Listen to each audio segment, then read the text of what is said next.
Every year, over 100 million people go through passport control to get into Britain. Most are welcome and legal, many are not. For the first time on television, we go behind the scenes of the UK Border Agency, the men and women on the front line of immigration. Tonight, lorries carrying more than freight. Hello, guys. 8, 9, 10, 11, 12. 16. Cracking down on illegal workers in London. I'm going to have to arrest you for entering the UK illegally.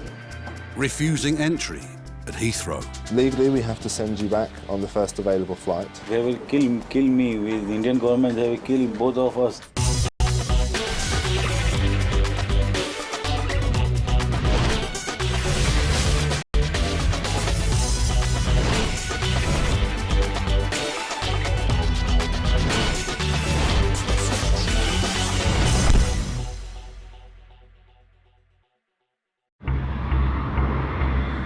London's Heathrow handles more international arrivals than any other airport in the world.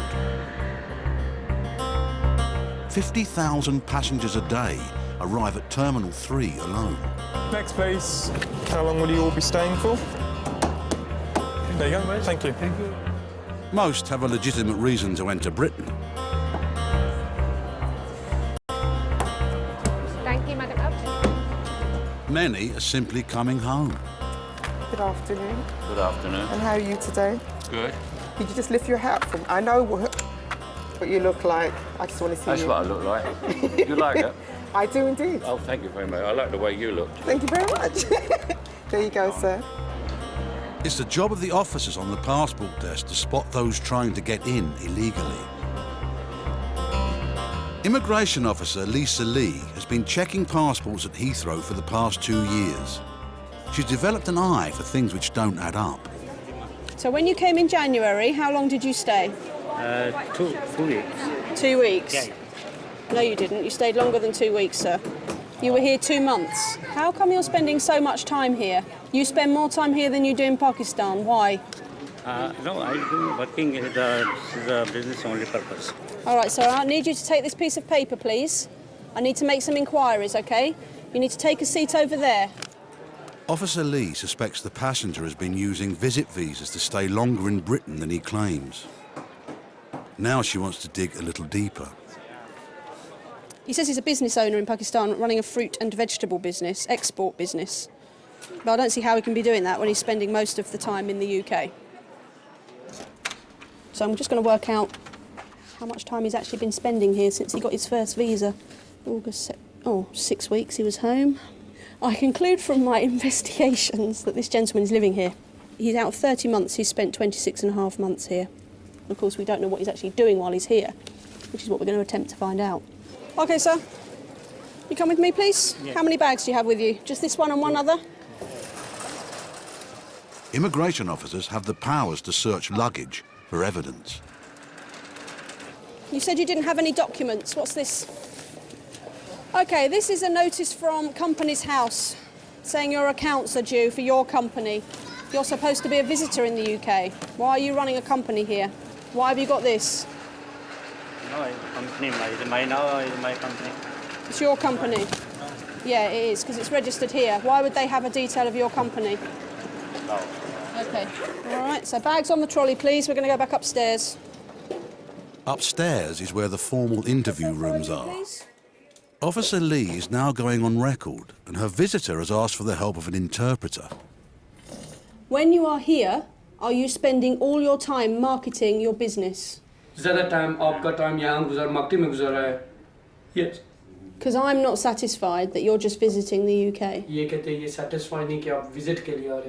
You haven't given me sufficient information, and I don't understand some of your answers. You're not giving me explanations as to why you need to fly here. The basis of what he's saying is that he's been here pretty much solidly since October 2005 to market his fruit and veg business that he runs in Pakistan. He's not had any orders from anyone in the UK for that whole time, and yet when asked why he's sending money back to Pakistan, he says it's for packaging and boxes, even though he's not actually sold anything to package or box. He must be doing something to earn money. I'm not satisfied about what you've been doing for 26 months because you can't explain. So how can I be satisfied of what you're going to do this time? There's a high likelihood that he's been told to stick to a simple story. We see it quite often. It's an unbelievable story, and yet if you stick to it, what can we do? And it's very probable that he's heard through the grapevine, don't tell him anything, just keep quiet, don't try and include too many people in it, and if they can't prove anything, then you might be all right. Officer Lee has heard and seen enough. For the final decision, she will consult her boss, the Chief Immigration Officer. His sole purpose in coming to the UK is to market his business in the UK, not as a visitor. Well, if that's what he's actually doing. If that's what he's doing, but we haven't got evidence unsuccessful, otherwise. We don't have any pay slips or anything like that, or any NI numbers or anything like that to say he's working. I think he clearly falls to be refused. I think we'll cancel it on the basis of it. Okay, do a change of circumstances then, yeah. Which will give him the right of appeal before removal if he chooses to exercise it, and that's fine. Okay, the passenger is being refused entry, and he will go back to Pakistan. The earliest flight is tomorrow morning. So he's going to remain in our holding room overnight because unfortunately it's too late now to get him a bed for the night and get him back here in time for the flight, which is at 5 to 8 in the morning. OK, sir, this is the reason why you've been refused entry. Do you want me to read it to you, or would you like it translated? We had lots of evidence to work with, and whilst we didn't get a confession as to exactly what he was doing, we were able to establish that he's not just a visitor, and so essentially he's using the UK as a base for whatever he's doing. And there's enough reason there to cancel his visa because he stated when he applied for it he would come for a 3-week holiday, and he's spent 26 out of the last 30 months here. The passenger was detained overnight and placed on a flight back to Pakistan the following day. Coming up, no hiding place for the clandestines in France. We've got one here, guys. Do you want to let the chief know, please? Illegal butchers in East London. At the present moment in time, I'm arresting you on suspicion of overstaying, OK? And the man who exceeded his tobacco allowance. If you're allowed 200 cigarettes, you bought 18,000. I'm apologize, sir. I'm really apologize.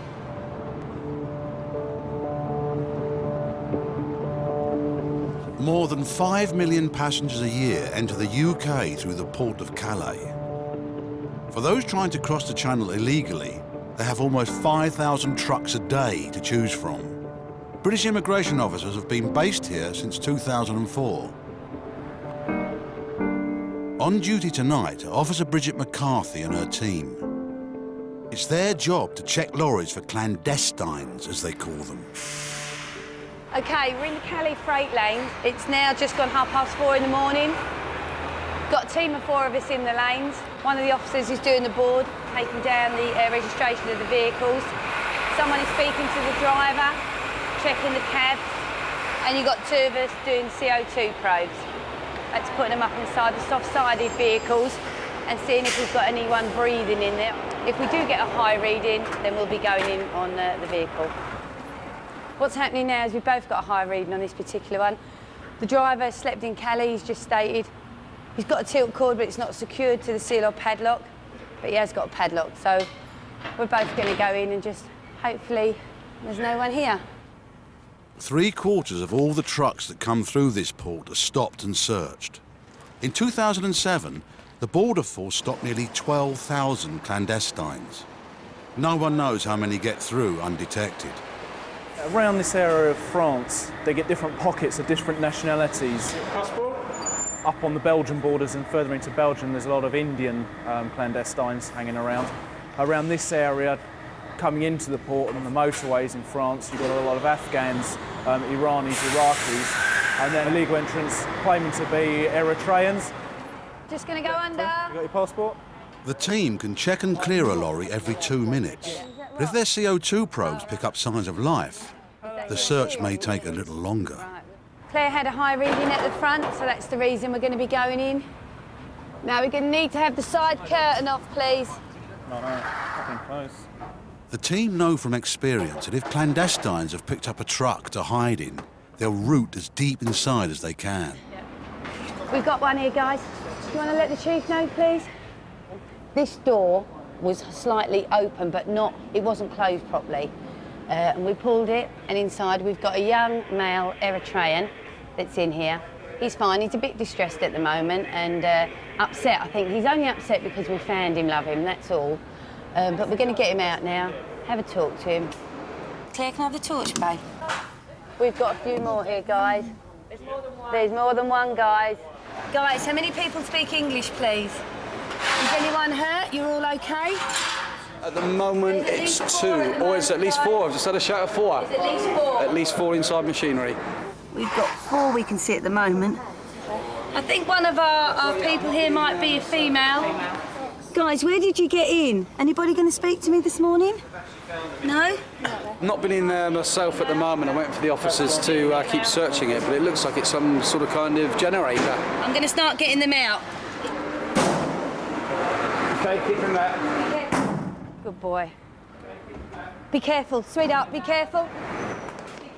For each clandestine, the truck driver and freight company can be given a fine of £2,000.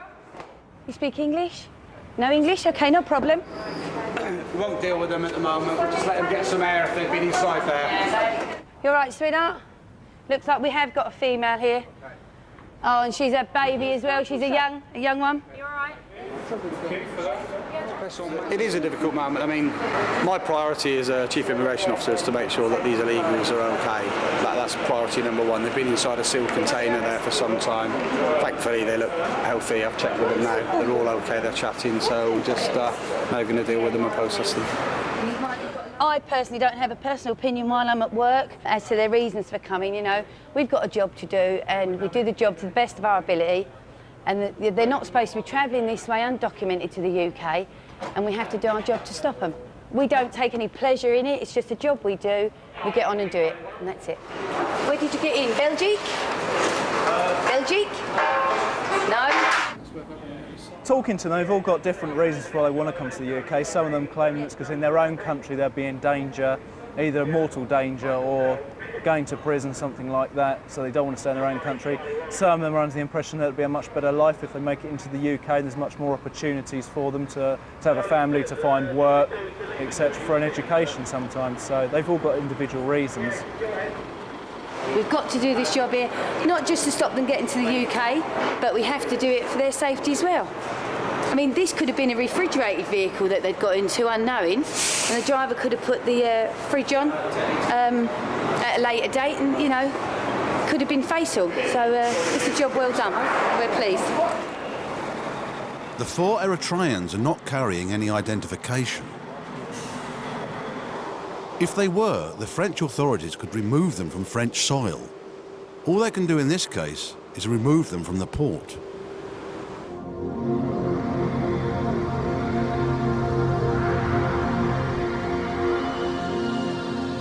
Almost every minute from 5 in the morning to midnight, a plane load of passengers arrives at Heathrow.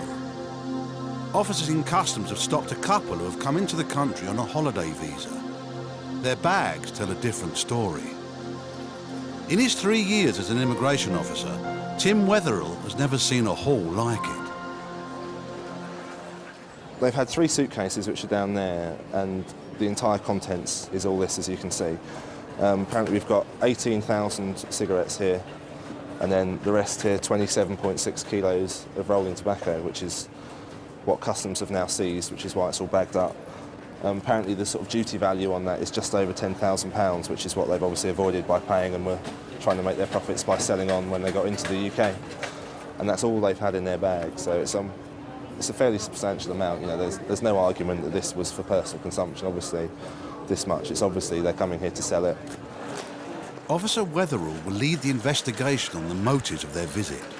He and his boss, Sarah Dyson, the chief immigration officer, will decide their fate. They had 3 bags with them, all of which just contain nothing but cigarettes and tobacco. So they have no clothes, nothing like that. How long are they seeking entry for, Tim? 5 days. They've got return tickets for 5 days. Passports. I mean, is it likely that they've been doing this quite regularly? Well, that's a brand new passport for her, and she's not travelled before. He came here in March, and he also came in 2006, where he had 2 sort of quite close trips to each other. So he didn't come at all in 2006? No. So it might be a good idea to take him through his travel history since 2006 to get a picture of how often he travels and where he travels, because travelling is, well, it's cheaper than it was, but it's still not cheap. Yeah, exactly. And I'd be interested to know how he funds these many and varied trips across the world, if not through cigarette smuggling. The man comes from Mumbai in India. Why are you coming over to the UK today? Today I come because I want to tour for my wife for 5 days. That's why I come. So you brought your wife for a tour for 5 days? Yes, sir.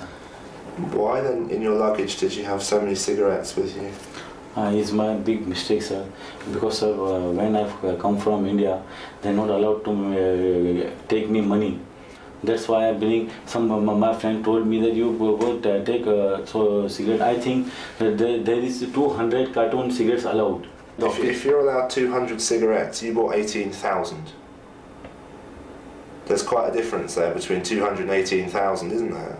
If I tell you that the total amount of tax that you would have to pay on all those cigarettes and all that tobacco is just over £10,000. You understand that? Yeah. So what you attempted to do today was to defraud the British government out of £10,000. You understand how serious that is? Yeah. I'm apologize, sir. I'm really apologize, and I'm sorry for the whole country, sir. I'm really apologize. Why should I bring my wife and do like that, such a bad thing, sir? Because she has a suitcase as well. You can fit more in. Huh? So she can bring suitcases as well, and you can fit more in. What?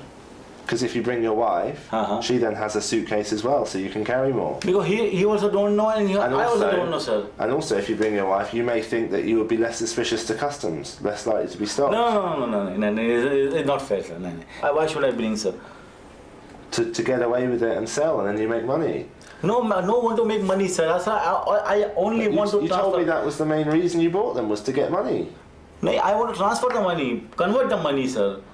So do you honestly expect me to believe you when you tell me that you brought cigarettes into this country for currency exchange? Yeah. Officer Weatherall now has all the evidence to put before the Chief Immigration Officer. Either they already have a buyer lined up here and they're just going to drop this whole load off with the buyer and take away what I think will be a substantial profit. Yeah. They wouldn't be doing it otherwise. It's got to be for profit. Yeah. If they didn't have the cigarettes with them, I'm in no doubt they wouldn't be stood here today. That is the main reason they're coming here for. We can do change of purpose. Cool. Okay? Yeah. And I think we need to try and find a flight tonight for them. They're India. Once Officer Weatherall has found flights to India for the couple, he will inform them they're being sent back home. Preventing those who try to get into Britain illegally is one thing. Tracking down, arresting and deporting those who've managed to slip through the net is quite another. That's where the enforcement team comes in. Today, they're targeting butchers in East London in an operation led by Immigration Officer Vicky Lacey. Intelligence suggests that Imam Quality Halal Meat has a history of employing illegal workers. We've previously been to this address. It was in September last year where we arrested 4 subjects. There were 10 people encountered, so it's quite a busy butcher's. OK, let's go.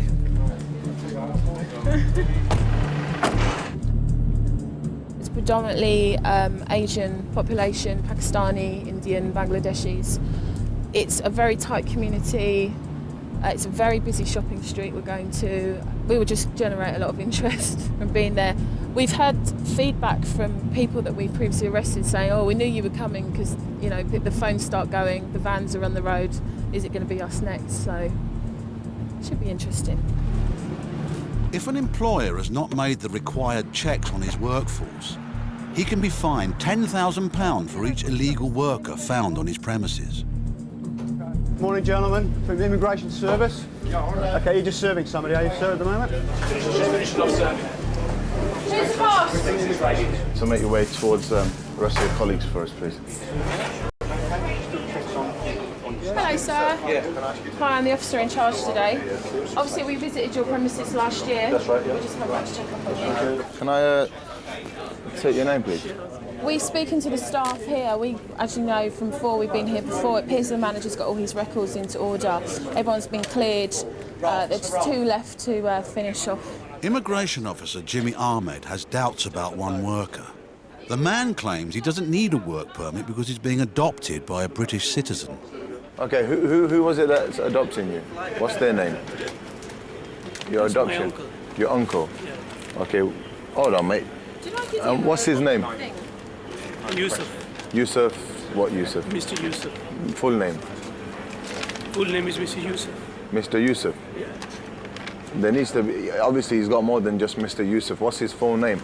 Because at the moment we can't find you on our systems. Do you have his document? Look, basically, he's saying he's got indefinite leave to remain, and we can't find him. Okay. So if you have anything that can speed up the process, any documentation that he's given to you, either a passport or a letter from the Home Office, that would be brilliant. Right, your adoption application, was it refused? No, it wasn't. So what was it? Because there's no way that your application is still running from 1996. That's impossible. Okay, mate, no problem.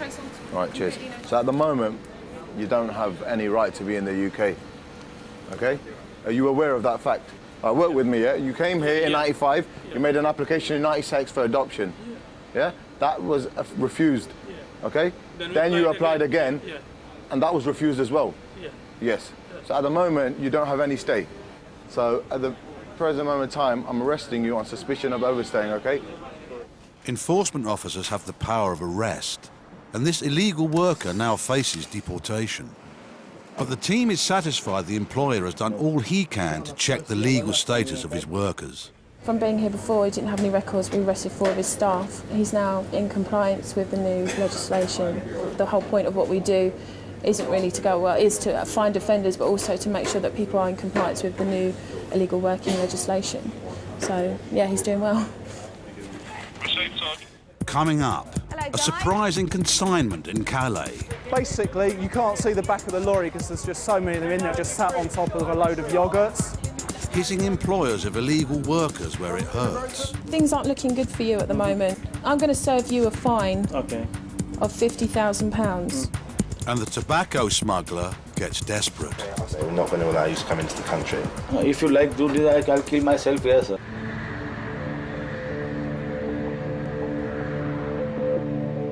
At Heathrow's Terminal 3, the couple carrying 18,000 cigarettes and 27 kilos of tobacco are waiting to hear their fate.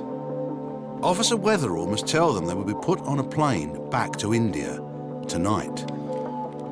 I'm not expecting him to take it particularly badly, to be honest. It may well turn out that he is upset, but at the same time, you can't really argue with the facts. They've tried to evade over £10,000 worth of duty in the UK. We didn't give them a visa to come here and sell cigarettes, and that's what they're coming here to do. Obviously, you were issued with visitors' visas to come here on holiday. The fact that you have all the cigarettes and tobacco with you, and that you've stated you're intending to sell that, on that basis, we're going to refuse you leave to enter the UK today. We're not going to allow you to come into the country. Legally, we have to send you back on the first available flight, and that's what we're going to do today. There is a flight. Sorry, if I go there back, they will kill me. With the Indian government, they will kill both of us. They will send me behind the bar. There is too much tension in India. If you not entry for 2 or 3 days here, and you will send me, I don't know. They will kill us. I explained to you when I was interviewing you that you needed to be fully forthcoming and honest with me. That you needed to tell me the truth. You haven't mentioned anything about that. No, but sir, if you deport like this, they will kill me. But they will. Who will kill you? No, Indian government, sir. Just because of the cigarettes? Too much harassment in India, sir. Please, my wife, they don't release me. Okay. You made that decision to bring those cigarettes into this country, yeah? No, but right now you made that decision, and that was your decision, okay? And as such, you have been refused leave to enter this country and are being returned to India. No, sir. There is nothing that can be done. Those are the rules. If you like to do this, I'll kill myself here, sir. Why don't I go there? There's too much trouble over there. You need to wait here. I'll come back and speak to you in a minute, okay? When I was talking to him, he said, "Shall I just kill myself now then?" And I'm not sure how flippant the remark was. I'm not sure how serious he was. But obviously, if someone in immigration detention is making threats like that, we can't just ignore it, obviously. Sarah's just going to go and have a chat with the passenger now and sort of explain things to him to see whether or not that calms him down. Listen, okay, as far as the law is concerned, there is no flexibility, okay? your visas are cancelled and you have to go back to India. If they are still saying that they feel under threat from the Indian authorities, then they need to explain that to us in a bit more detail. Arrange करेंगे आपको वापस जब जाएंगे नहीं हो सकता इधर visitor हिसाब से I will kill myself, but by don't go, please. Right, listen, okay. No, Is it worth saying things Please, like that? please. Okay, calm down, listen. Okay. Do favor Is it for us, worth? man, please. See, I am not the first time in London. I am coming from 8 years to a extreme country. I hear you. I hear you. Listen. And before listen. 8 years ago, I didn't do anything wrong in England. But it's my minor mistakes. It's not my. Yes, it's a mistake. I don't bring any drugs, and I don't bring any ammunition and arms. Okay, I hear you. So you telling me like that? All right. You go. So are you telling? Okay. You're getting so upset that I'm thinking that you are much more worried about going back to India because you believe something will happen to you. The man's claims take the investigation to a new level. Chief Immigration Officer Dyson and Officer Wetherall must make sure the couple understand their options. The claims that you've made are obviously very serious. I need a decision. These are the options that you have. If you think in your heart of hearts that you will be killed when you return to India, then you have no choice but to claim asylum in the UK. If you are not genuinely in fear of your life, you need to return home to India, and that is a decision that you have to make. Okay? Are we in agreement that you're actually asking for asylum here? Is that what you're asking for, sir? Say yes or no. It's no problem. Yes. So you want political asylum here? Is that correct? Give me passport. I will go on counter and I will arrange my for ticket, and then I will take my passport and I will go. The man's changing demands suggest to the officers that his fear of returning to India is not genuine. I've given you options. We've discussed things at great length. No. Make your decision and we will process that decision. When you will give me Make passport? your decision now, okay? Just please. First option is you go back to India tonight and I get the officer to speak to the airline and ask the captain if he will give you your passports back, okay? So that you can quietly present them yourself. The next option is you tell me that you're in fear of your life and you want asylum. We will listen to your claim for asylum. It will be processed properly and heard fairly, but you'll be detained until the outcome. The third option is you tell me that you don't want asylum, okay, but you won't go tonight quietly. Then I will have no option, okay, to arrange escorts for you. 2 people who will go with both of you, maybe even 4 people who will go with both of you, and you'll be in handcuffs and you will go back tomorrow. आपने जाना है? जाना है ना? They want to go. The passengers have said that they will go on the flight as long as they can be reunited with their passports to go home. They was just checking that the airline are okay to give them their passports so they can arrive in India as normal arriving passengers. They've been refused entry because their visas are not valid for the purpose for which entry was sought, i.e. coming to sell goods. And I just want to satisfy myself that they'll be treated okay when they get to India. They've not been convicted of anything, it's just that their visas are not valid for this purpose. Okay, so I would like them to be treated okay, yeah? It's been 8 hours since the tobacco smugglers were caught by customs. Their deal with immigration means the only thing the Indian authorities will know is that they were refused entry to Britain because they changed the purpose of their visit.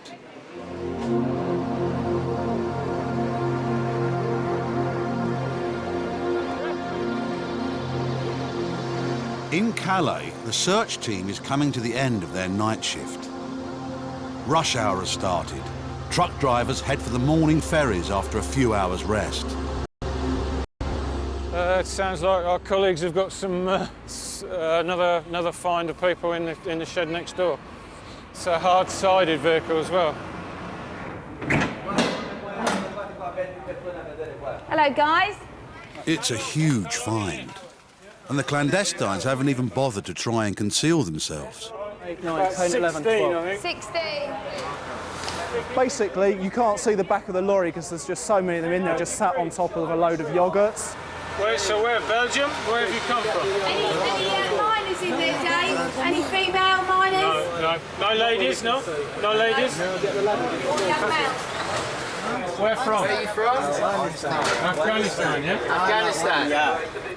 Right, guys, can we have them out one at a time? Come on, gentlemen. The team regularly stops Afghanis from entering Britain illegally. Of all the clandestines caught at Calais, more are from Afghanistan than any other country. Yeah, they're very pleasant guys. They don't seem deterred by, you know, I think they'll be gutted that they're being found. Yeah, everything's fine. Yeah, again, the main concern is with the people you find in the back of these sealed units. First priority is, are they okay? And as you can see, they're smiling, they're okay, so there's no problems there. What's happening now is the guys are going in to make sure that it is all clear before they declare the vehicle clear. We've got a load of chilled goods for supermarkets that have obviously been damaged a little, but not major. Yeah, it's just chocolate desserts, tiramisus, panna cottas, profiterole rolls. As you know, this is a refrigerated vehicle. It's running at +2, I believe, between +2 and +5. It is cold. They're well wrapped up. I've just put my hands in there, so it's pretty cold. Evidence that they've been in there a little while. It's not very hygienic, obviously, but they've been quite careful in filling a bottle like that. Border Control keeps a record of every clandestine found. Each will be photographed and fingerprinted before being handed over to the French authorities. We've just got nowhere else to put them at the moment. Obviously, such a big number, we need to process them now. Now we've entered that vehicle with the 16 clandestines, all of Afghani origin, all male and all in fairly good spirits. I remember one at the beginning of this year that had about 3 or 4 more, and that was in the back of the big drums from cement mixers that we found down on the berths. But other than that, I can't think of anything that's been more than this, other than that one this year. On average, this is a big find. We've handed them over now to ECS, who are our escort team. They're going to take them into the detention room one at a time. G4S will search them, put them in detention. That's going to be a long process, because as we know, there's 16 of them, so it could take an hour and a half, maybe, don't know how long.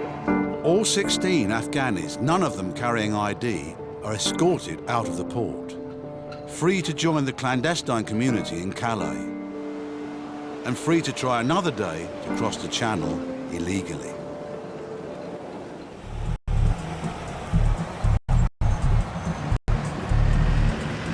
In East London, the enforcement team is gearing up for another surprise visit. Once again, they're after butchers and illegal workers. Same method, arrest 2, go back to the rear, and if you can do your rear cover again. Any questions? Let's rock and roll. We've not visited this place before. It's quite a big butcher's like the last one. It'll be the same method as before, round up the staff, have a chat, see if the management have got their records in order. Let's go, everyone. Guys, can you come down here, please? Down you come. A sweep through the whole shop turns up 10 butchers for the team to check out. Sir, can you stand over here for me? Right, we're checking everyone. I've spoken to the manager. He doesn't have any photocopies of documents, home office papers, only pay as you earn, which is no good to us. So we're going to have to do the whole shebang. Your visa, how long was it for? 6 months. 6 months. I'm sure it's fine. When did you get the visa? 5 years before. 5 years ago. So you've overstayed 4.5 years? Yeah? Right, Mohammed. Right, did you get the visa yourself? No, one agent. You come by an agent?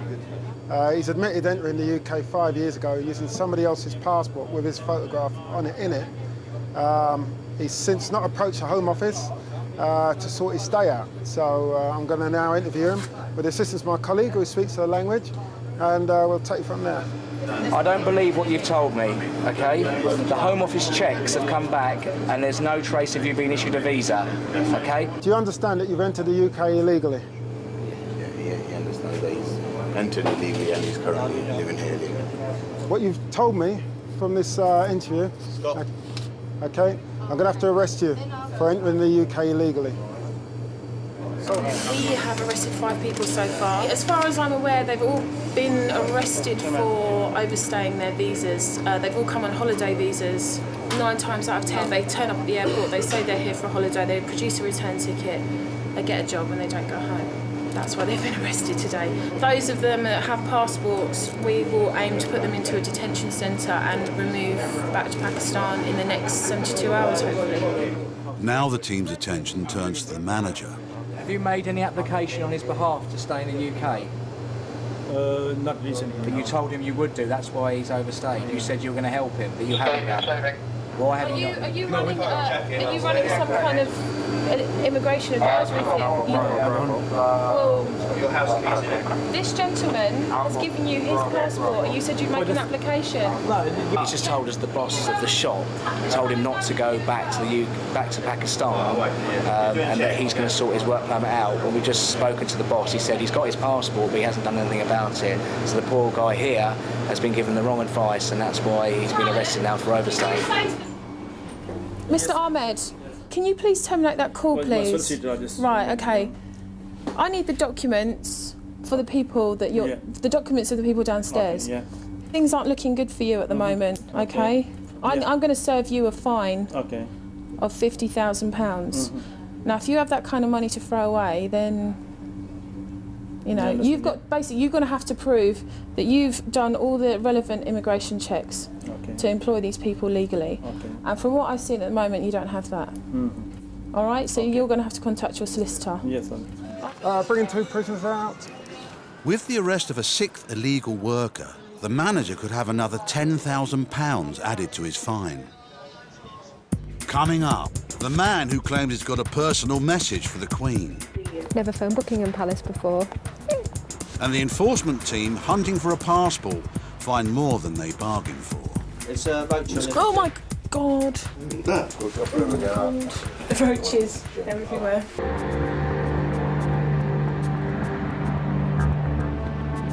In her 3 years at Terminal 3, immigration officer Kay Lomas believes she's seen every trick in the book.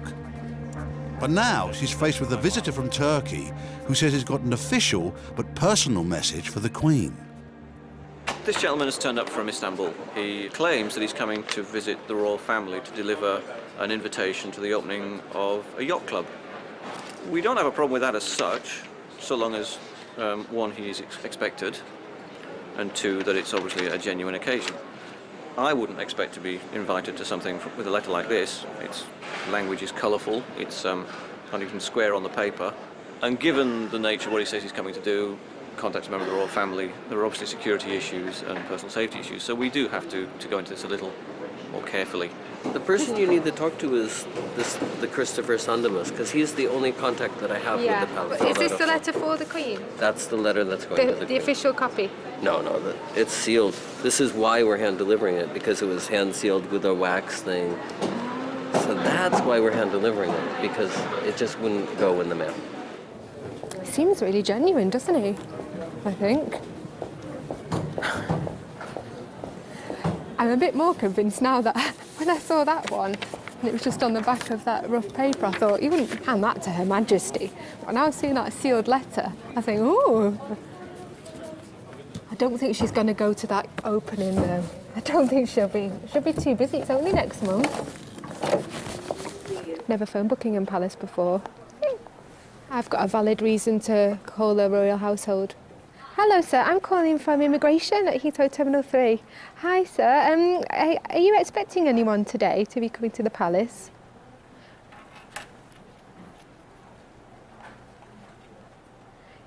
He really is doing that? He really is doing that, yeah?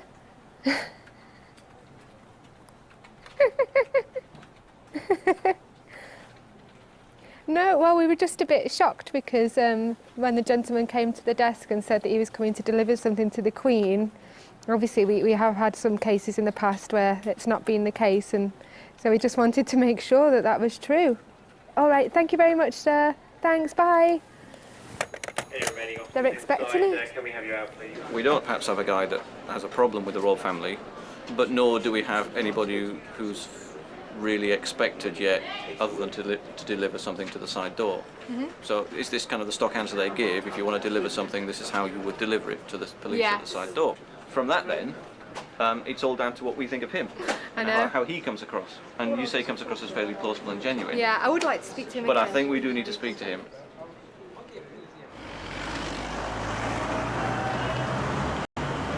The enforcement team has raided 2 butchers and made 7 arrests. But 5 of the detainees don't have passports, which the team needs to remove them from the country. They have no choice but to grant them temporary release. Right? Also be aware, you're not allowed to work. No more working. You understand? Right? You're not allowed to work. We've got no detention space at all, which is a normal case. So the decision was made to release him to sign on at our office on a weekly basis until his application is decided. Out of the 7 that are arrested today, 5 have been given temporary release to Beckett House, which is an equivalent of kind of like a police bail. Another 2 are being detained to be removed back to Pakistan, and we're going on to do a house search for one of them now. This worker has told the officers he does have a passport and is at home. Anyone in? Is this one yours? Yeah, Okay. your passport's in there. He hasn't told them his home is Have you crawling got the with key? cockroaches. It's about Oh my God. Oh, it's walking in the whole place. Bingo. There we go. I can't have... No, the whole floor's moving. Look. Oh my God. The roaches everywhere. In fact, I'm going to my... Spars is in my boot. Got his passport. Here he is. The guy that was arrested. And his holiday or visit visa, which expired 28th of February 2007. It's time for him to go home now. The 2 detained illegal workers are later given temporary release until their removal from Britain can be confirmed. 4 of the 5 released on the street did not comply with reporting conditions. They have been circulated as absconders on the police national computer. The owner of the butchers was fined £25,000.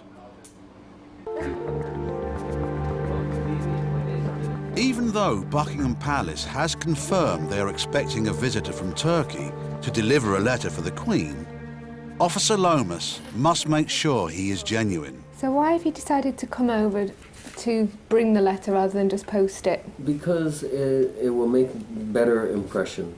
You know, it makes a better impression if someone gets on an airplane, flies 4 hours, brings an envelope that's been sealed with wax, which is an ancient kind of tradition, that even if the Queen says, you know, I can't make it, you know, she might send somebody else. She might say, you know, that's, you know, pretty interesting that someone did that. So it's to make an impression. Can I just borrow this document? Yes. I shall return it shortly. I'm doing this to make things happen a bit quicker. Come on, wait outside. Oh, okay. I'm happy that he's coming to do what he says he's coming to do. The people he's coming to see are happy for him to come and do it. He's likely to return when he says he's going to return, and as a chief immigration officer, that's all I'm interested in. He's happy, he understands why we stopped him, and he's on his way. There we go, sir. Good luck with your letter. Thank you very much. Thanks for your work. Take care. Bye, sir. Take care. They're protecting Her Majesty's borders, and someone who's going to get close to the royal family, they want to know more about that person. That makes sense to me. But I wish it took a shorter time.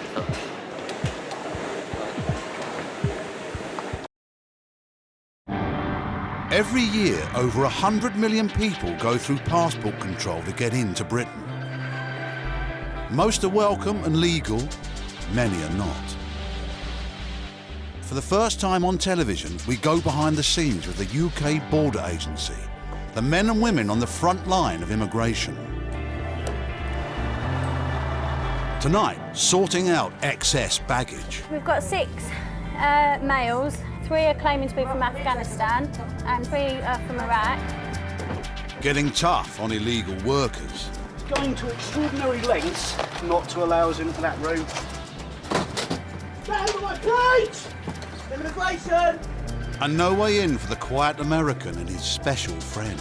Hello! I'm a monster, and I'm going back to the United States today, and I'm very upset about that.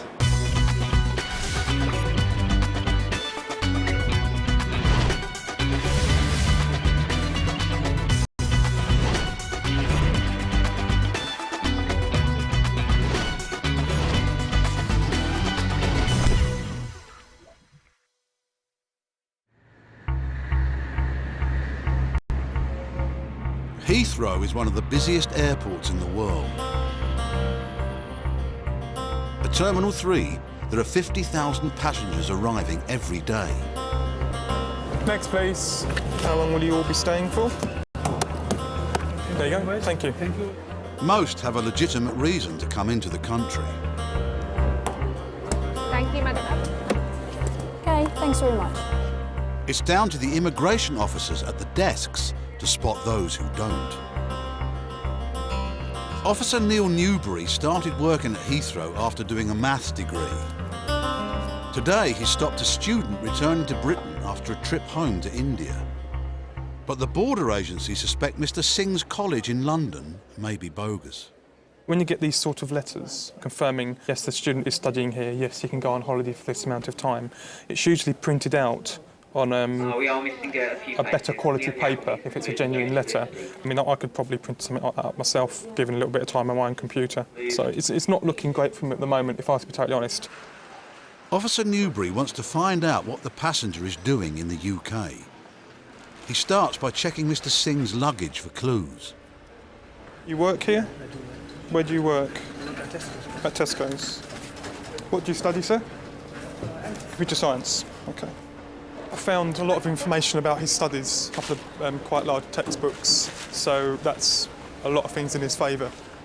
At the moment, I'm sort of changed my mind. I'm thinking he may be genuine now, because he's certainly got the work with him to confirm that he has been studying here and is intending to complete his qualifications. But it's time to dig deeper. Officer Newbury must make sure Mr. Singh is sticking to the rules. As a foreign student, he's only allowed to work a maximum of 20 hours a week. You say you also work in the UK? Oh, yeah. As where do you work and what do you work as? Tesco's, nights. What does a night shift involve? What hours? It's basically one night shift is 7.5 hours. So in total it's 15 hours. Okay, if you'd like to follow me, please. Before giving Mr. Singh the all-clear to enter the UK, Officer Newbury must be sure he's telling the truth. Gov.uk. He gives Tesco a call. Yes, he's returned back to the UK from a holiday abroad, and we just want to confirm with yourselves his hours of work and how long he's actually worked for you. 36.5 hours. Okay. Even if he is actually attending his college on a rare occasion, the fact is Tesco's have confirmed he's doing 36 hours a week work for them, and as a student he can only work 20 hours a week. There's no way around that. So, yeah, he's in a bit of trouble there. Okay, Mr. Singh, come over here, please, sir. I'll ask you a few more questions, okay? You'd like to follow me, please. You've already told me you're aware that you can only work 20 hours as a student. In fact, Tesco have told me that you've been working 36.5 hours a week. It's only possible because that's a night shift. So it doesn't sound like you're studying to me, to be honest. Do you now know what will happen to you? You've broken the conditions of your study visa, so your visa will be cancelled today. Whatever you want me to do, I can. There's nothing that you can do now, sir. There's actually no university in whole India. You should have thought about that before you started working full-time in this country. He's obviously very desperate to stay here. He's saying he wants to complete his course. Obviously, he's extremely desperate to do that, but I'm afraid for me it's going to fall on deaf ears, because he had his opportunity a little while ago to come clean to me when I asked him the first time. He's had his opportunity again to come clean with me, and he didn't. He lied to me twice, and I cannot sympathise with someone like that because he lied to me. Mr. Singh must wait before finding out if he can enter Britain. It's the Chief Immigration Officer who will confirm this final decision. I think on balance, the fact that he has worked in breach, I think that's significantly enough to go down the change of purpose route. No, unfortunately, you can't work here solely to support your studies.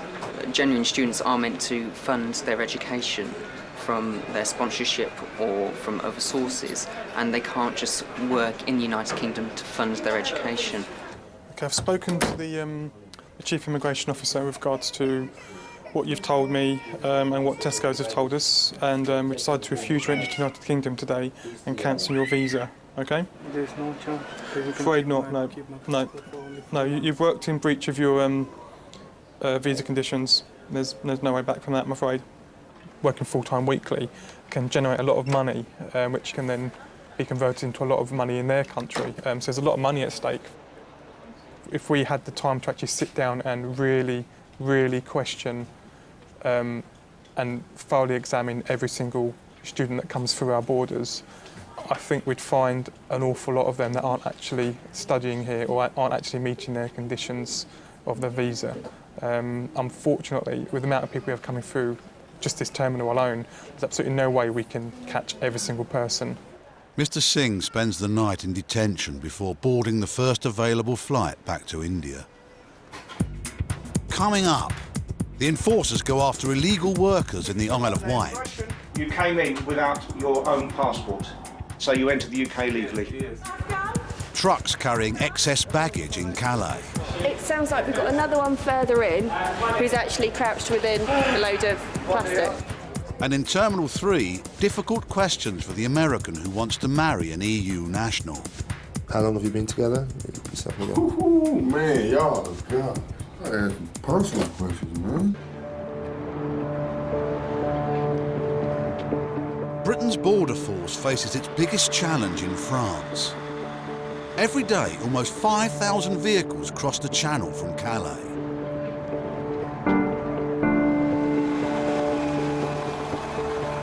Trucks have become the transport of choice for illegal immigrants desperate to find a better life in Britain. Known as clandestines, in 2007, nearly 12,000 of them were stopped by immigration officers here at Calais. It's midnight, and on the front line tonight is Officer Emma Hogben. She's using a probe which reveals human breathing. 30. Tonight's really busy, so we've got a lot of traffic coming through and a lot of sailings. Each berth tonight has got about 4 sailings each, so I think each ferry holds about 120 lorries. We've got a lot of freight traffic coming through tonight. All we're doing now is we're probing all the soft-sided vehicles with the CO2 units to see if we get a reading. They measure the amount of carbon dioxide that's in the vehicle. So the lower the reading, the less carbon dioxide there is. And obviously the higher the reading, the more there is, which would indicate to us that there's a possibility of people being inside the vehicle. If we get a reading, then we'll have to open them. Officer Hogben is not the only one involved. Other search teams are also at work, and they might have just found something. You're right in there? We've got 2 colleagues in there at the minute. There's about 6 people they think they've got, but they're right at the front of the vehicle. Ooh! Clandestines are usually friendly. Hello. Hello. Oh, and rarely aggressive or threatening. Speak English. Yes, why not? Where are you from? I'm from Afghani. Where? Afghan. Iraq? Yeah. Are you from Iraq? Yeah. Yeah? Him? Yeah. How did you get in the vehicle? Did you come in to the side? We've got 6 males. 3 are claiming to be from Afghanistan and 3 are from Iraq. And what we'll do is we'll take photos of them in situ and then we'll get them out one by one where they'll be detained so we can serve papers on them.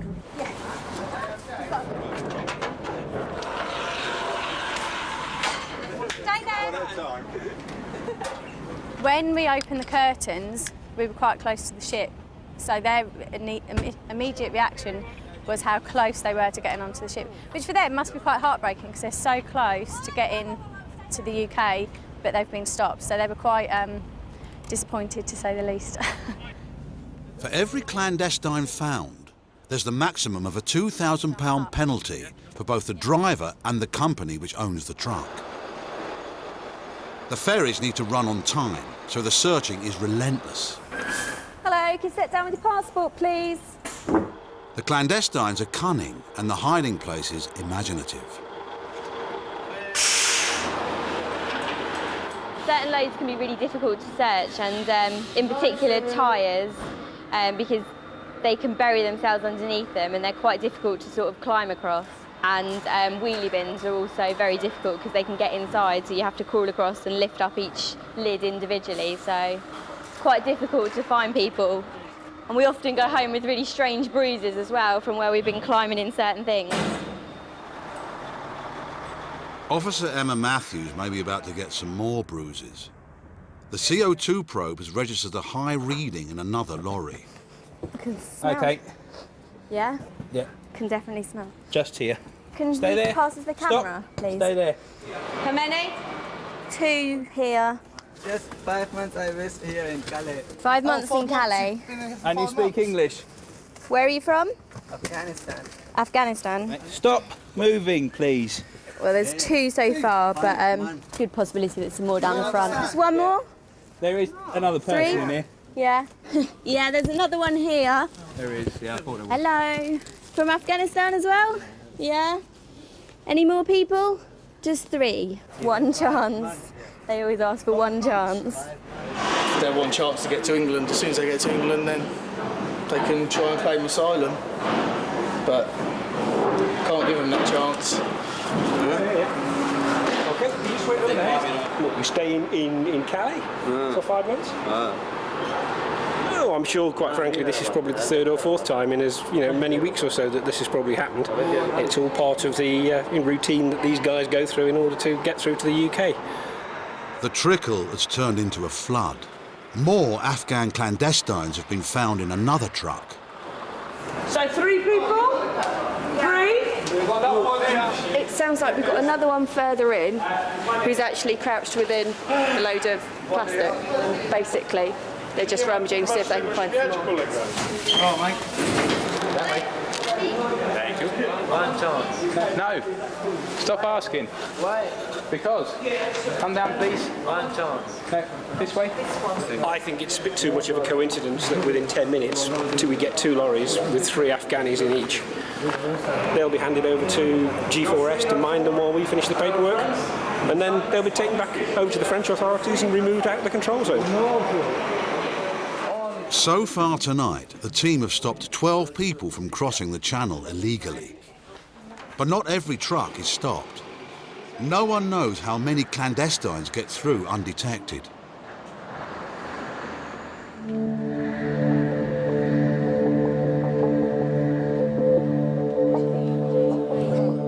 At Heathrow Terminal 3, there is a queue of people trying to get into Britain.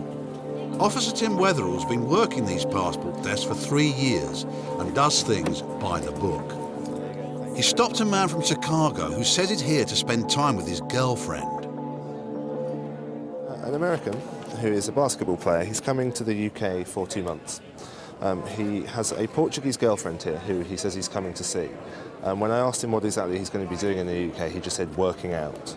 The concern at the moment is that, the sponsor says she has enough funds to support him, and we have nothing to disbelieve that claim. The worry I have is that he may possibly have been working illegally in Spain, which obviously then we would have the concern that he would do the same here. The American and his Portuguese girlfriend have been living in Spain, which is now waiting for him in arrivals downstairs. Officer Wetherall won't let them see each other until he's satisfied the man isn't planning to live and work in the UK. And what is it that you do for work? Play basketball. Okay, so what is it you're actually coming over to the UK for today? Visit my girlfriend. But what plans do you have with your girlfriend with regards to sort of going forward? Obviously, she's just moved to the UK. Long term, do you sort of plan on moving here or planning on moving to Portugal, or has it not really been discussed? Actually, I'm planning on getting married. Okay. Are you engaged currently, or? Yes. I'm here because we're making our way to the embassy to take care of the part of the marriage. Okay. How long have you been together? Yourself and your Ooh, man, y'all, God. Asking personal questions, man. Well, that's related to whether or not you'd be allowed to marry in the UK. That's why I asked. 2.5 years. Okay. In order to get married in the UK, you're required to have a visa before you come here. A marriage visa? Yeah. The fact that obviously you've stated you're planning on getting married and you don't have the visa that you required prior to coming here may result in you being refused leave to enter into the UK today. Okay? That's not a decision that's been made yet. That's nothing, but I'm just making you aware that's sort of the worst case scenario. Okay, you understand that? I don't think he's sort of been trying to deceive us at all. I don't think he's sort of tried to not tell the truth, but I just think he seems sort of quite naive. He wasn't aware of the fact that he needed to have this entry clearance, which he hasn't got. Unfortunately, I'm happy that he's been telling me the truth during an interview.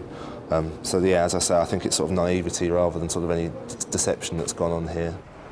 The decision to allow or refuse the American entry will be made by Officer Weatherall.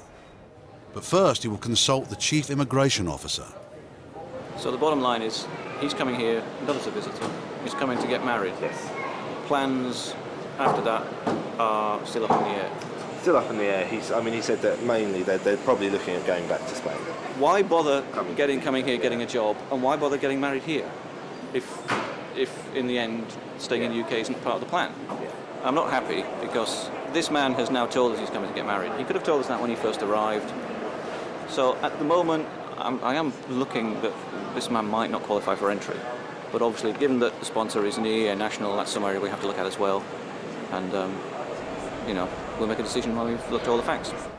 The American's fate is now back in Officer Weatherall's hands. We'll have to find out if it is true love. Illegal immigrants are living and working in all corners of Britain. Targeting the Isle of Wight today is a special enforcement team whose task it is to try and track them down and send them home.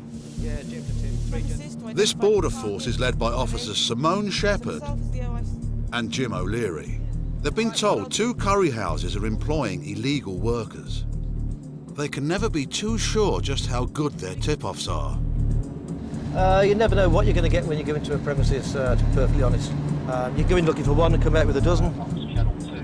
Enforcement teams in 2007 arrested more than 5,000 illegal immigrants. Employers can be fined up to £10,000 for each illegal worker they employ. Are you the boss, mate? No? Do you work here? Yeah. Yeah, you do work here, OK. Are all the cookers off? Yeah, they're all off. Lovely. Did you take photocopies of any documents for your employees? No. No. We've got around about 11 people on the premises, of which he says 5 or 6 are employees. He's got no documentation with regard to their eligibility to be in the UK or, in fact, to work in the UK.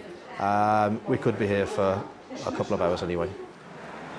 Officer Shepherd leads a second team to another restaurant where they suspect illegal workers have been working and living. Can we come in, please? Go in, Bill, that's fine. Nice and gently. Hello there, immigration. Sit Have down, you got any sir. identification, please? If you've got it, sir, could you get it for us, please? Some ID? ID, sir. You've got ID. ID, passport? Passport. I'm sorry to wake you up. Thank you very much. You got your passport? Well, can you just confirm your name for me, please, sir? Yes. Your name, please? My name is Johiruddin. And how did you enter the UK, sir? আমি তো জুয়ে আইছি মনে করো He came on a visiting. So has he a passport here? Does he have a passport? No passport, no my this year. My this somebody taking a passport. No my passport with somebody. So he used somebody else's passport? Yes. Which was then, so you entered the UK legally? Yes. Okay, and your family name? At the first restaurant, they found 2 workers with out-of-date visas. You've told me that last year you got a visa to visit the UK for 6 months. And that was last May. But therefore, I am satisfied that you have entered the United Kingdom illegally. I'm arresting you on suspicion of being an illegal immigrant in the United Kingdom. And I am arresting you at this time on suspicion of overstaying your visa. You do not have to say anything, but it may harm your defence if you do not mention when questioned something you later rely on in court. Do you have any possessions on you, sir? Can you empty your pockets and put them on the bed for me, please? But you're working downstairs as well, aren't you? No, just sometimes. Sometimes. How many hours do you work a week? I've got permission about 16 hours, but I'm not working last 6-7 months. I didn't work anything. Oh, so you just live here? Yeah, just live here. So do you have a copy of your passport or anything? Everything go my house. No, sorry, I'm really sorry about I it. go and And this is all your money, is it? Yes, sir. But you're not working? Right. We've done our Home Office checks. One of the gentlemen is an overstayer, which means he's no longer got any leave to be in the UK, so he is removable. So he's already been arrested and he'll be coming with us to the police station. The other gentleman has admitted to being an illegal entrant, so he's been arrested as well, and he'll come with us for that interview. So we're going to sit them in a little room out the way a moment while we go and see if we can find some documents for them in their bedroom. With the overstayer, hopefully if we find his passport shortly, he'll be removed back to Bangladesh. Well, I have his passport, which means he will be going home. I got your passport was in your jeans, wasn't it? Yeah. I'll just put those Thank in there. you. But this search for illegal workers has taken a more sinister turn. One the officers cannot ignore. What we found here, we found some DVDs. There's one of these that may seem slightly concerning. I don't know the nature of the DVD. I don't know whether it's promoting or it's against terrorism, but obviously the DVD itself looks to be of some concern to us, so we'll need to have a chat with the gentleman and perhaps refer it on to police or to Special Branch in order for them to take it further if they deem that necessary. 2 illegal workers from each restaurant were arrested. One will be immediately deported back to Bangladesh, while others will be temporarily released while their travel documents are sorted out. Both restaurants will be issued with a formal warning and face a fine if it happens again. Coming up, at Heathrow, the course of true love doesn't run smooth. So I won't even get to see my girlfriend. There is a chance that you won't get to see her, no. I'm not going to lie to you, because she can't come up through security this way. The clandestines cut up rough. Stay down! Stay down! And caught by a lie, more illegal workers. Where are you studying? In London. And where are we now? On the Isle of Wight. So how are you studying in London? At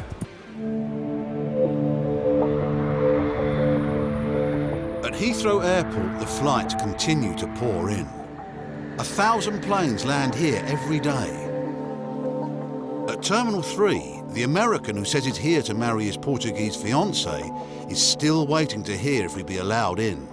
Well, I mean, as a visitor, he does not qualify for entry into the UK because he's coming to get married here. What we need to do now is find out to make sure he doesn't qualify for entry as an unmarried partner of someone settled in the UK. In order for him to qualify for entry, the parties have to have been living together in a relationship akin to a marriage or a civil partnership which has subsisted for 2 years or more. So how long have the two of you been in a relationship before? How long have you sort of actually been a couple for? Approximately 2 years and 3 months. And how sort of quickly after you got together did you end up living together? Did you cohabit straight away, or have you? No, maybe a year later. A year or so later. Yeah. Now, where's my fiancée? She's in the arrivals area downstairs. She's actually at the airport. Okay. I got a confession, man. These last months to 2 months, man, I've been going through a lot. Okay. Man, my sister died. Yeah, your fiancée told me. A couple of my aunties died. I just need to get away from the States. Okay. Because I can understand that, and you know. I just need to get away, man. And my getaway is my girlfriend. And okay. So I won't even get to see my girlfriend. There is a chance that you won't get to see her, no. I'm not going to lie to you, because she can't come up through security this way. Please, man. Again, that's not sort of cast in stone, and I haven't made any decisions yet, and no one has. But you know, I don't want to give you the hope that you're going to be able to spend time with her, as there is a chance you might not be able to. Okay? It sounds like he has had a hard time in the States. The fiancé stated that his sister was murdered back there, which is obviously, it's horrific for anyone. And we do take into account any compelling and compassionate circumstances.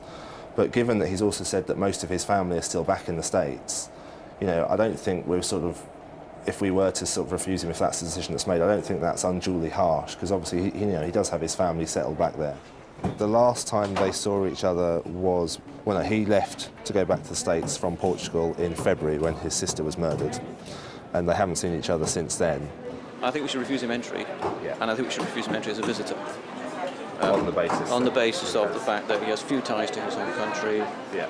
There have been some discrepancies between what he said about his relationship with the sponsor initially. There have been some discrepancies about what he said he was coming to do as well, because he didn't mention the wedding until later on. What about any compassionate circumstances that apply here? He's obviously very upset, and he's been sort of close to tears and in tears throughout the interview, to be honest. His main concern was whether or not he's going to get to see his girlfriend. I don't think that there are compassionate circumstances that justify granting him entry into the UK, but there may possibly just to allow him to see his girlfriend. If we're satisfied he's not going to abscond, to possibly grant temporary admission. Temporary admission can be granted before a decision is made or after a decision is made. It's where we normally retain the passport and the documents, and it's where somebody is allowed outside on licence as such. They're not legally admitted to the United Kingdom, and they have to report back at certain times, and we would put a time limit on the temporary admission.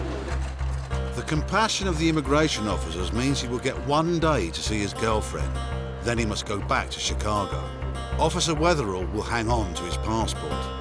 If you get the marriage visa, there's absolutely nothing stopping you coming back to get married here, OK? You're OK to go now. They're both on their way. Obviously, I think, you know, they're sort of unhappy with the decision, but happy to finally sort of be back together. I think we came to the right conclusion. Obviously, they didn't qualify for entry as a visitor. He didn't qualify for entry, so he was refused. But we've let them sort of have a day together so they can sort of see each other.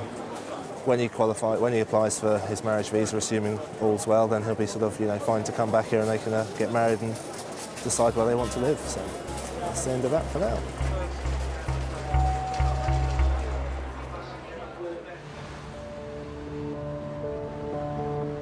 In Calais, there's another frontline post for the border force. Clandestines trying to cross the channel illegally can also stow away in trucks heading for the Eurotunnel. Right, sir, can you step down with your passport for me, please? You all clear? But Officer Mark Atwell has an extra tool in his armoury to give him the edge. What is this? It's a heartbeat sensor. It's connected to the machine, which is just over in that cabinet there. What we do is we place this on a metal-to-metal contact surface within the vehicle.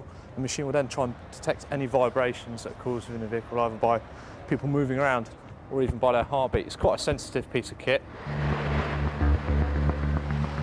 With up to 30 trucks an hour coming through the search bay, it's not long before hearts are racing.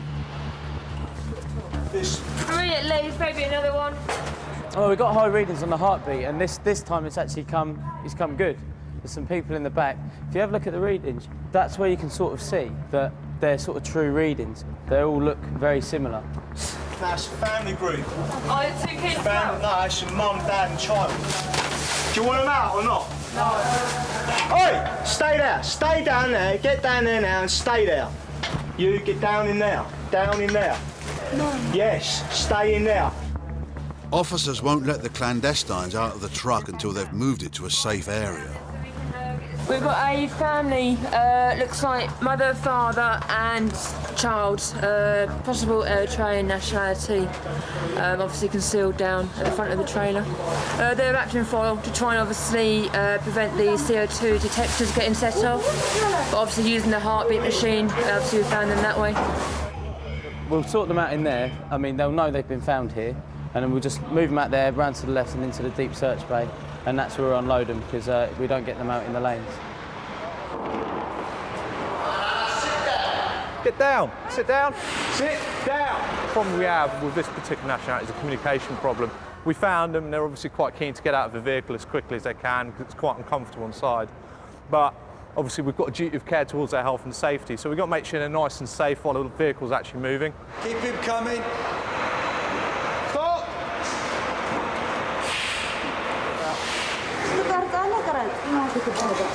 So this is sort of 4? 4 so far. Papers. You've got French papers? 4 people so far. I believe there's a 5th in there.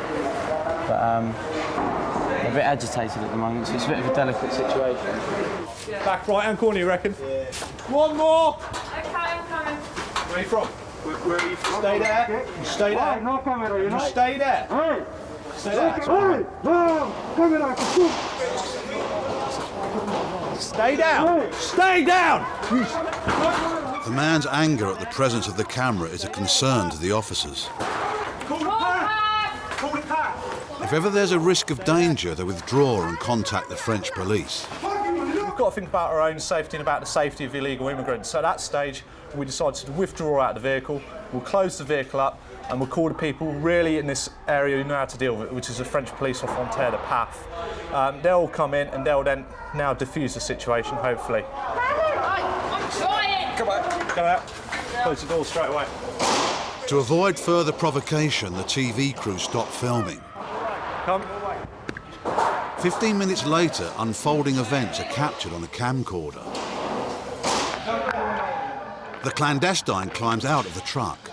Officers can only look on, as in France it's not their policy to use their power of arrest. One of them has gotten very violent and he was kicking and screaming in the deep search bay in the lorry.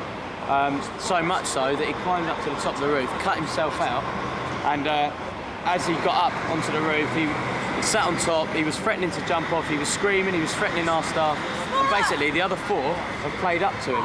And so now, they've walked out of the deep search. There's nothing we could do about it. But they're walking so far away from us that they could just jump into another lorry and come through.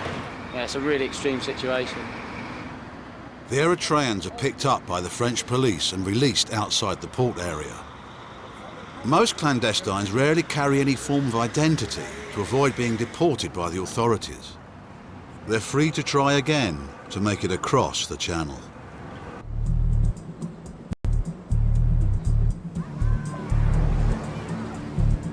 In the Isle of Wight, the enforcement team is on the move again.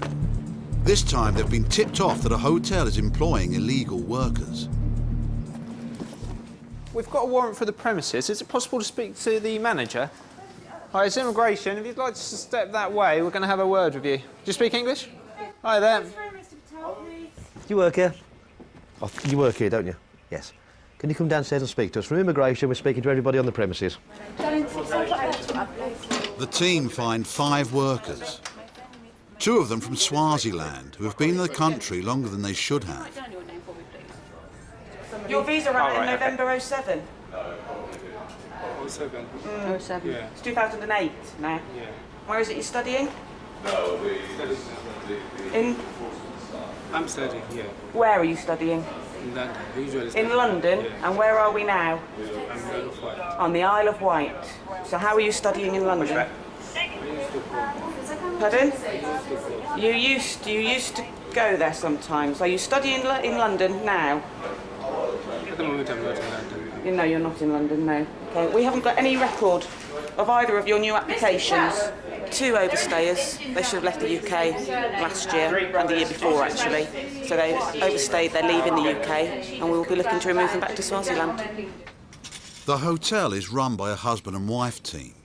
But the wife is away and has the key to the office safe, where one worker claims her documents are locked away. And yes, what's your name? Okay. Can you spell that for me? Violet. Violet. You're living on the premises here. Okay, so you've got a room upstairs, have you? Yeah. So where is your passport in your room? No. So the manager's got it. Have you got any other form of identification? Everything is in the office. In the rooms? In the office. In the office? All right. So have you lived in Russia before? Yeah, not quite easy. Right. Have you ever had a Russian passport? No? You weren't born in Russia or anything? Huh? You weren't born in Russia? My mom, it's... Your mum's Russian, but you're Lithuanian. Lithuanians are part of the accession state, so are entitled under certain circumstances to work and reside in the UK, exercise treaty rights. Russians are not. Russians are still a nationality that require permission to be in the UK and permission to work. The officers need proof the woman is Lithuanian. She says her documents are in the safe, so they go to check her room. She doesn't seem to have a key to that either. Oh, so this is your room, is it? Yeah. So where's the key? It's in the office. It was in this board with one small teddy bear and the key stick. So I don't know. Now It's on the big bunch of keys? And this board, it was in the office. Yeah. On the big bunch? And that big board. On the board? Wait, there is one big board like Okay, that. and it's not there now? Here. So there is no, I don't know, maybe someone take it. Okay, wonderful. Let's go back. She's telling us that all her documents are in the safe. We can't access the safe. There's the issue of the lost key, which just seems a little too convenient when you tie it in with the whole nationality issue. So they're going to get into her room. We can't find the key. We've given her lots of opportunities to give us the key. We can't find it, so they're going to make a forced entry into the room, see if there's anything in the room that might establish either way. At the moment, that's the problem, is we can't establish one way or the other. Stand on my bridge! Immigration! There you go then. Coming in. Okay, we'll take your whole wallet actually. Have we got anything else in here? What about? That might prove who you are. Yeah, I'll show just account letters. Okay. You haven't got a photocopy of your passport anyway? Photocopies? Yeah. It's all photocopies we make for me and we take in the office. This is my sister. Right, so that's all in the office as well. You've definitely got nothing else in here.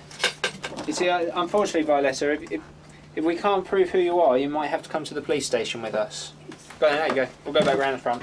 You can't prove to us who you are. Okay, so we can't prove you're Lithuanian. So I'm going to arrest you on suspicion of illegal entry, and we're going to go to the police station. Okay, you don't need to get upset. Okay. No, but for what? We can't prove 100% that you're Lithuanian. Okay. So we're going to arrest you now and take you to the police station, and we're going to sort it out there, where we can sort it out much easier. So I'm going to arrest you now on suspicion of illegal entry. So good to go there. She seems quite sincere, but there's too many cases where we come across, you know, they've been sincere and it's not the case. I mean, you need hard proof. You can't go on your feelings, really, unfortunately. The woman is the fourth member of staff arrested. As the officers search her room more thoroughly, they find a Lithuanian passport after all. But it's not hers. We've made a search. We've located a Lithuanian passport that's actually been reported stolen or lost in 2004. The team also finds her genuine passport, proving she's from Moldova, which is not in the European Union.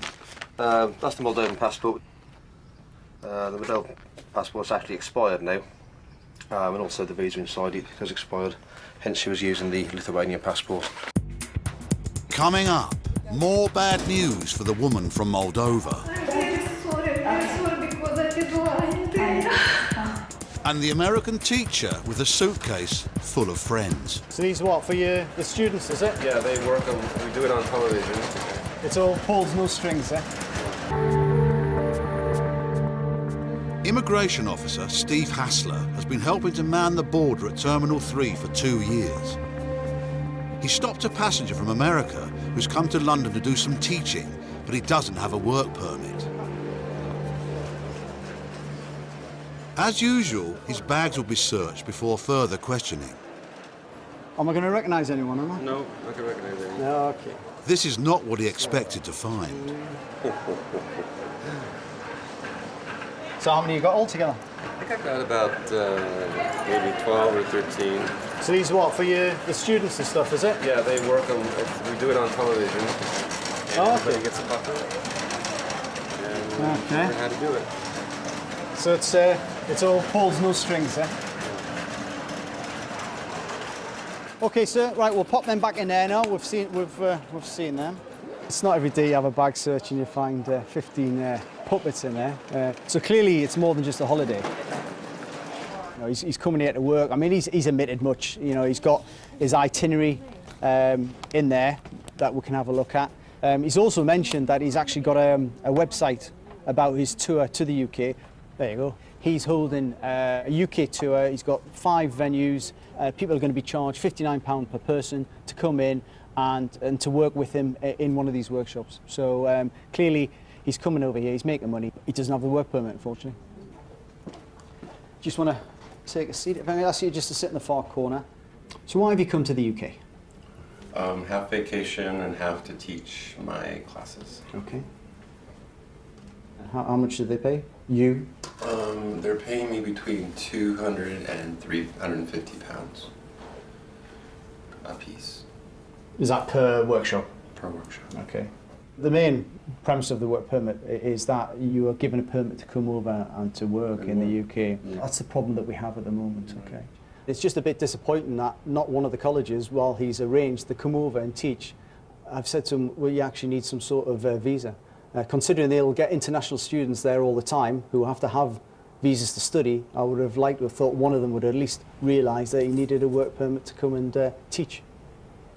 Apparently, yeah, he's got 4 Emmy Awards for work he's done on Sesame Street and the Muppets as well, so, you know.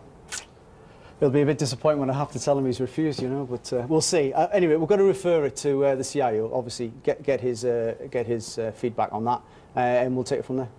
Just Officer Hassler knows the chief immigration officer cannot let the puppeteer enter the UK without a work permit.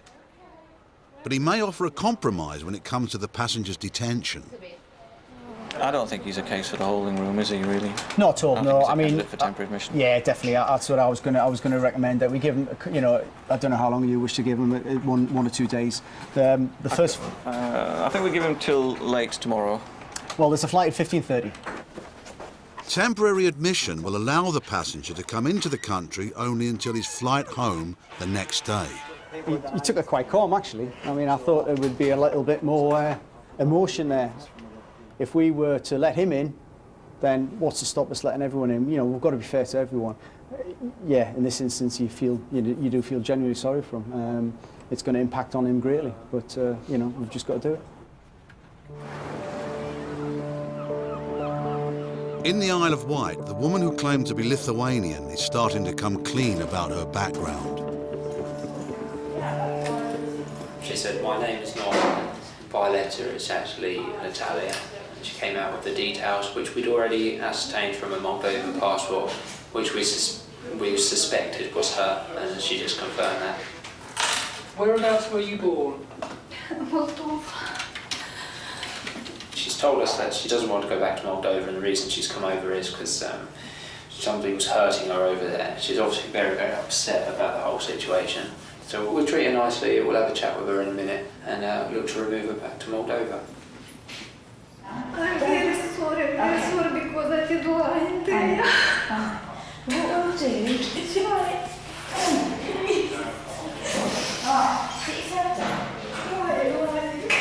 fine. Let's get your tissues.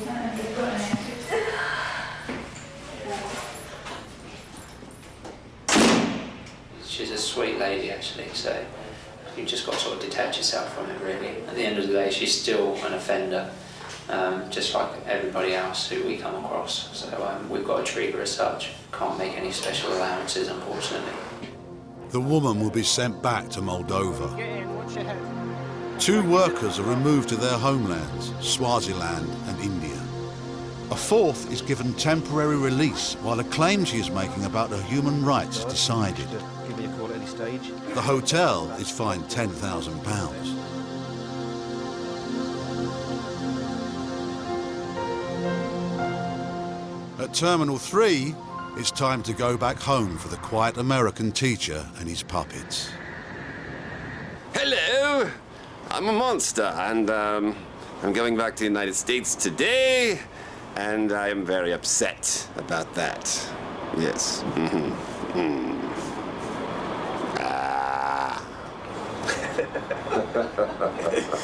I was going to teach the teachers how to use me for ESL, which means English as a second language, and also for therapy and all sorts of things like that. But of course, I'm not going to be doing that. Oh, it's so sad. Oh, it's so sad. All the kids that won't be able to laugh. Oh.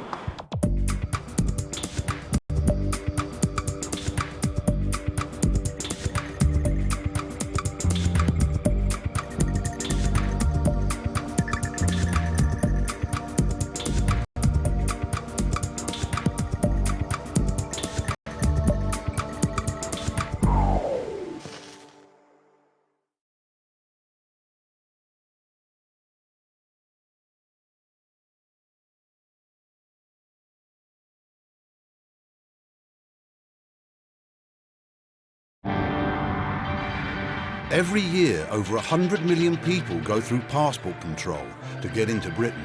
Most are welcome and legal, many are not. For the first time on television, we go behind the scenes of the UK Border Agency, the men and women on the front line of the immigration service. Tonight, a hothead at Heathrow.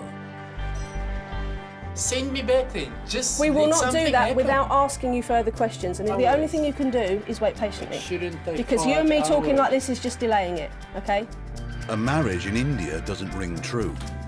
An album with a picture of yourself or with somebody else is not evidence of living together. Do you have any documentary evidence? Immigration, can you stop what you're doing, please? And a raid in Liverpool ends in tears. Thank you, man. You're a little bit upset. I'm going to place you in cuffs.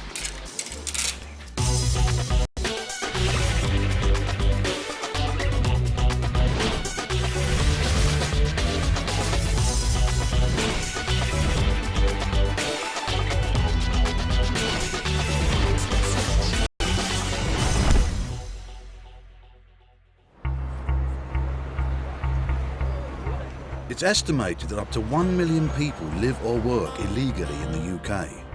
It's the job of enforcement teams to track those people down and remove them from Britain. Assistant Immigration Officer Adele Partington is part of a team in Glasgow preparing for a raid. It's currently 6:10 in the morning, and we're all just getting kitted up, ready to go out and carry out an arrest team visit. It's part of the job, but you always still get a little bit of jitters. It would be normal if you didn't get any. This morning, the team are about to pay a surprise visit on a flat where they believe illegal immigrants are living. Police vehicle. First visit is to flat 21. Target of the visit is a Pakistani male. The intelligence for this visit suggests that Mr. Shah lives at the target address with 10 or 11 other Pakistani males. Some of the occupants allegedly have counterfeit documentation. The intention today is obviously to search for and arrest Mr. Shah and any other immigration offenders that we come across. Okay? Thank you. Well, the target is to locate and arrest the offender, but for this package, although it's listed only one offender, there's a possibility of 10 or 11 other people residing at the address who could also be possible offenders as well. So it can be straightforward or they can be complicated. Until you actually get through the door, you don't know what you're going to find. The flat is not far from the team's base. It's now 7 a.m.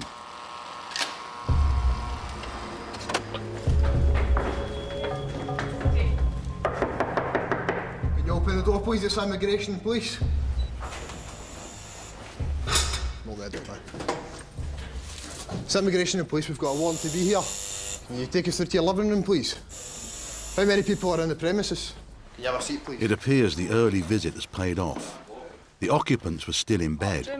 Okay, so what's your immigration status here? I'm indefinite. Indefinite? Permanent indefinite. Do you have a passport? Okay. It's in my wallet. Here inside the bag. Okay, we need access to that door and that door. Pakistani identity card. You got keys?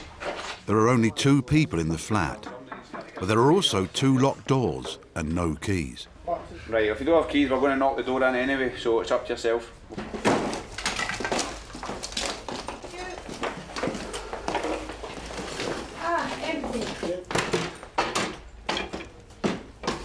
The intelligence that there are 10 people living here seems to be wrong, and the 2 men they've just found are both legal. But the kitchen window of this 3rd floor flat is open. Officers think someone has done the unthinkable.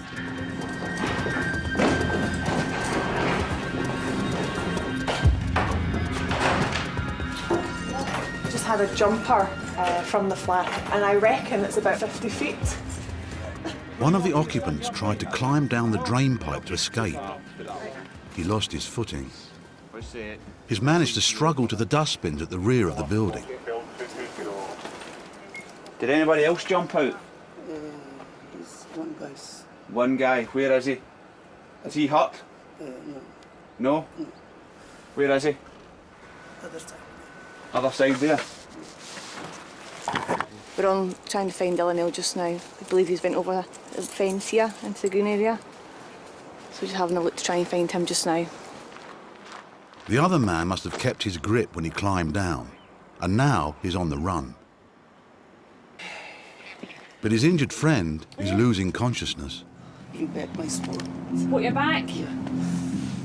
Ashley Pears has been with the Immigration Service for just over a year. This is her first serious incident. Better? Thank you. Okay. Shahid, come on, speak to me. She tries to keep the man awake until help arrives.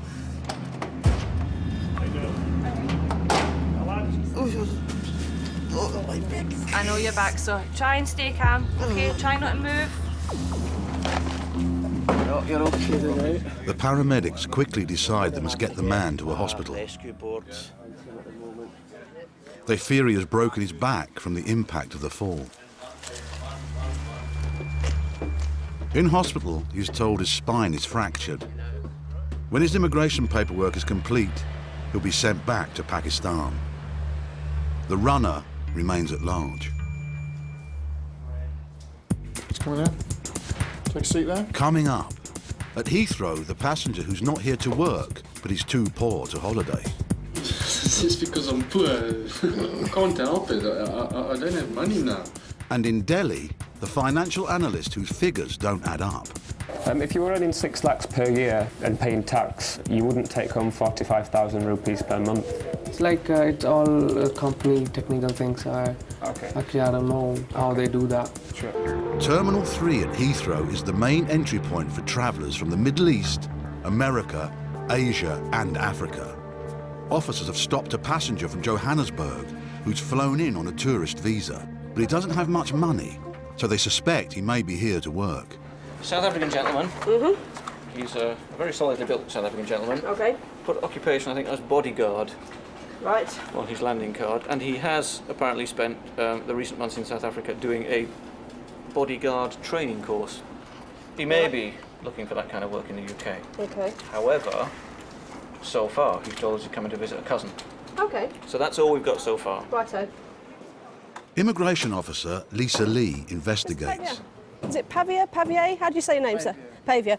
Would you just like to follow me? I'm going to be dealing with you initially today, and then a colleague of mine will be taking over the case. How long is this going to be? As long as it takes, sir. Unfortunately, these things have a habit of taking quite a long time. There's lots of paperwork to do. Something as stupid and simple as this. This is immigration. Yeah. Nothing is stupid with immigration. No. If you'd just like to follow me, we need to take your photograph, okay, because that's standard procedure when we stop anyone, and then we need to place you in the care of our holding facility so that we can come back and talk to you in a more comfortable environment. Just follow me now. You realise what my point of view of this is. If you have nothing to worry about, then everything will be fine, but we need to establish that before we can do anything else, okay? And the only way we can really do that is by sitting down and having a proper chat with you. All right then, so if you'd just like to follow me. The passenger says he's here to stay with his cousin and help decorate the house. It always arouses suspicion if somebody says they don't have a job and yet they're here on holiday. You kind of think, well, he's not from a wealthy background, he doesn't appear to have lots of savings. In fact, he says he has no savings. He's had to save to pay for his course. You know, it's just, is it credible that somebody with little money would come on a 5-week holiday? And that's what we need to establish. Thanks a lot. While the bodyguard is detained, Officer Lee checks his story. Is that all right? OK. Can you tell me why your cousin's coming to the UK today? The sponsor, the cousin, has just corroborated pretty much what the passengers said. They've got lots of decorating to do in their house. They've been trying to do their house up for 10 months. And he's just coming to help them decorate. Which is odd, but hey, everyone has their way they want to spend their holidays. I understand you wanted to speak to me. The holding room at Heathrow is hardly the best place to start a holiday. It's starting to annoy the bodyguard. I can't tell you. This is seriously for me. Okay, let me just explain. Unnecessary. If I was a criminal, if I did something wrong whatsoever, fine, do it, but not like this. We're not suggesting for one moment you're a criminal, okay? You are seeking entry to the UK. Our job as immigration officers is to establish whether you qualify for entry, okay? Don't insult my intelligence here. Send me back then. We have to go through due process. I'm this close taking my cigarettes and just out here to have a stupid cigarette. Okay, well... And it's not even the cigarette's problem, it's... Right, well I can't help you with the cigarette thing because you can't smoke in the airport. So I suggest you just... Basically, nobody's going to stop me taking a cigarette out of the bag now. You will be restrained. I won't be able to. Trust me. Okay, if you're making threats, sir, we will call the police, serious. okay? Well, the police will be called and you'll be arrested. Well, at least I'll have a cigarette there. You won't be able to because you can't smoke in police stations either. So get somebody here right now. Someone is coming to speak to you as quickly as possible. It's more than 5 hours now I'm waiting. Do you what time see that as acceptable? Okay. The only thing you can do, the only thing you can do is wait patiently. It shouldn't take because 5 you and me talking hours. like this is just delaying it. And that will, if that's Controlling immigration isn't just about manning the borders. In 135 countries around the world, British immigration staff vet those who want to travel to Britain. In India, much of this work is done at the British High Commission in Delhi.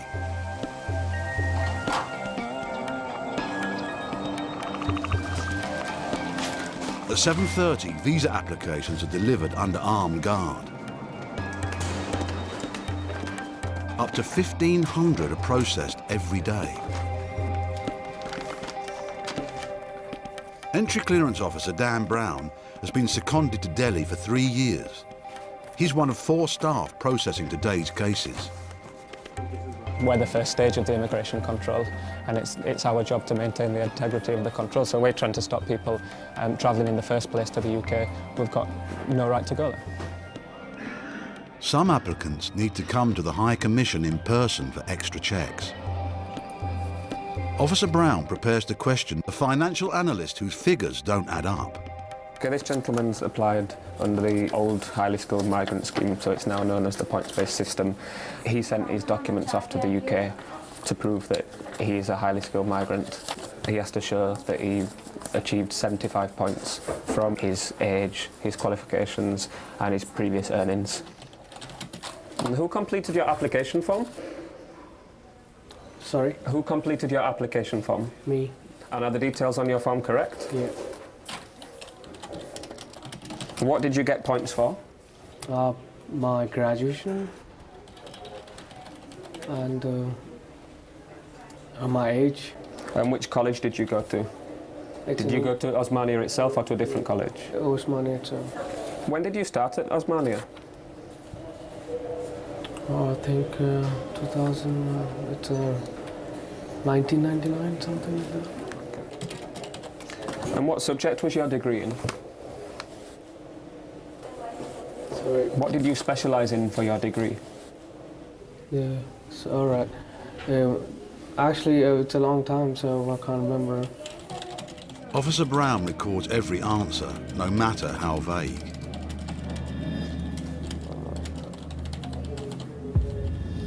So you can't tell me what speciality you did your degree in? It might be in accounting. It might be. What do you mean might be in accounting? No, I think it's in accounting and sector.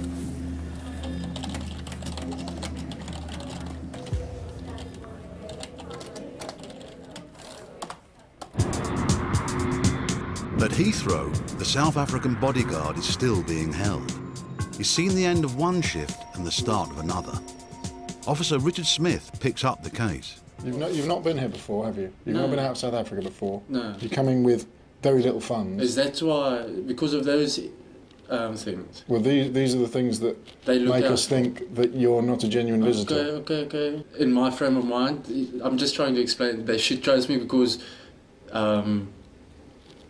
the innocence of the first time jail, and I'm not here to make or do anything wrong or try to get work. Everything's right there. I understand now what you're saying. Right. That's what they're looking out for. Okay. Have you understood? It's just because I'm poor. I can't help it. I don't have money now. With the interview over, the man won't have to wait much longer for a decision. If your opinion is that we should give him the benefit of the doubt, there are aspects to his circumstances that aren't entirely satisfactory, but on the other hand, there are aspects to his case that are perfectly satisfactory. I get the impression that he, at this moment in time, is not intending to stay and work. We've got your fingerprints on record. We've noted that you intend to go back on whatever it was in May, 18th of May, 17th of May. Okay, you've got a return ticket. Right, okay. So, I'm happy that you're not intending to stay at this point. Don't change your mind within the next few weeks because you are now on record, okay? Obviously, that was my point from the start. Immigration has given him what they call entry with special conditions. If he stays beyond his return flight date, they'll be the first to know.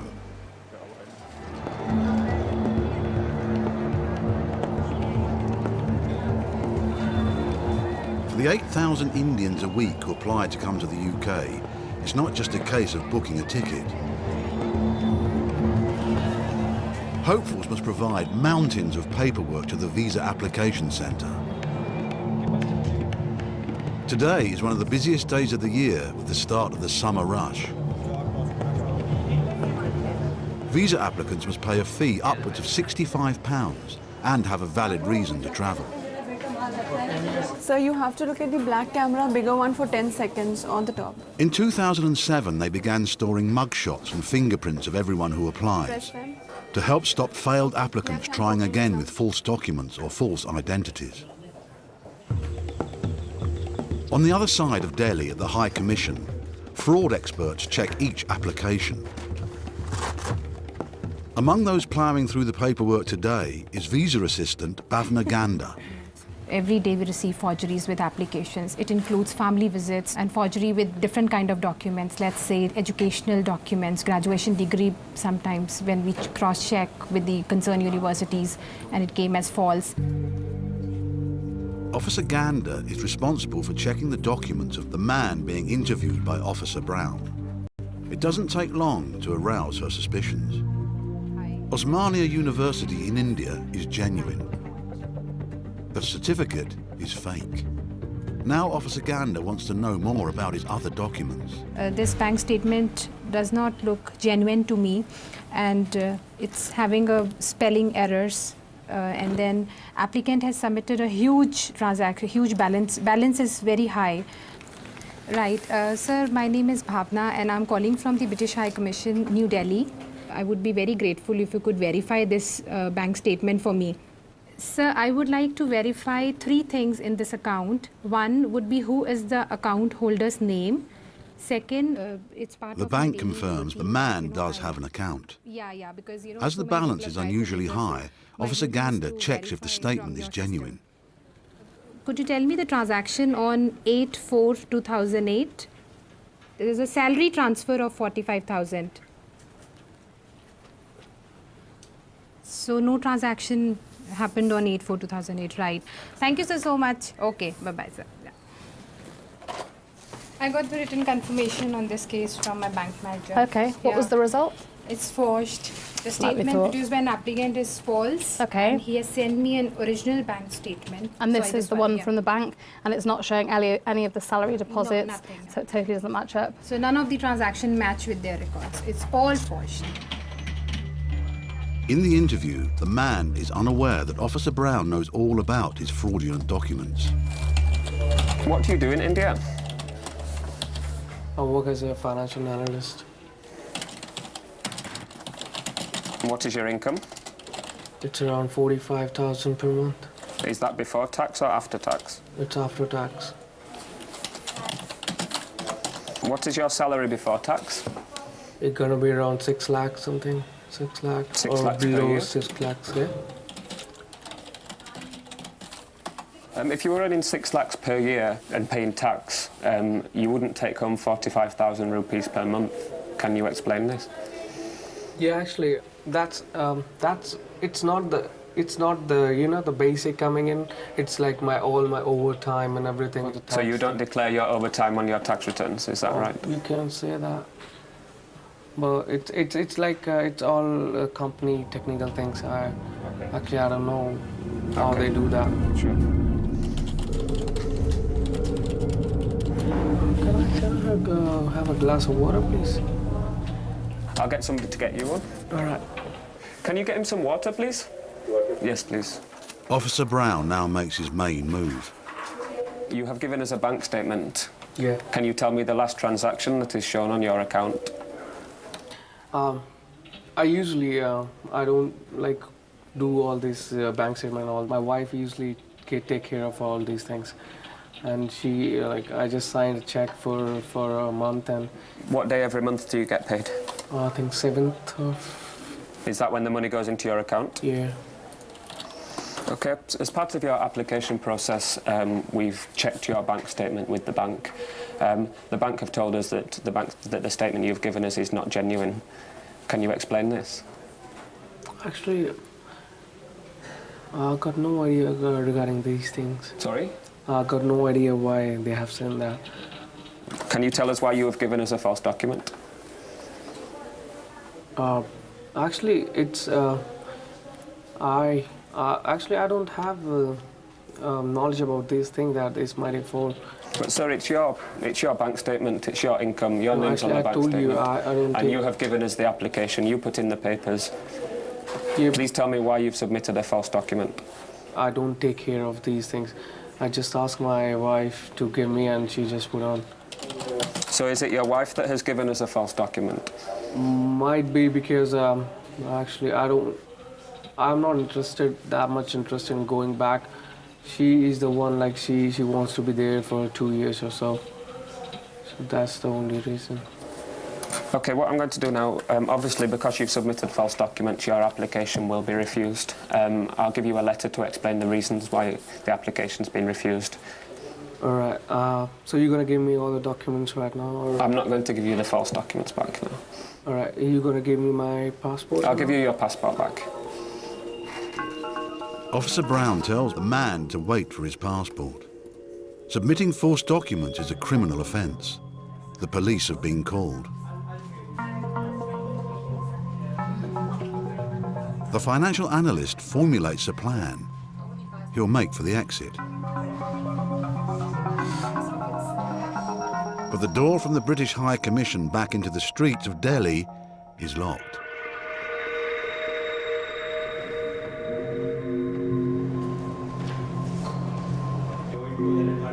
The financial analyst has nowhere to go.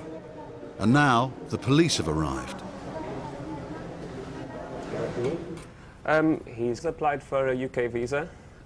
He's given us bank statements and he's given us a degree certificate. And we have written confirmation that those are false documents. Is it like that much a big crime that you're gonna...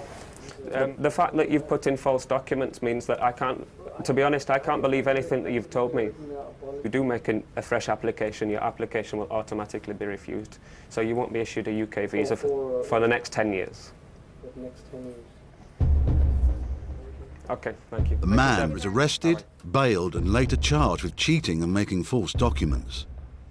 He'll be unable to enter the UK for at least 10 years. Coming up, a suspected sham marriage in Delhi. None of the photographs have anyone that I could assume is her friend. Can you explain why? Immigration! And digging deep for illegal workers in Liverpool.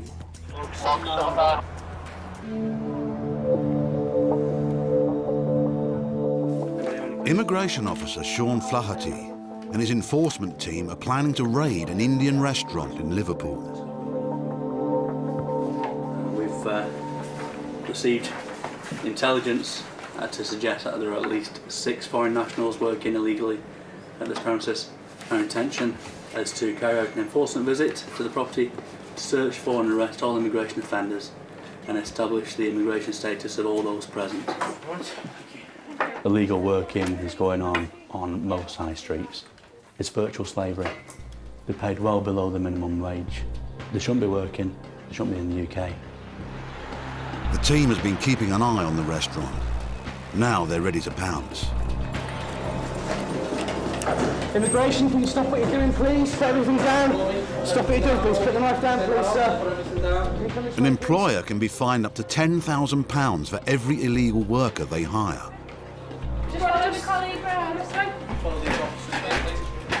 The team are continuing to sweep the rest of the building to make sure that there's nobody either in the basement or in the other floors. Immigration! We're all setting them in the sterile area and then we're going to process them one by one. Officers search the premises for any evidence that will identify the workers. What we found is that the gentleman told us that he has some identification, so he's presented to us an asylum registration card.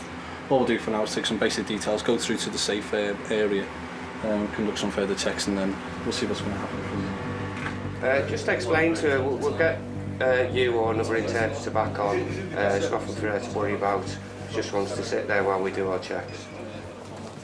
This lady here, she's on a tourist visa, but she's obviously working in the kitchen. She's got the white apron on.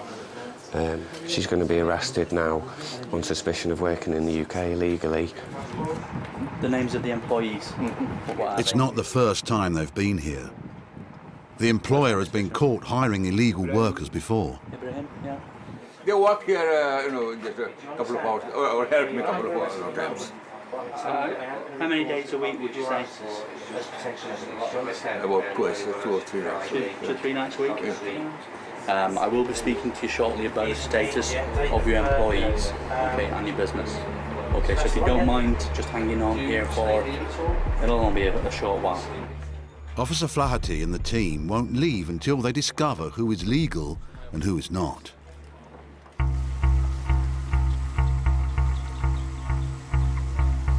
At the British High Commission in Delhi, Officer Hassan Siddiqui is with a man he believes may have entered a sham marriage to get a UK visa. Jaswin Singh recently entered Britain illegally. That's when he met a British woman. Back in India, the couple have tied the knot. Now he wants UK residency. Do you have any evidence of living together?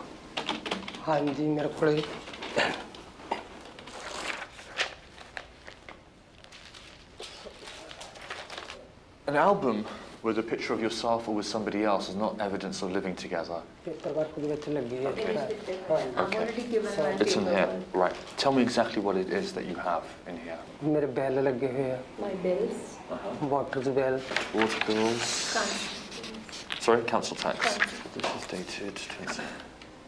How old is your wife? 60. Now she's 60. And how old are you? 35 now me. Wife is 60 and I'm 35. Waiting outside is the 60-year-old bride, a school teacher from Wales. You've got a lot of photographs having spent time together. Do you take these photographs for the benefit of this interview? नहीं ये जिदा ही photo खिंचने का बहुत शौक है मेरी wife ਨੂੰ ਉਹ ਜਦੋਂ ਵੀ My wife is very fond of taking photographs. I've noticed that none of the photographs have anyone that I could assume is her friend, because all of the people in these photographs all seem to be other Asian males of your age. Can you explain why, and have you ever met any of her friends? ਮੈਂ ਇਹਨਾਂ ਦੀ best friend ਨੂੰ ਮਿਲਿਆ ਜਿੱਦਾਂ ਗਿਲਨ name is Glynis Glynis. Yeah. I met her best friend. Her name is Glynis. Why have you chosen to marry somebody who is slightly older than yourself and has 2 grown-up children, who I'm assuming doesn't speak Punjabi, and I've noticed that your level of English is relatively basic. Is there any particular reason that you've chosen to marry this lady?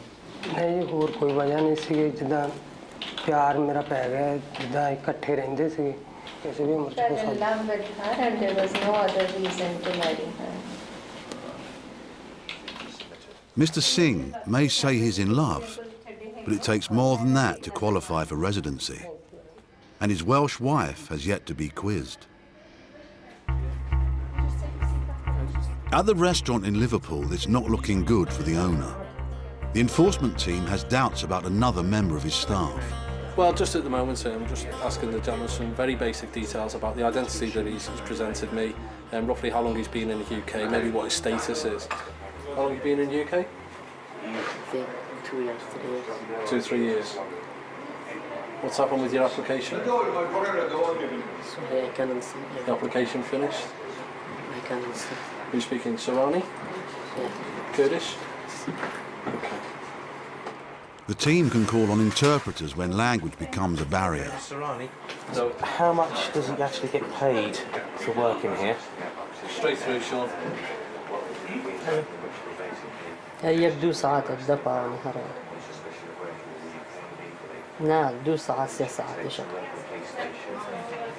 The employees we're currently dealing with, just got some paperwork. Yes, sir.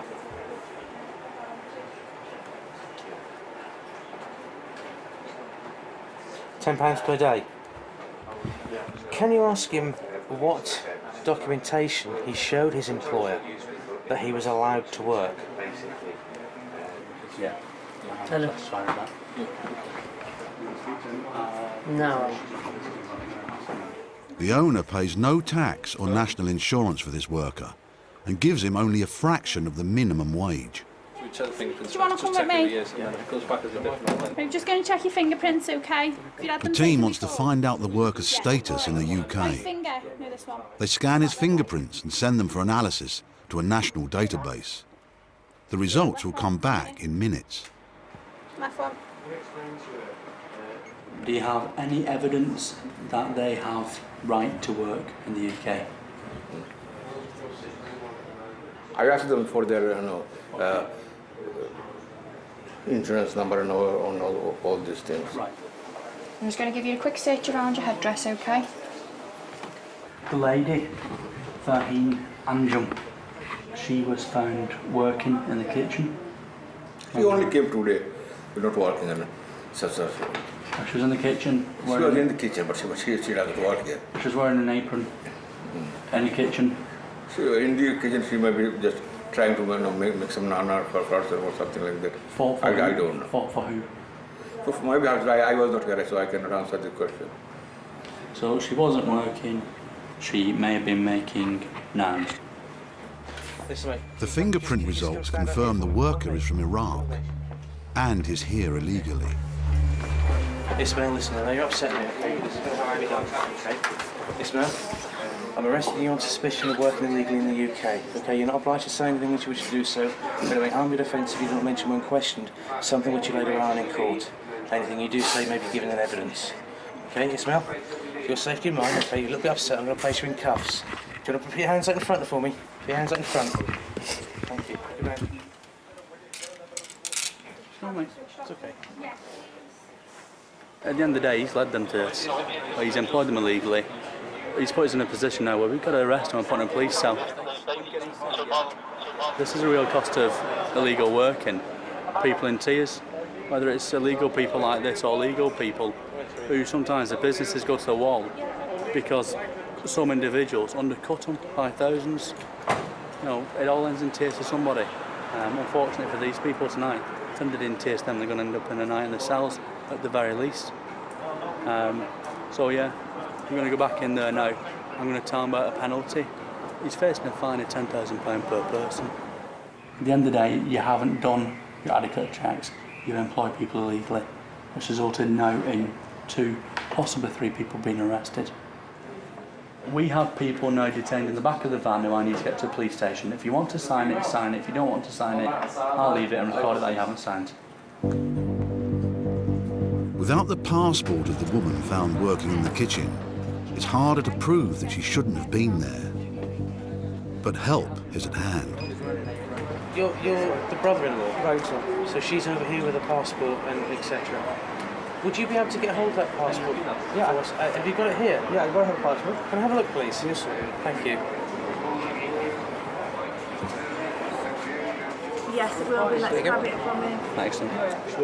The woman's relative claims this was her first time at the restaurant. She was only there to learn how to cook. Okay. Unless it's a very, very unfortunate night where she picks the only night that we visit to be learning how to make a curry in the kitchen. That's very unfortunate. It is very unfortunate. Or perhaps it's not the first night that she's been in the kitchen. I'm sure. She just arrived. We can see that. Well, I know she arrived 2 weeks ago. 2 weeks ago. So Yeah. I mean, But it is very unfortunate. The enforcement team don't believe her. She is removed back to India. The man from Iraq was also sent back home. The employer is fined £20,000.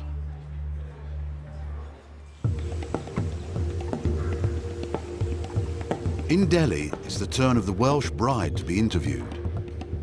She must convince the immigration officers the marriage is genuine, or it will be the end of the couple's dream to set up home in Wales. Hello, Evelyn Rita. Thank you. How are you? You all right? Everything good? Okay, I'm nervous. Yeah, understandably. Everybody who sits on that side of the chair always is. How are you finding living in Punjab? It's absolutely amazing. I truly embraced India even before I came here. I've had lots of videos sent over, so I was able to watch all those, and I knew everybody by sight before I met them. So that was nice, and How do you think they've reacted in regards to You're from the UK, and you don't speak Punjabi. How is the interaction? Well, they're very loving towards me, and they were very accepting of me from the very beginning, even when we were talking and laughing and saying Sat Sri Akal on the phone and, things like that. So tell me a little bit about how both you two met in the UK. I was out walking my dog on the beach and on the breakwater, and I saw Jas sitting on his own, and I thought I just said hello, and he said hello, and he smiled at me with his gorgeous smile, and I thought, oh, he's rather gorgeous, but he's very young. Slowly, we got to know each other, and I helped him with his English, and we just clicked, we clicked straight away.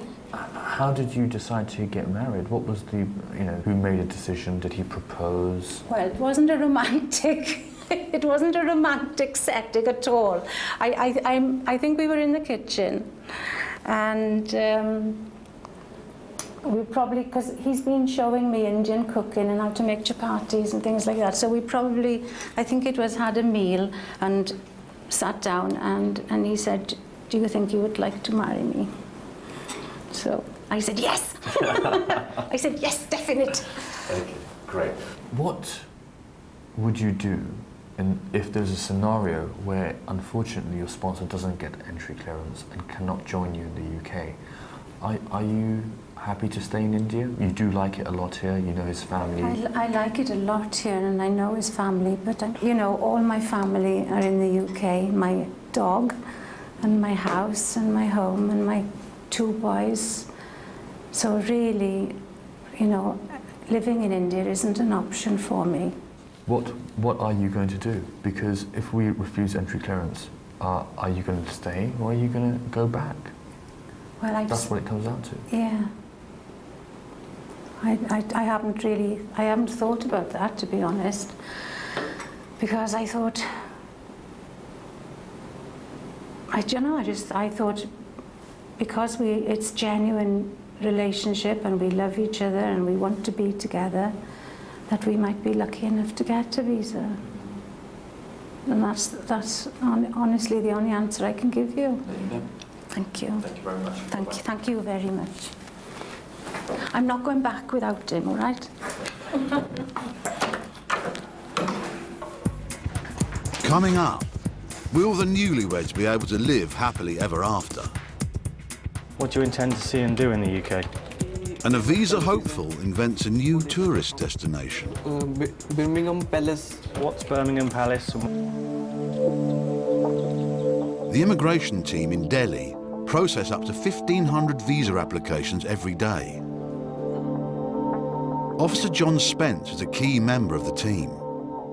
It's his job to investigate whether applications are credible. Rahul Jain, counterfeit, Rahul Jain. Rahul Jain is applying for a 2-year working tourist visa. He must prove tourism is the main reason for his trip. Okay. How long do you intend to stay in the UK? England में आप कितनी देर रहना चाहते हैं? Ma'am, 2 years. What do you intend to see and do in the UK? भी famous palaces हैं, वो देखना चाहता हूँ. Such as? कौन से? Birmingham Palace and Tower Bridge. Okay. What's Birmingham Palace and why do you wish to see it? बहुत famous है वहाँ पे, तभी मैं देखना चाहता हूँ. It belongs to the old kings and it is worth seeing and I want to see it. So, why can you only name me 2 places that you wish to see in the UK? One of which is not the correct name, and one of which you can't describe to me what it is.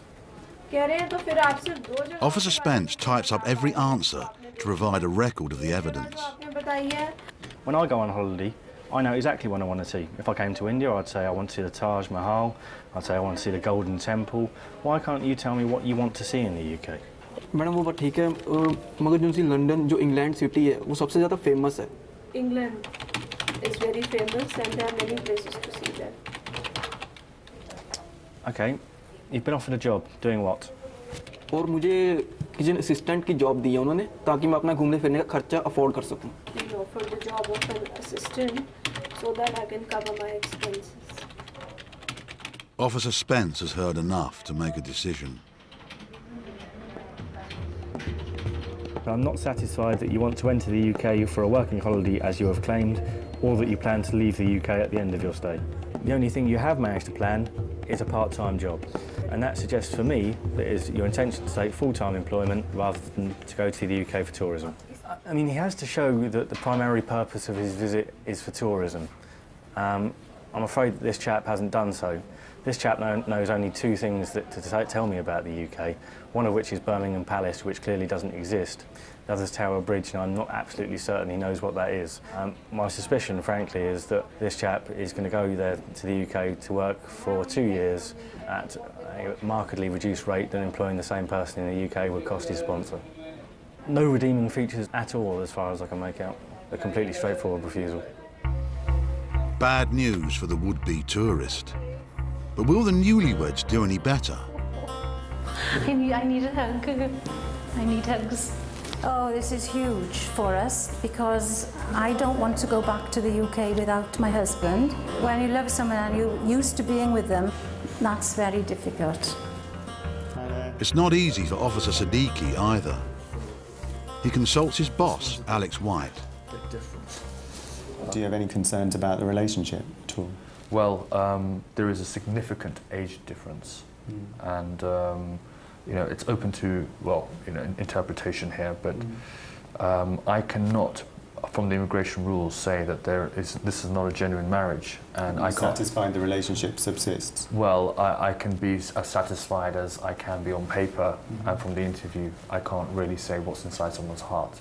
I do realise it's a bit of a sensitive area and it is subject to exploitation, but given the information you've given me, I think we're going to have to issue the visa. Okay, let's do that. I'll go and tell them right now. All right, thanks. Bye.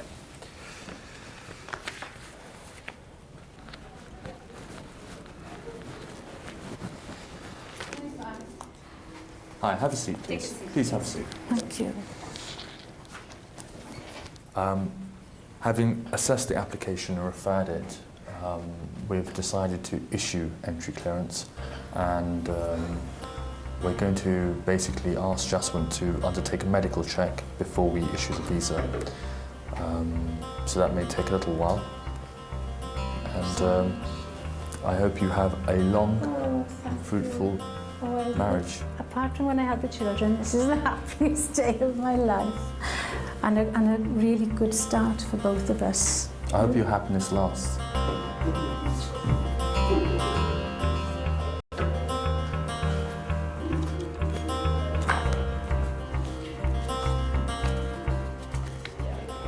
So, how do you feel?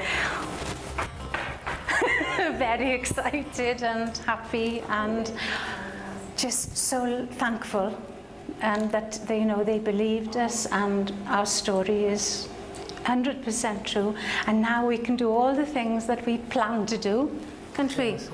We're going to teach Jas to drive in the UK and study and learn more English. Well, it just means everything. It's our future, and I know we'll have a good future together. Jaswin and his wife are now back in the UK, living together in Wales. Every year, over 100 million people go through passport control to get into Britain. Most are welcome and legal, many are not. For the first time on television, we go behind the scenes of the UK Border Agency. The men and women on the front line of immigration. Tonight, dreadful working conditions in Middle England. How did you enter the UK? In a lorry. The passenger at Heathrow with a belly full of trouble. There is something in his bowel. And panic on the streets of London. Get his hands, get on the front. Move. Get on.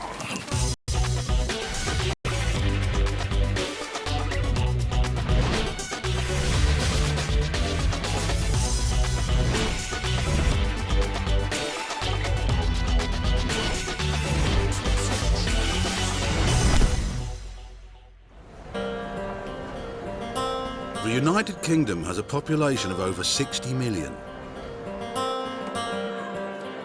Despite the border controls at Britain's entry points, it's estimated there are up to 1 million illegal immigrants living and working in the country.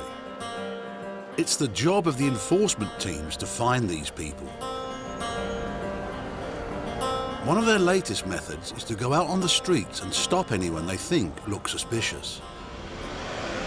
It's an immigration-led street operation at North Greenwich Station, basically looking at the public and anyone reacting to our presence, and thus we'll be stopping them and asking them their immigration status. Today, immigration officer Vicky Lacey and her team are hitting North Greenwich Tube Station, where they will stop and investigate anyone they suspect of committing immigration offences.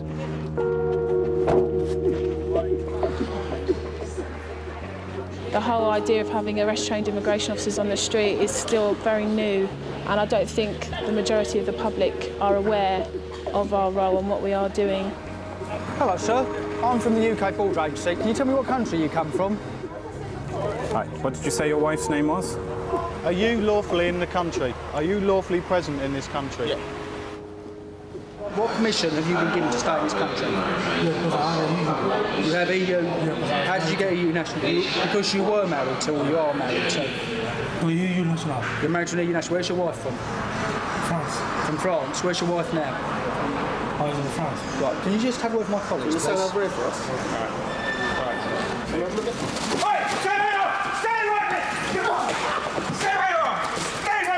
Got a runner. Stop struggling! Please, stay on the front. Excuse me. Stop! It's not a criminal. No, move away. It's not a criminal. It's not a criminal. I'm not a criminal. No. I'm not going to move away. That's a camera. It's not a criminal. Move away. Don't touch me. Go and control your body. It's not a station. People are carrying knives on the street. You're not catching them. People are trying to make life better for themselves. We're under arrest for suspicion of entry on the UK on an immigration offence. You do not have to say anything. They may harm your defence if you do not mention when questioned something to later on in court. Anything you do say may be given in evidence. Do you understand that? Okay, there's no response. I have to shout because I'm paid. You guys come to Africa, do whatever you're going to do. Don't talk to me like that. What do you mean? Don't talk to me. I'm not a criminal. I'm only talking about rights. Tell me why you ran. Sorry? Why did you run? If you're not a criminal. That's my boss. You get here, you catch your bus, you're good. Yeah, okay. Criminal. Shuffle back, yeah, and lean against the wall. I beg your pardon? For what? Hold on. Calm down. What's the problem? Relax. What? What's that for? Put your hand. No. Give your hand. Keep your hand up, boss. I will use this on you, yeah? Put your hand down.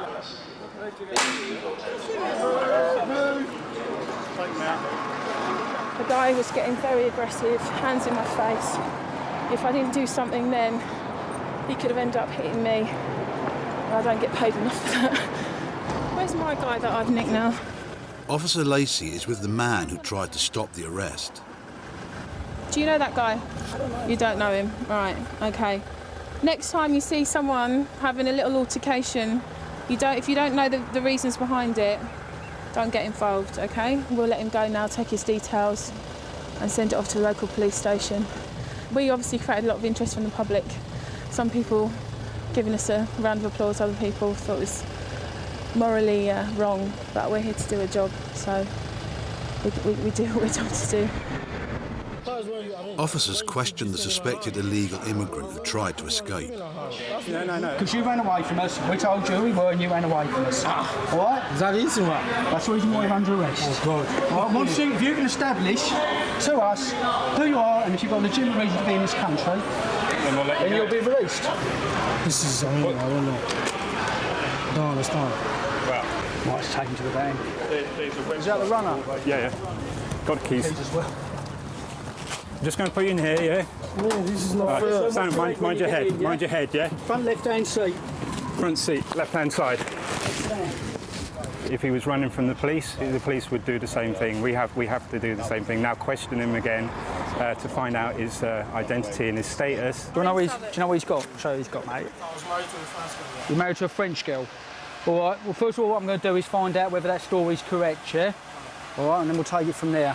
This guy tried to run away from the scene, so we want to just check his details. The gentleman was given 5 years to remain in the country because he was married to a French national, but we think that has now expired. His EU residency? Expiry 25th of October 2005 for that application. It extended the condition, but it expired in 2005. So he's an overstayer. Yeah. As the man should no longer be in the UK, a date has been set for his return to Nigeria. He has since appealed against this, and his case is yet to be heard.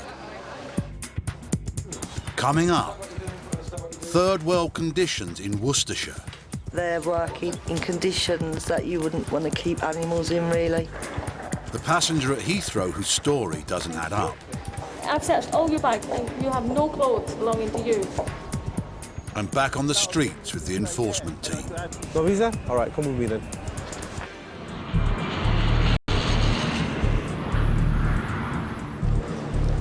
Heathrow is the world's busiest international airport. The immigration teams are often given advance warning of travellers who may have something to hide. Chief Immigration Officer Matt Dyson has just received some intelligence about a passenger expected from Miami. He's put Officer Lisa Lee on the case. The records show he has been issued 2 British passports in the last 7 years in this identity. Yep. But Okay. a Jamaican national submitting the same photographs, in other words, would have been the same person, Yeah. was landed as a visitor in a different identity in 2001. All right then. Okay, if I give Yep. you this, Yep. it's background information. Okay. The Miami flight has landed, and Officer Lee takes up position, ready to stop the Jamaican man with a suspected fake Thank you passport. very much, sir. Thank you. Yes, sir. Hello, sir. How are you today? It's the passenger she's been waiting for. Where do you live in the UK, sir? In Bristol. Okay, sir. I just need to have a quick look at your passport, okay? I've been going through for the past 3 days. Oh, have you? Okay. Won't take a minute. No problem. That's All the right. same thing I went through in Miami. Oh, did you? Oh, dear. It's not your lucky travel then, is it? Officer Lee plays it cool. She doesn't want the man to think this is anything more than a routine check. Have you been there on holiday? I was in Trinidad first. Barbados. Trinidad first, Barbados. You've had a long journey then, haven't you? The You been out there passenger's for trip hopping? to London via Trinidad, Barbados and Miami has taken nearly 3 days. Okay, so what I'd ask you to do, please, just for a moment, can you just take a seat down there for me, please? And we'll be back with you as soon as possible. All right? Where is he at the moment? He's just sat over there. Okay, I don't want him unattended at any length of time. Okay. So if we're going to go straight down now, let's go straight down now. Yep. After that, I want him fingerprinting photograph and I want him in the holding room. Okay, no problem. I'll do it as soon as we come back up. Thanks. We're just going to go down and have a look through your bags then. All right? If he's obtained British passports fraudulently, it's actually quite serious. That's a prosecution matter. We may just look to refuse and remove, because that might be the more sensible option. But again, we can't make a call on that until we find out what's going on. His route to London is one often used by drug traffickers. It makes Chief Dyson suspect there may be more to this case than just a fake passport. I'm also a bit concerned that he might be involved in other activities, and a good check in customs would give us a bit of a pointer on that one. A good check starts with his luggage. Do you have the ticket? Because of the serious nature of this investigation, they've brought in a customs officer to conduct the search.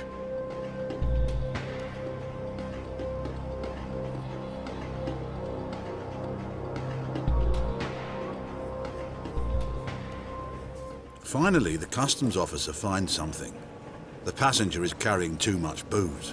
Point out you are 1 litre over your allowance, but because you've been delayed here, it's a gesture of goodwill that you take that. Okay?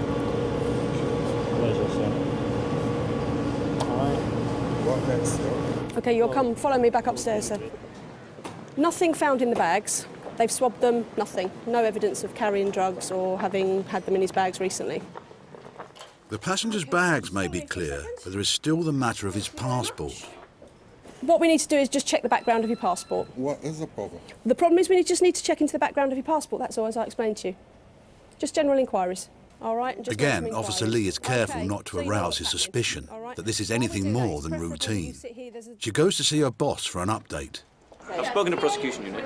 They want to prosecute. Okay. In this case, so we need to keep our input to a minute. To a minimum. They're going to want details recorded, file making up, Yeah. and then they're going to get him arrested. Okay. So they're going to arrange for some uniforms to come over and take him away. Okay. Okay. Yeah, no problem. All right. The man will be arrested for having a false passport. But Officer Lee doesn't want to tell him just yet. What's going to happen now is I need to take your fingerprints, OK? All right, the sooner we get it done, the quicker we can get on. Next, Officer Lee will take the investigation further. A medical check. OK, sir, can you follow me? Because we just need to get you looked at by our doctor. Because we're holding you up, we need to make sure you're fit and healthy. He's going to have to go to the Port Medical Inspector for an X-ray to check that he hasn't swallowed anything. Customs didn't have enough grounds to do an intimate search or an X-ray. Because we're detaining him, we have to make sure he's medically fit. So we do have the authority to take an X-ray. Oh, right, thank you. Come with me, sir.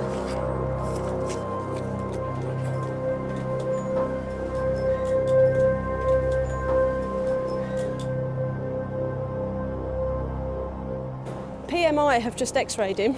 Yep. There is something in his bowel. It looks like the Jamaican will be here for some time. 7 a.m, deep in rural England.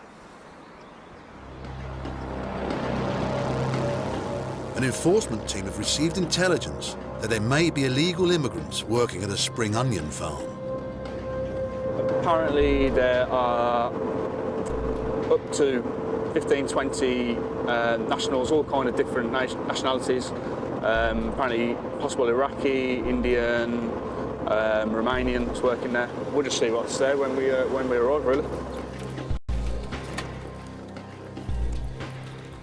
Come with me. Yep.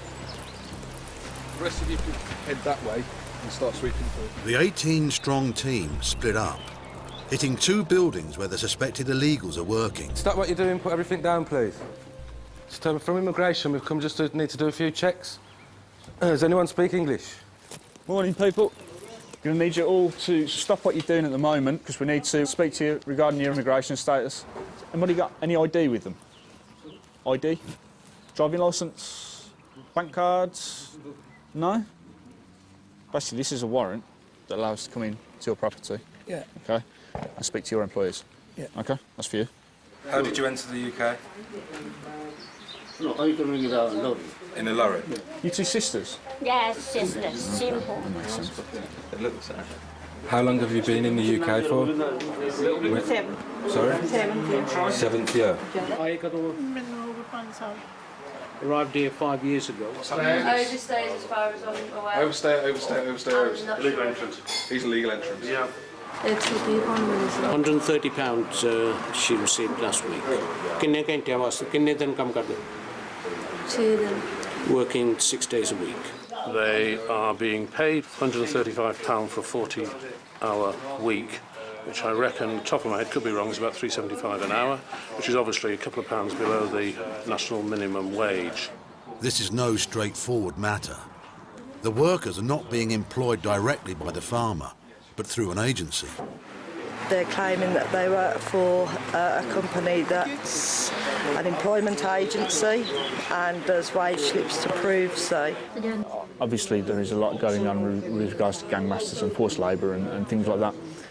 They're being quite coy about where they live, saying that the people in the vans pick them up in the morning, bring them to work. So they probably don't earn an awful lot, if anything, but they will work for their accommodation. So somebody's basically forcing them to work here. It's horrible coming out to a job like this where you see that they're working long hours for little money in conditions that you wouldn't want to keep animals in, really. But the conditions are relatively poor. It's mud underfoot and pretty horrible outside. They have to work in this unheated room which is leaking profusely. We're poor back home. And that's why I've come over. We've sold our house and had to sell our land to get here.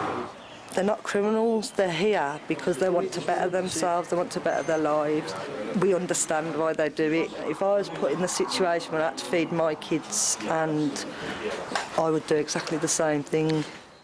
Although employment regulations are being broken, the enforcement team's job is to identify and remove illegal workers. We believe that you're illegally present in the country, so I'm now arresting you on suspicion of entry without leave. I understand. Okay, this gentleman and this lady have both been arrested on suspicion of entry without leave.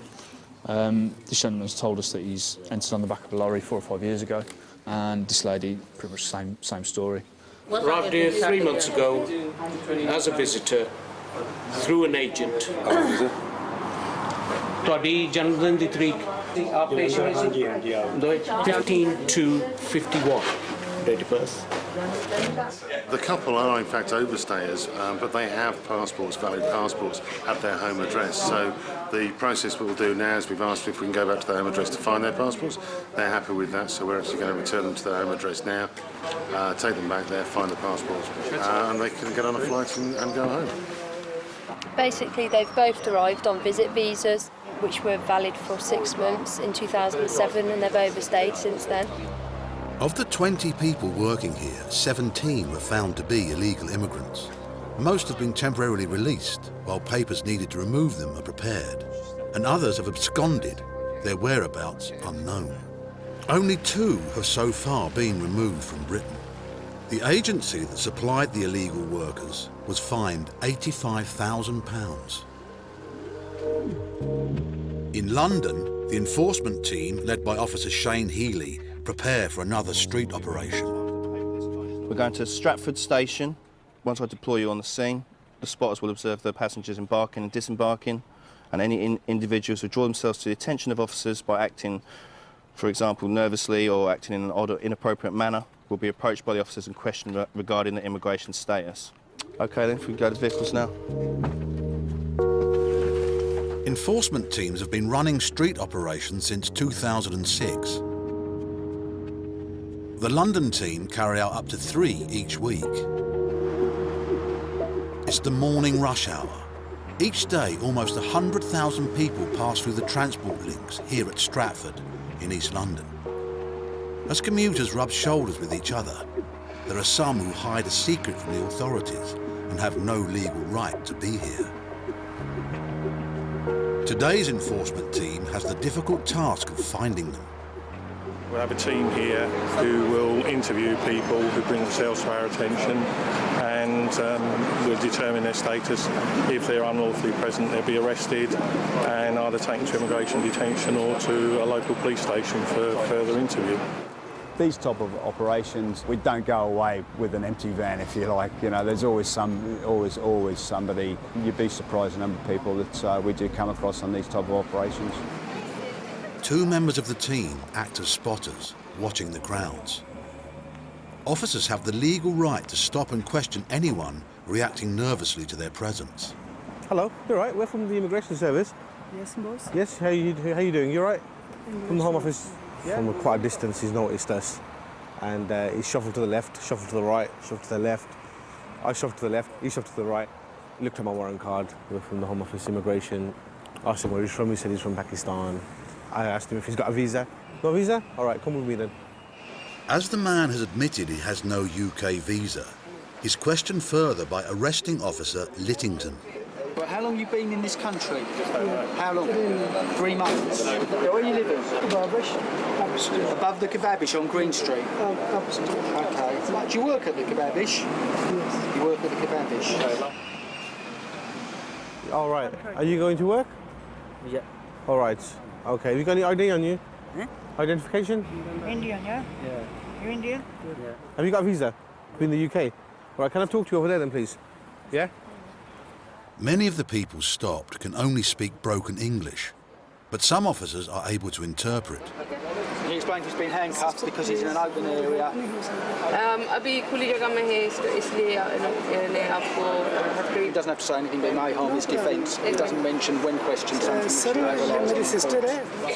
With the man having confessed to living and working illegally in the UK, the team have their first arrest and another suspect to question. He's now being questioned in Hindi because he speaks Hindi, hence my colleague here who speaks Hindi is taken over the questioning at this point to establish exactly how he came in and when, so we can work out where we go from here. He's admitted that he came into the UK a year ago. He came from Belgium in the back of a lorry. He paid an agent some €3,500 to get here. And he's admitted that he's here illegally. You're under arrest. Okay? I'm arresting you on suspicion of being a illegal entrant in the United Kingdom. Okay? You understand that? You do not have to say anything, but it may harm your defence if you do not mention when questioned something you later rely on in court. Anything you say may be given in evidence. Okay, you understand that? All right. Okay. Do you want to take your bag off, yeah? Okay. All right. Just going to search your bag, okay? What have you got in your pockets? Anything that relates to his identity or nationality, anything might indicate where he lives, basically identification. So that's your friend's bill? Yeah. That's not you? He'll go to India. Your friend's gone back to India? Yeah. Okay. Why have you got this? Why do you have this? Why have you got this? No, I am pay bill. You're going to pay it for him? Yeah. And there's more incriminating evidence. You know you shouldn't have this. You shouldn't have someone else's bank card. He's my friend, he hasn't got my bank card. He's got a bank card in there which is in a different name to what he's given us. He's stating that it's his friend's, but he shouldn't be walking the street with somebody else's bank card in his property. Okay? Okay. All right? All right, you come with me. Yeah. Do you want to let them know we're coming up? Yeah. With 2 arrests in the first hour, it looks like it will be a busy morning for the enforcement team. Coming up, the man who can't remember his own birthday. What's your date of birth? Come on. It's like 84, but it's... You can't remember your date of birth? It's the day you get all the cards. 84. The Jamaican is introduced to the drug toilet. If he's found to be smuggling drugs, then it's a whole new ballgame. He'll enter a kind of a different area of prosecution. Hello. And the Canadian who's never met his girlfriend. Thank you, bye-bye. It's a man. Airport detection systems around the world are improving. There are still those who like to try their luck. Where do you live in the UK, sir? This man came into Heathrow on a suspected false passport. But the immigration officers had a hunch that he was a drug trafficker. What we've got here again is, you can see here, I think that's a little cluster actually because of the viewpoint. Yep. Over here, here, here, here, and here, very, very tiny. Yeah, there's one there, look, as well. Yep. This area here is excess gas, which is being produced by holding this stuff. An X-ray taken at the airport reveals the man had suspicious packages in his stomach. The doctor is 99% sure that the objects in the passenger's lower intestine are foreign objects. So the officers from Her Majesty's Revenue and Customs are going to go and speak to him now. Mr. Martin, would you come out, please? Now, the doctor feels that there are foreign objects in your body system. We have no alternative, I'm afraid, and I'm arresting you on suspicion of being involved in the importation of a controlled drug. I must caution you that you do not have to say anything, but if you fail to mention when questioned something that you later rely on in court. Because this is not a unique occurrence here at Heathrow, Customs have installed a special drugs toilet that will collect the evidence. Once we've identified smugglers with packages of drugs concealed internally, we escort them to facilities like this. They sit on the toilet area up there. They pass the packages through. Then we'll switch the water on and we will generally clean the packages like that. We put the packages in the jar and then these are secured away as evidence. If he's found to be smuggling drugs, then it's a whole new ballgame. He'll enter a kind of a different area of prosecution, and that will take the lead, particularly if he's swallowed them, because there's a health risk there. So he'll be observed by Customs until he passes them. During the course of the day, after 2 sittings, 96 packets of cocaine were recovered. I would imagine there was a sense of relief, though, because he knew he'd been found out. He knew there was no escape, and he probably just thought, I want to get rid of what's in there, because who knows what could have happened to him if one of them had burst or something. If just one of the packets had burst, it would have been enough to kill him. The man pleaded guilty to drug smuggling and travelling on a false passport. He was sentenced to 6.5 years in prison, after which he will be deported back to Jamaica. At Stratford Station in East London, immigration officers Williams and Healy are questioning a Nigerian man. You just going to work now? Yes. The man first told them he had a work visa, but now claims he has indefinite leave to stay in Britain. You had a visa? Yeah. Okay. What was the visa for? Do you remember? What kind of visa? What kind of visa? Yes. What do you mean by what kind of visa? See, if you're telling the truth, Yeah. you'd know the answer to that. There's different sorts of visas, and you know what you applied for. It must have been quite a big occasion you coming to the UK, so you know what visa you applied for. So you obviously didn't, did you? No, I don't know if you want to start thinking again about what you've told us, because at the moment nothing's making any sense, is it? Do you think your story sounds good? Do you think your story sounds credible? Then it's up to you, because I want you to believe what I said to you. It's up to you to prove to me that you're legally in the UK. I don't have to prove anything. You have to prove to me that you're legally here. Like how? Well, exactly. You walk about with no identification on you whatsoever. You tell me you've got a work visa, then you change it to indefinite leave. The officers are not getting any straight answers, so they try to track the man down on the immigration database. But for this, they need his date of birth. Yeah. What's your date of birth? 1984. It says 1984. Yeah. Let's think of some days as well, shall we? Months? No, he's not sure. What's your date of birth? Come on. It's 1984, but You can't remember your date of birth? It's the day you get all the cards. 84. I'm a lot older than you, and I can still remember my date of birth. Yeah. How can you not know your date of birth? How old are you? Yeah. How old are you? How old am I? Yes. It's 1984. Yeah, well, how old are you? No, we have no trace of you. We have no trace of that name at all. Of his name? No traces? No. It means that nobody with that name and that date of birth has got indefinite leave. That's what you mean? That's what it means. So do you want to change what you're saying now? Like how? What do you want me to do?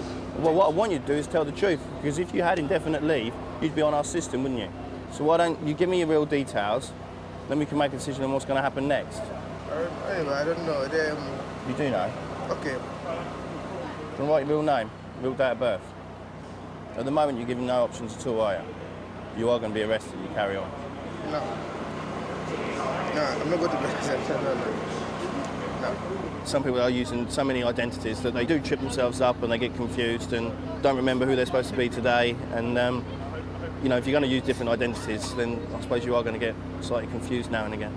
Realising he's being caught out, the Nigerian finally explains his reasons for being in Britain. To be honest with you, this is the reason I came to this country, this name.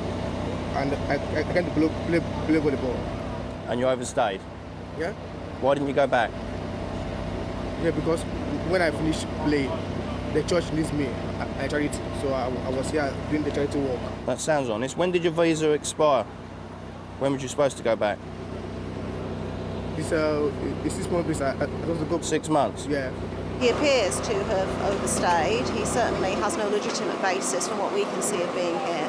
We will take him to an immigration holding centre and deal with him from there. 7 years ago, this man came to Britain to play volleyball on a 6-month sports visa. The life he has made for himself in this country will soon be over. He has agreed to a voluntary departure date back to Nigeria.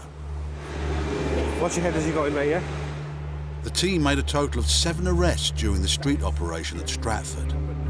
6 men were given temporary release, but all have failed to show up at a reporting centre. They are listed as absconders on the police national computer. At Terminal 3, a flight from Chicago has arrived. A passenger who claims to be a doctor has been stopped by immigration officer Bridget Hall. The man was born in Africa and has been living in the US for the last 10 years. He lives in the States, he's got a green card, he's a permanent resident there. He wants to transit through the UK to get his flight at Gatwick, which should be leaving in about 5 hours or so, back to Sierra Leone. Nationals from Sierra Leone must have a visit or transit visa to pass through Heathrow. The passenger has applied for both and been refused. All of this requires further investigation. So he's turned up today with no visa, 2 refusals behind him, and a flight that's leaving this afternoon, and he wants to try and get on that. Officer Hall needs to be sure the passenger won't stay on in Britain if she grants him access to catch his connecting flight. I've seen the ticket, so I do know he's got an onward flight, but that doesn't necessarily mean he's going to go on it. Quite often they'll get an onward flight, and it's a small outlay for them gaining entry into the UK. So before she issues a visa, she must be satisfied his story rings true. It's a bit strange that somebody would want to give up a good life in America, so we've got to check his bags. Now, as he is returning permanently, he's got about 6 pieces of luggage, so myself and a colleague are going to go down, search through his bags quickly and make sure there's nothing that we should be concerned about. Thank you. And straight away, the search throws up some surprises. Oh, okay. Just thought I'd check. Directly as you come across on that one over there. Cheers, mate. What's this for, sir? The potassium tablets? This is an antihypertensive. What's Ezidrex? What's indomethacin for? The metformin? Lovastatin? Lovastatin is anti-cholesterol. So have you got high blood pressure as well? Yeah, high blood pressure. It's a good job you're a doctor then, really, isn't it? Yeah. One of the reasons you will refuse your visa is when you are unable to prove that you have this job, that you are a working doctor. So I need to see some evidence to show me that. No, not as of now. I was before 1997. When you go back to Freetown, you're not a registered doctor. Is that what you're telling me? Yeah, when I arrive, I'm going to register and do everything. But you're not yet. But you're not yet. Yes. So why have you got this prescription pad? This one? Uh-huh. This prescription pad is one that I had. And now there's more to arouse the officer's suspicion. Whose passport is this, sir? Well, I cannot see. Maybe my father or maybe my brother. I don't know. Okay, who's this woman? Khadisha Hariri. Oh, that's my sister. Who's Jonathan Fawaz? Fawaz. Who's that? That's my cousin brother. Your cousin's brother? Yes. A lot of stuff isn't adding up. He's going back to Sierra Leone to live, but yet he's not got anything of his own there.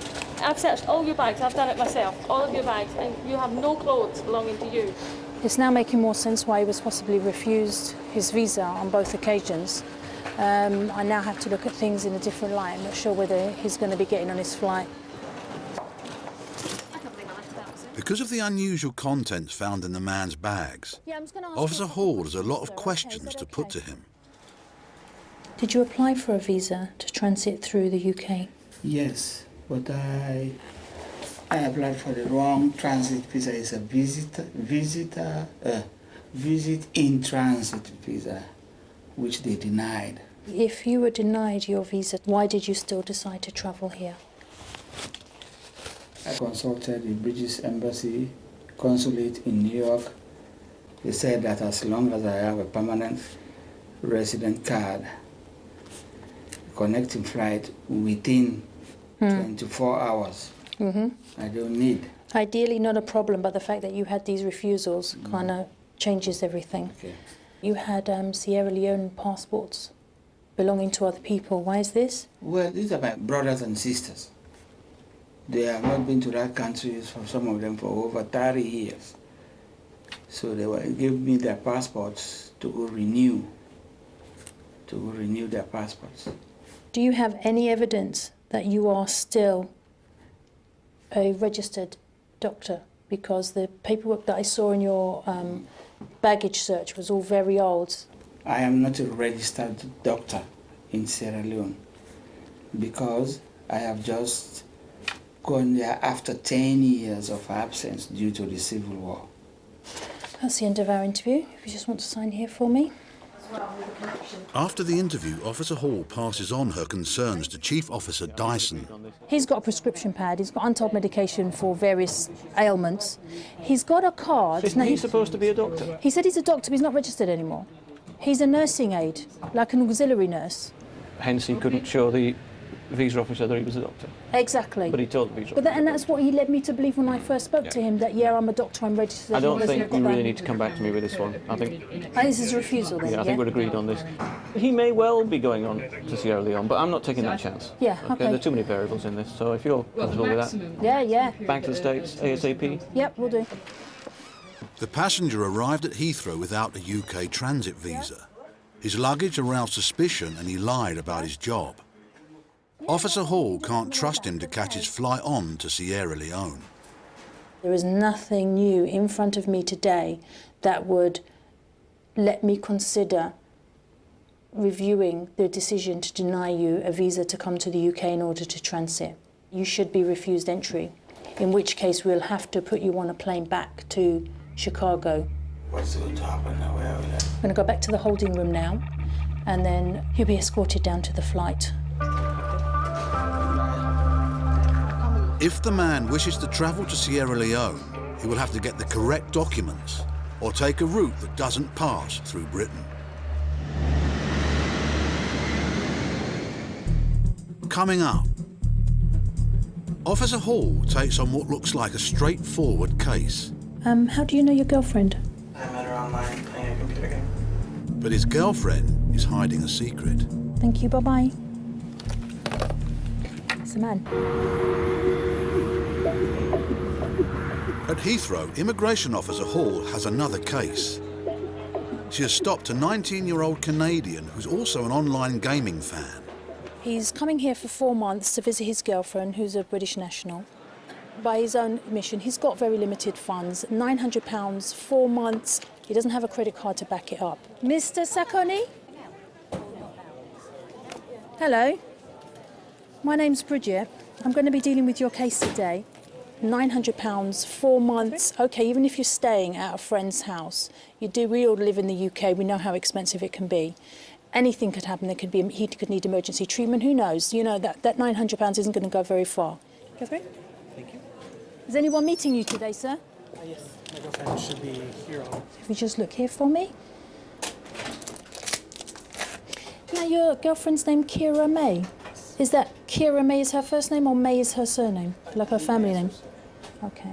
All right, let's go through to the interview room. Some of the questions may be quite probing. I don't want to upset you at all, but I have to get a really clear answer. So, how do you know your girlfriend? I met her online playing a computer game. When was this? I originally met her about a year ago. And we're talking online, we're not talking face-to-face at that point. Okay. Have you ever met your girlfriend in person? No. First time today, hopefully. Officer Hall is concerned that if things go well for the Canadian and his girlfriend, he may be tempted to stay on in the UK. Perhaps a call to his girlfriend will set things straight. Hello, can I speak to Kira May, please? You are expecting him today, are you? Okay. Can I just ask, how do you know him? How long ago?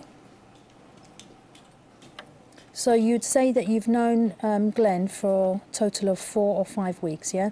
No longer than that? Because he actually told me he'd met you a year ago. Well, obviously, we're not sure whether we're going to allow him into the UK at this moment in time. I'm going to have to go back to him and just, obviously put that discrepancy to him. Is there, are you going to be contactable on this number again? Because I think he may want to speak to you. Okay. Well, thank you for your time. Thank you. Bye-bye. It's a man. It's a man. Yeah, that was a man.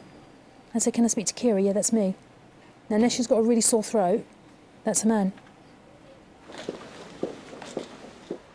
As Officer Hall now knows the passenger's internet girlfriend is male and the two have never met, she must tread carefully if the news is not to come as a shock. Have you spoken to your sponsor on the phone at all? It's always been online. This is going to sound like a mad question. Bear with me, okay?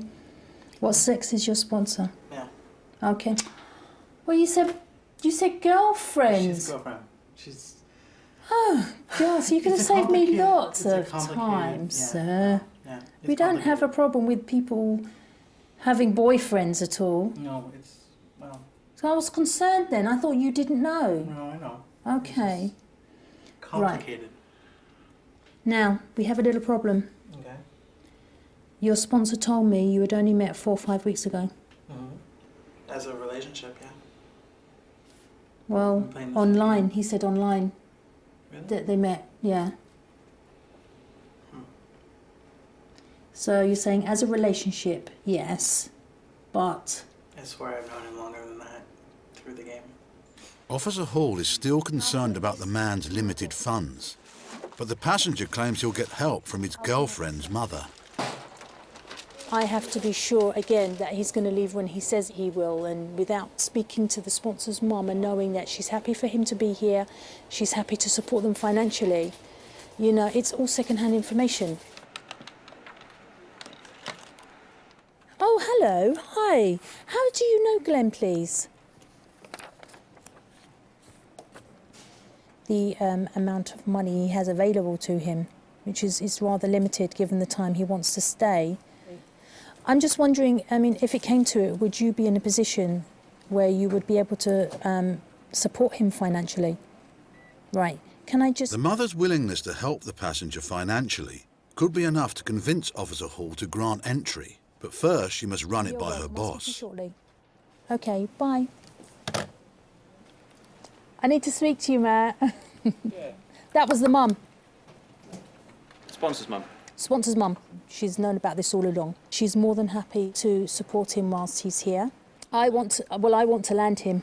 You do? I do. Initially, no. You know what? I thought it was a refusal, but I've spoken to everybody involved now. I cannot, in good faith, refuse this man when I think that I tend to agree with him and I think he will go home. Fair enough. Okay. Thanks for landing then. Brilliant, thank you. So now I have the happy task of letting my passenger out on his holiday. I'm going to allow you in for your holiday. The only proviso is I have landed you, so I've put a stamp in your passport until the date of your return ticket. Perfect. So you have to leave on or before this date.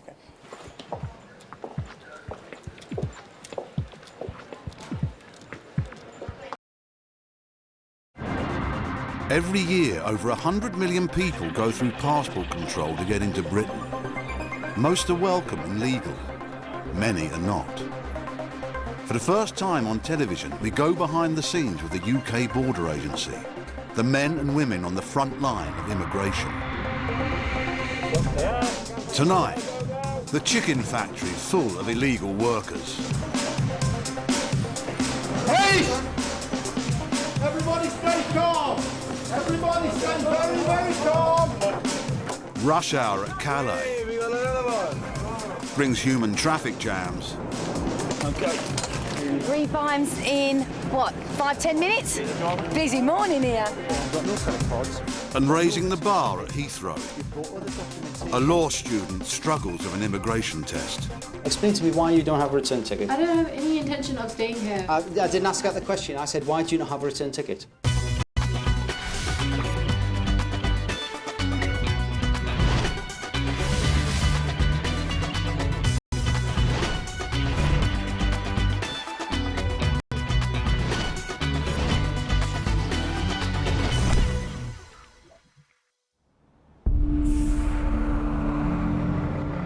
Eight a.m, the port of Calais, France. Hundreds of lorries are preparing to board ferries bound for Britain. But some have unwanted cargo.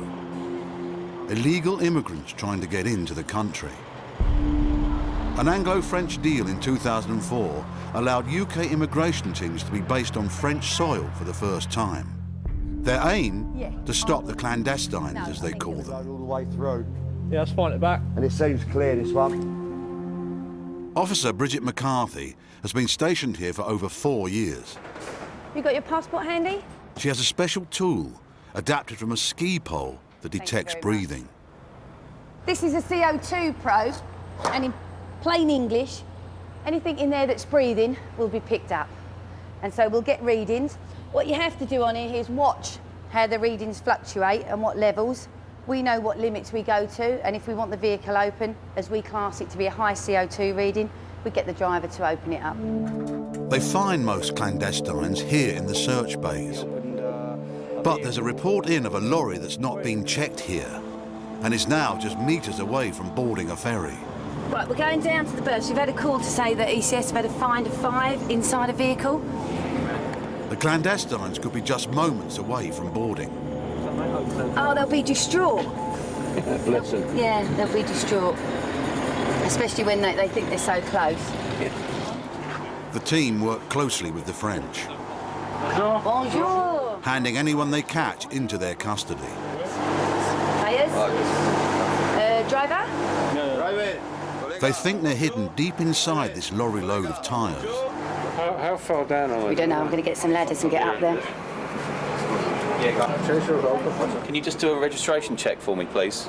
But they're in there somewhere. They're in there at the back there somewhere, yeah. We're not sure. 5, we think. He's not sure. No one has a ladder. Only one way in. You don't mind? By all means, yeah. I'll hold the gear in. You two, lads, get in there. Brilliant. Good, strong men. Up for there, Dave. We will get a ladder for him. Just tell him to stay there 1 minute. What nationalities do you think we've got, Toff? Indian. Indian. Yeah. 1, 2, 3. So at least 6 people up here. There you Excellent. Buried amongst the tyres, the immigration officers have found more than they first thought. Okay, he speaks English. This guy here speaks English. 7 Indian men. Still shot. You know, basically right at the very bottom, and how they got down there and how they ever think they're going to get out. Hello, guys. You okay? Where'd you get in Belgium? Belgique? Belgique. Ah, Belgique. How long you been in? How long? This morning? Yeah? What time? And you haven't got any documents on you guys? No passports? No papers from the French? How can you get to England with no passports? Be careful. That's it. Excellent. It's not very nice. The load's very, uneven. They're all over the place, and we've got a duty of care for these guys, so we've got to get them down as soon as possible. Just stand there for me, good man. Yeah, the sailing, by all accounts, is off at 8:45 British time. So I don't know. I haven't got a clue what the time is now, but as you can see, the ferry's coming in. They're 150, 200 yards away from getting on the boat. Look, guys, look! So close!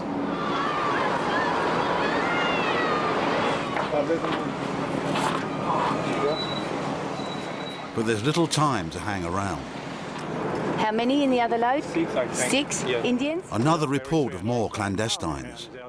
On another lorry that's also about to board. Sure, we're just waiting to confirm on the lane number.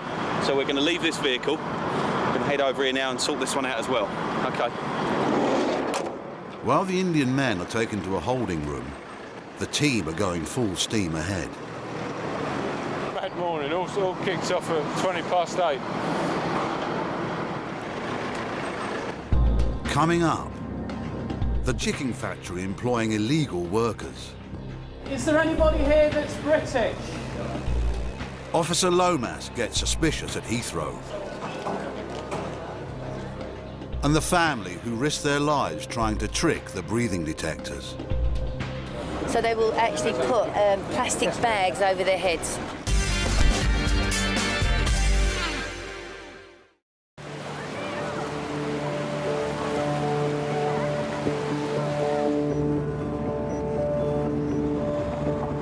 It's 8:30 a.m. and it's all go in Calais. Bonjour.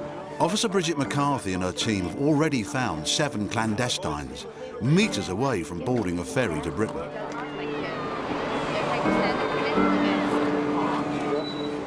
Now another close call. Clandestine cargo that's ready to board. We've just been called to another find here with Eritreans, and we're going to deal with that now. She got 2, 3, 4, 5, 6. She got offloaded. What we've got here is Eritrean nationals. They're not great, they're not compliant at all, so they won't be like your Indians that we've had. Hello, sir. Thank you. That's 7, this would be 8. Lane 105. Yet more calls come. There's been another find. We've just been told that there's another positive in lane 1, so we'll have to deal with these, and we'll move on to the next one. Very busy morning. The team are stretched, but they won't leave until every inch of the lorry has been searched. That's it. Good man. How you doing? Their persistence pays off. Okay. Stay there. Don't stay there. Thank you. I think the hat might give it away. The first vehicle over there with the tyres is unstable to move back. We're trying to get it tied up as best as possible, and we will be taking that back. Wait. Good man. The same thing will happen with this vehicle here. We've just been given another call to go to lane 1. 3 times in, what, 5-10 minutes? Busy morning here.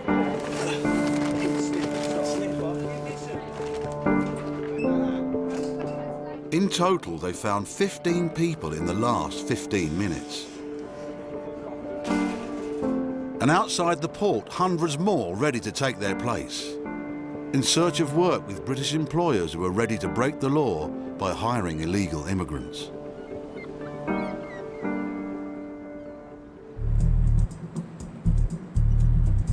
Companies who flout immigration law can be found all over Britain, and they're not confined to the big cities.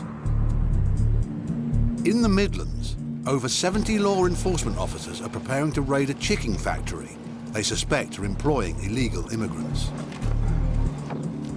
Harm reduction, both nationally and... It's 10 a.m. at the briefing for this massive operation. We've received information which has been assessed by the UKBA and the police. It's identified up to 70 foreign nationals who are immigration offenders or suspected of being as such. Currently employed. Immigration officers have teamed up with the police, the Human Trafficking Centre and other government agencies. They're after illegal workers and their employers.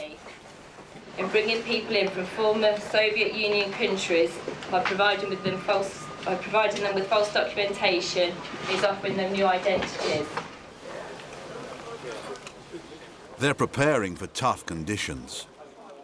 The chief immigration officer has been on hundreds of enforcement raids, some more dangerous than others. It'll actually be me that enters the production floor and basically instructs all the workers to put their knives down. We've seen approximately 58 employees enter the premises this morning. For every illegal worker, the employer could face a fine of up to £10,000. This one. Yes. Go, go, go.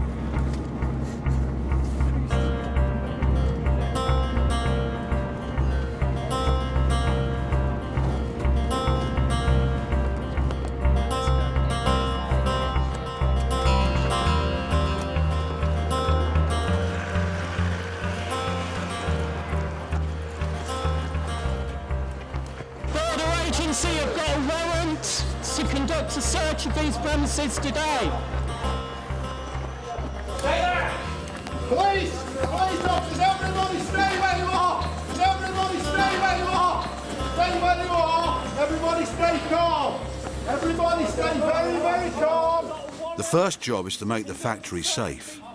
Each worker has a razor-sharp knife, a necessary tool of the trade, but a potential hazard on an operation like this. Okay. Yeah, just at the minute we're securing the premises to make sure all the officers are safe. And that means getting rid of all the knives and putting all the subjects to the left and right of the building, and nothing can happen in the spur of the moment, basically. Okay, is there anybody here that's British? If you are, then could you put your hand in the air? If you're British, put your hand in the air. Nobody British. The immigration team has a lot to search. They have to be fast and careful. United Kingdom Border Agency! Officer Carl Mason secures the top floor to seal off possible escape routes. Excellent, fantastic. Can you take this seat for me, please? I am. I'm just going to get my coffee and go for a fag meal. OK, well, you're going to have to stay in here for the time being. Basically, what's happening now is the outer cordons aren't stopping anybody running away. We're sweeping downstairs, which is going to be the hardest bit because you've got all the workers down there, and we're just sweeping these offices. I'm not going anywhere, John. That's OK, no worries. Just trust me. I trust you implicitly. Andy, if you can just identify whether there's anyone British over there. On the ground floor, the chief immigration officer and his team are trying to establish the workers' nationalities. All right, but everybody on the production line is a foreign national, as far as you're aware. All right, thanks very much. You stop there, fit in there for me, OK? It would appear that every single worker bar one is a foreign national. So the next thing that we'll be looking to do is try and identify which ones of those come from an EU country, because again, they'll be not be subject to immigration control. Sir, where are you from? What country? What country are you from? What country are you from? Afghanistan, Iraq? No, I don't understand. Nationality? Romania. Keep moving down, please. The chief has his own method of finding information. And did you all move up from London together then? Yeah. Oh, that's good. Yeah. Play the nice guy. What sort of jobs did you do in London? Security. Oh, right. So totally different then.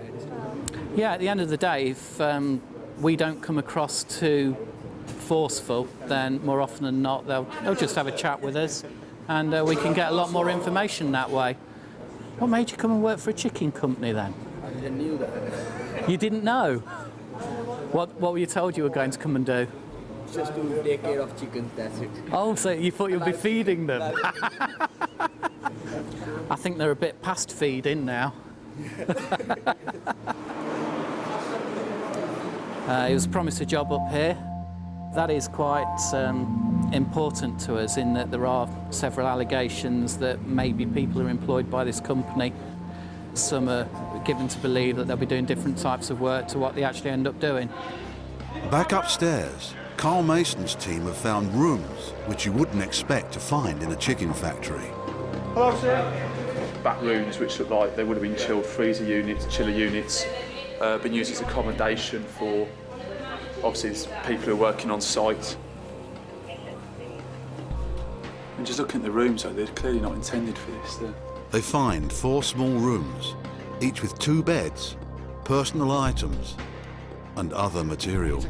What appears to be sort of counterfeit pornographic DVDs, depictions of bestiality.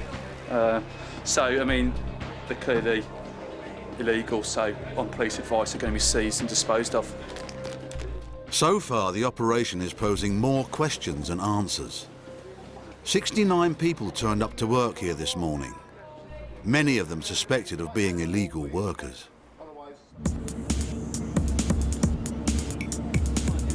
Back at Calais, and the morning rush hour shows no sign of slowing up. So we've had Indians, Eritreans. Yeah. What do you think we got here? This time, a more unusual find. Hiding in the cargo, an entire Vietnamese family. Food. Hello, speak English? Any passport, documents? Is it a family? Thank you. Family, yeah? All family. In this particular load, we've got 5 Vietnamese, 3 are female. So when the escort team come, we'll get them out as soon as possible, get them into detention where they're safe. The family had obviously heard about the breathing detectors. They had a plan to try and deceive them. A dangerous plan.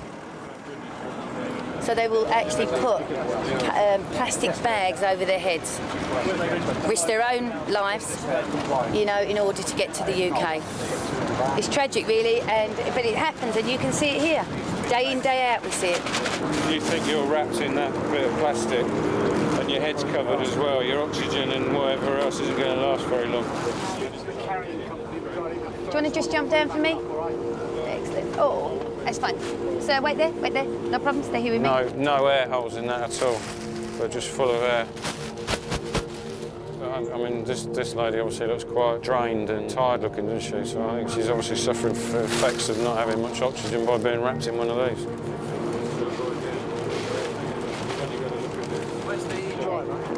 Well, I think they actually board. This lorry was just about to go on. That's where they go on. If you can see, you've got one just going down there now. So they were so close, so close to getting on. For these people.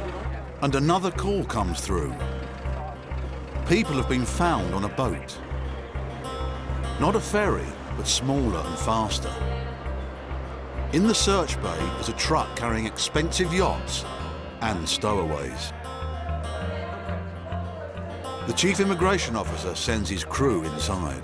You can clearly see how they've actually got into this load. They've just basically slit the back and they've actually got inside the main body of the boat. All right.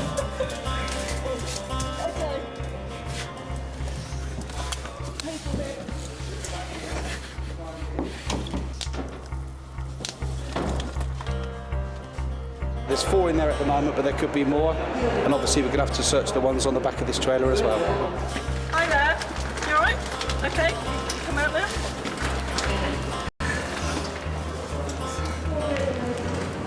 What I'm going to do is make sure this ladder's secure when they get down. Okay. You be careful. Hi there. Oh, careful. Mind your head. Okay.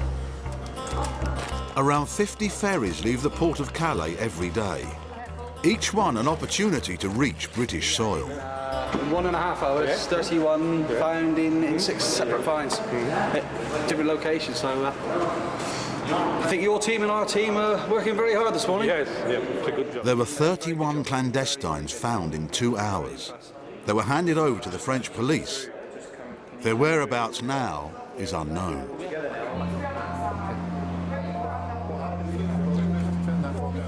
You could just go up these stairs and then it's just up to the right,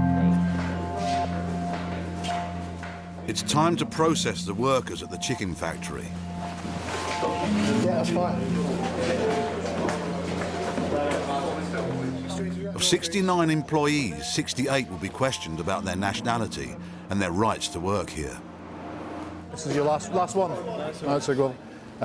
We've counted about 30 people that have admitted not being EU nationals. However, we have a lot of subjects that are Romanian, Bulgarian, and when they joined the EU, certain restrictions were put on their employment. They couldn't just come and work like a Spanish person can. They have to have registration cards to work. So what will be interesting now on the questioning upstairs will be, have you got the relevant documentation to work legally in the UK? That's fine. Come through. On big operations like this, the officers confiscate personal items like mobile phones. Yeah, basically we've had incidences where we've allowed people to use a mobile phone in a factory or a house, and what they've done, they've called the friends or protest groups, and they've come round and basically it's caused a major incident where we've got protesters outside the house preventing us getting anybody out. We've arrested. All the foreign workers are kept under close guard in the canteen. We're going to have 10 at a time, weren't we? So we need some more, don't we? In the corridor next door, they set up a makeshift office to interview the workforce. With their mobile fingerprint machines and some interpreters, the detective work begins. Illegal immigrants will be arrested and face being removed from Britain. But who will stay and who will be leaving? Coming up, the heat is on at Heathrow. It's not looking good, all right? I won't lie to you. Suspect students and damning diaries. He's not even mentioned his studies once, as far as I can see. It's all about money and earning money. But who's telling the truth at Terminal 3? An identity crisis at the chicken factory as dialogue breaks down. So we'll start again and we'll start slowly. This is your one and only chance for you to tell me the truth. In the Midlands, immigration officers are onto something big. They've raided a chicken factory and apprehended 68 foreign nationals, all being closely watched in the canteen.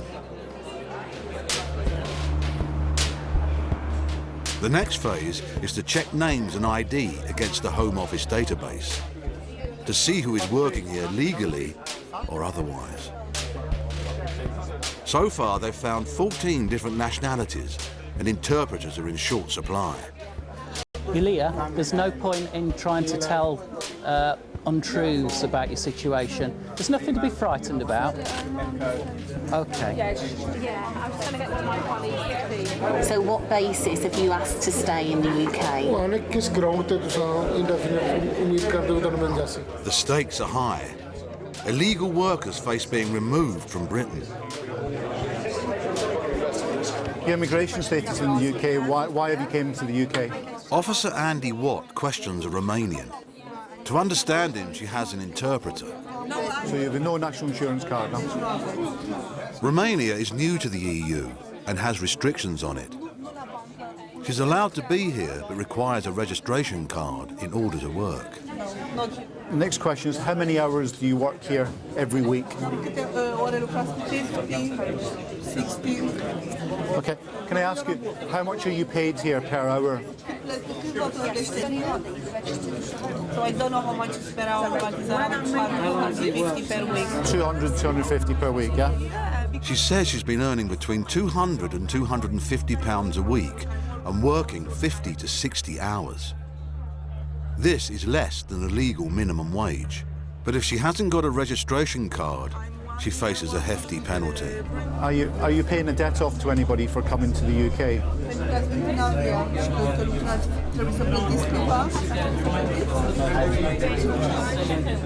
No? Okay. Has your employer here ever threatened you in any way?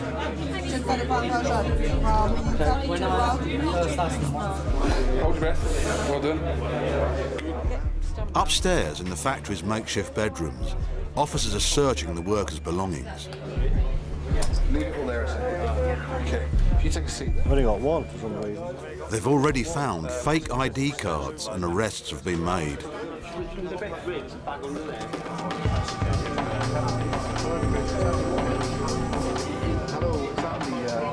They discover the woman being paid below the minimum wage is Romanian, but she doesn't have a worker's registration card. Yes. Because you're from Romania, okay, certain restrictions are put on Romanian nationals working in the UK. Okay, and as such, you should have a work permit, a registration card to be in the UK. Okay, now there's a penalty notice for you working illegally in the UK.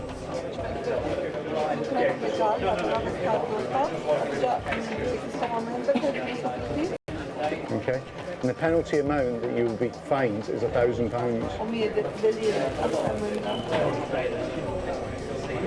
Okay. The fixed penalty will go on your name, your date of birth and your nationality.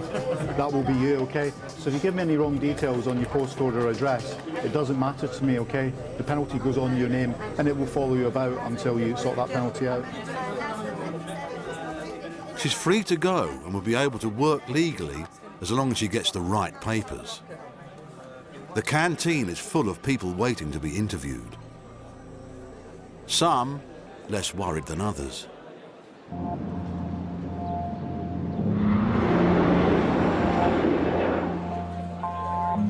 Heathrow Airport, the main gateway into Britain. Officer Steve Hassler has the job of sorting out the genuine tourists from those who want a permanent holiday. So it's your fault. Okay. This woman is claiming to be a visitor, but she's been flagged up on the database as having been refused entry to Britain in the past. But you understand why we have to do this, because you've had that previous refusal. And it's always going to cause problems, unfortunately. She's no stranger to Britain. She went to school here for 4 years, I mean, that's what we're until her doing father's now, work permit was cancelled and her family were removed. Anything to declare to customs? Nothing, no like 1,000 cigarettes or nothing like that? Okay, all right. She's been refused entry, or she was refused entry, back in August of 2007. Her father was here on a work permit. It's a bit sketchy, but it was curtailed back in February of 2007. She claims now she's come here to pick up some certificates, her GCSE certificates, from the examining board. She claims that she had sent for them, paid for them, they were sent in the post, but they were never received. The only thing is she doesn't have a return ticket. Why would somebody come on a two-week visit without a return ticket? That's a little bit strange. Is it Lahore you're from, yeah? Yeah. What do you do there? Studying? Yeah, I'm studying law. Law? Oh, that's good. Yeah. Immigration law? No, I'm trying to stay away from that. Okay, don't worry. Nothing personal. No. That's my university card. Excellent, I'll just borrow that as well. You get that back. I don't have any cash or anything. No cash. What about credit card? No credit card? So you got nothing at all? So how are you going to survive initially? Your family, friends? They'll help me out. Her claim to be picking up certificates to take back to Pakistan doesn't quite add up.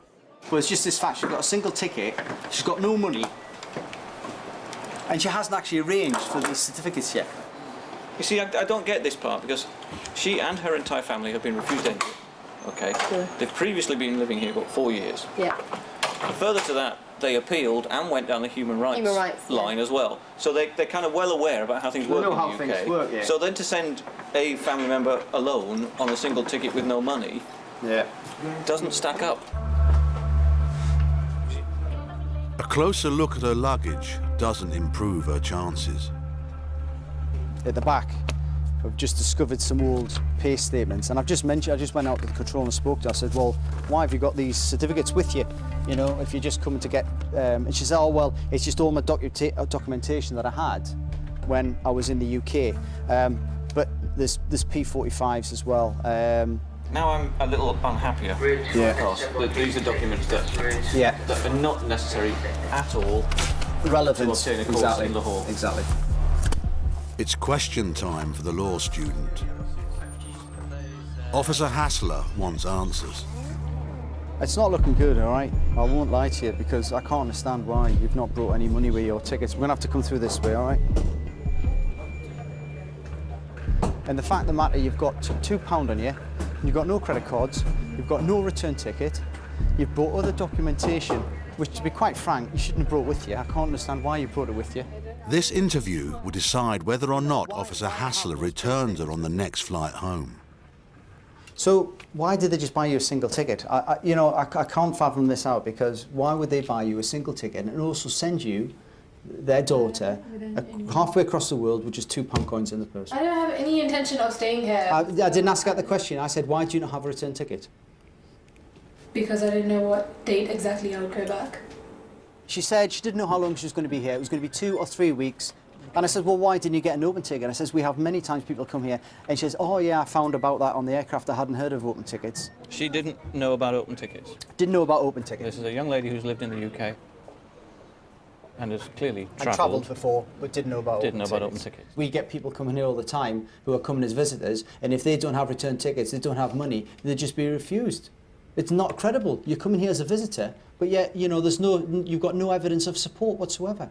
You said that you're going to come here, get these GCSE certificates, but yet you've come with all this documentation, and you would need that sort of stuff if you want to settle here. You've even got your, you're shaking your head, but in your wallet you had your national insurance card, which you had your national insurance number in. Why would you bring that to the UK? I just brought my wallet with me. But then we start going into things like her previous bank statements here, mobile phone accounts, in previous interviews with Job Centre Plus. Certainly with regard to her documentation, she has literally packed up everything, put it into a folder. It's as if she's picked up her life, brought it here. And I think we've got to remember this. I mean, the family had lived in the UK since 2002. The father had been working here. She's had most of her informative years here. Like I said, she's been a student here. She'd got a job. She'd taken her exams. And then all of a sudden, for no fault of her own, the rug's pulled out from under her feet and she's forced back to a country that she probably hasn't lived in for a number of years. And all of a sudden, she's left, you know, thinking, well, where's it all gone? Okay. Just want to... Right. The decision is that you're going to be refused entry, okay? You're coming in as a visitor, but you've got all this documentation which pertains nothing to why you want to come here regarding your education. Now, if you want to come back to the UK, you can, but what I would advise you to do is get an entry clearance visa, okay? You can still go and ask for a visit visa or a student visa, whatever you want to do, but rather than you having to come here and go through all this, it means you go to the embassy, you put all the evidence in front of them, and you allow them to make the decision. I feel sympathy for her because I know what the impact on her is going to be. But at the end of the day, we've got to look at what we're doing with regard to, you know, the border control and making sure people coming here are coming here for a genuine reason and not ending up doing something else. For this time, I'm afraid you're not going to be allowed in. For us to say she's accepting this notification. At the chicken factory, the investigation is in full swing. So we'll start again, we'll start slowly. This is your one and only chance for you to tell me the truth. They're finding more fake documents. Is this some sort of joke? And more resistance to the immigration officer's questions. I'm going to say it in English. This lady's going to say it in Romanian, OK? Either way, you'll understand it. If you don't start answering the questions, I'll arrest you. All right? A pattern is emerging. A lot of workers claiming to be from Romania. The immigration team isn't convinced. It's definitely a trend here in that an awful lot of what we believe are Pakistani nationals have produced Romanian identity documents. I'm more Romanian than you. What we'll be seeking to identify is where they got those documents from. Perhaps they're linked to the employer and perhaps they're not. But at the end of the day, that's a lot of interviews that we've got to do to establish whether that's a fact or not. So you say you're Romanian? Yeah, Romanian. How did you qualify to be Romanian? This man says he's from Romania and his work papers are up to date. Are your mother and father Romanian? Yeah. Yeah. And they were born in Romania, were they? Yeah. Officer Mason gives the Romanian a simple geography test. Okay, tell me which countries are next to Romania?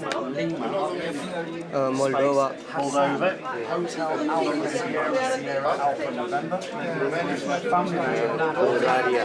Bulgaria. Bulgaria, yeah. Well done, yeah. Any more? Yeah, any more countries next to Romania? There are 5 countries that border Romania. I won't give you any more details because I don't think it's going to be worth it. And no records of this man's right to work. You are not Romanian. I'm not Romanian. I know you're not Romanian. Yes, I know. So, what's your nationality? What? Where are you from? What country? What country? Yeah. I not understand. Okay. My English is not in... Your English was brilliant when we started. Do you speak Romanian? Yeah. You wait there. I'll get a Romanian interpreter. You? I will get a Romanian interpreter. Are your spider senses tingling? Yeah.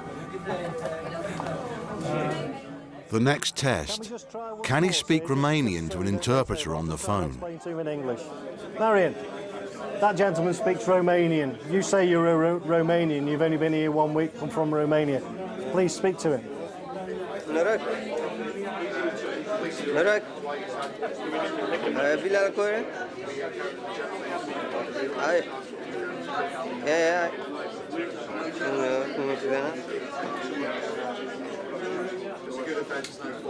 Just making noises. Yeah. Oh, that's Hello, sir. Okay, sir, I'm very sorry to have wasted your valuable time yet again. Well, thank you very much for your help. Okay, sir, cheers, thank you, bye. Okay, that's a Romanian interpreter. He says you're not speaking Romanian, he says you're speaking, well, nothing really. Marion. I know Marion's not your real name, but let's just stop, all right? Stop all the lies now, okay? I'll give you this one opportunity to start telling me the truth. Where are you from? No, you check identity. Okay, no, I'm not bothered about your identity card. You've told me you're Romanian. You can't tell me the capital. You can't tell me what monetary units are used over there, okay? At the moment, all you're doing is getting yourself into trouble, okay? So what nationality are you? Don't insult me and tell you're Romanian. No, I am not. Okay, I believe you've entered the UK illegally. What's going to happen now is my colleague's going to arrest you. You'll be taken to a police station where you'll be interviewed further. Andy, can you arrest this guy, please? Of the 69 employees, 19 were arrested 4 have been removed. A further 10 are expected to follow once the paperwork is ready. The employer is fined £60,000. 5 were charged with possession of false documents, and the man who claimed to be Romanian has since absconded.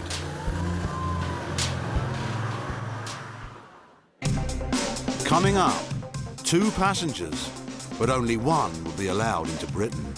So you're going to start telling me the truth now, or we're going to keep going around the houses? Heathrow, Terminal 3. Immigration officer Kay Lomas is on the desk screening passengers. Hello, sir. Where are you travelling from today? From LA. Okay. Do you live there or? I live here. And what do you do here? I'm a student. Tell me the whole title of the course. Yeah, it says postgraduate Yes. certificate business administration. Right. It's MA. It's a Masters of Business Administration. Well, there's a difference between a postgraduate certificate in business administration and a master's in business administration. Which one is it? It's a postgraduate certificate in business administration. Is that a master's course? It's master's course. It can't be. Okay, I got a letter. I found it. Yes. When are you returning? 17th April. I am quite wary of some students in the UK. As we know, it's very expensive to be a student in the United Kingdom. The fact that he was a bit mixed up about what he was studying, whether it was a master's or a postgraduate certificate, I don't understand why that would be an issue. Okay, so we're about to take your photograph. You want to look directly into this camera here for me, please. Officer Neil Newbury is questioning another student whose story doesn't add up. The immigration officer asked you some questions about your course, and you did not answer them sufficiently well for him to be convinced that you're studying in the UK. He's already carried out a bag search.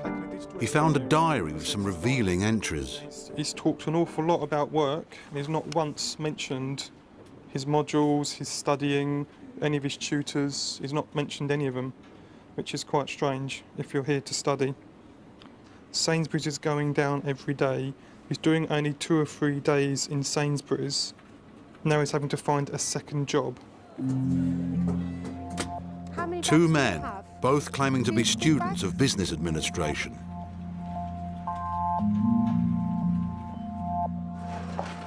To find out if they're genuine, officers Lomas and Newbury will have to do their homework. Can you tell me what you've learnt in human resource management?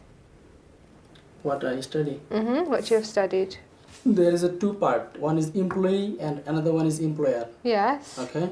And if something wrong with the employee and employers, they need to advise one HR manager or some HR consultant to get the sorted out these things. And what does the HR manager do? What is their role?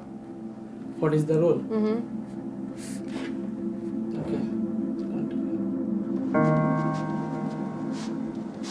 And where do you study? Central England. Oh, I'm too much.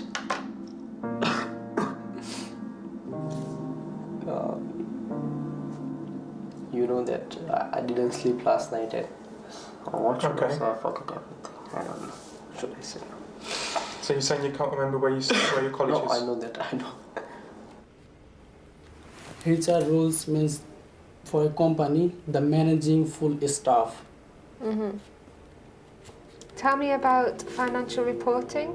A good result for this student. Not so good for this one.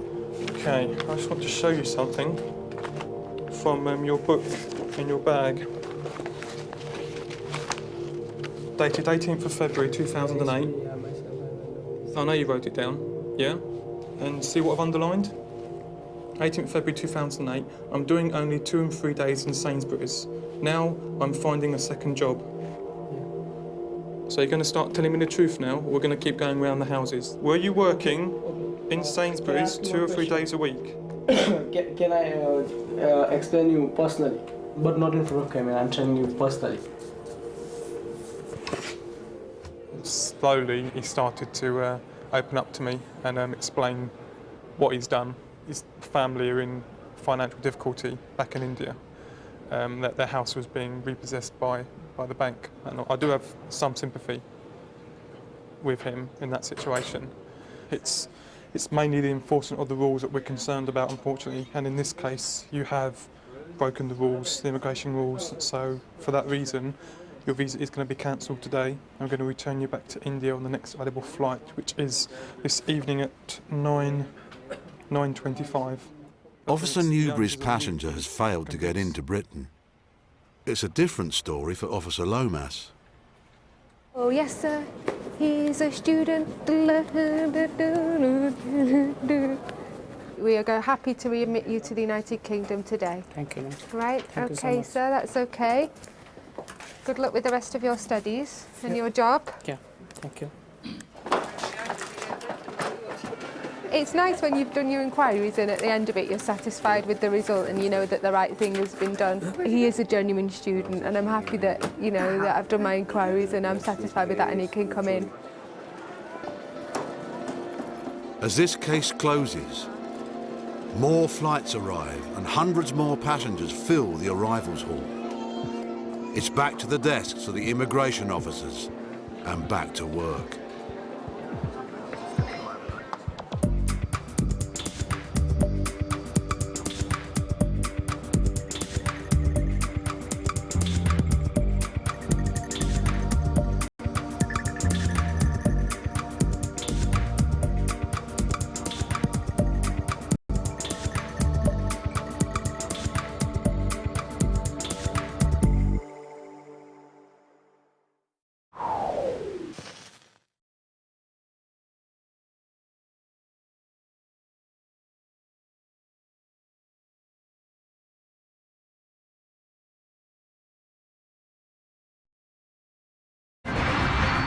Every year, over 100 million people go through passport control to get into Britain. Most are welcome and legal, many are not. Tonight, for the first time on television, we go behind the scenes of the UK Border Agency, the men and women on the front line of immigration. Coming up, the chef who doesn't cut it at Terminal 3. Everything suggests to me that you're coming to the United Kingdom to seek and take employment here. Cat and mouse at the port of Calais. Nationality? Iran? Iran. And in London, an illegal worker from Nigeria is told he'll have to go home. If I've been deported to Nigeria, they will kill me.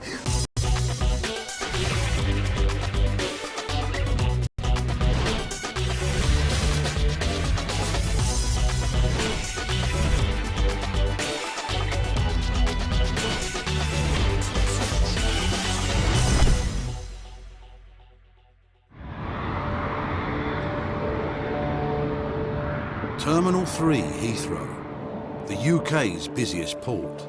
Everyone who arrives here requires a valid passport and a valid reason to enter the country.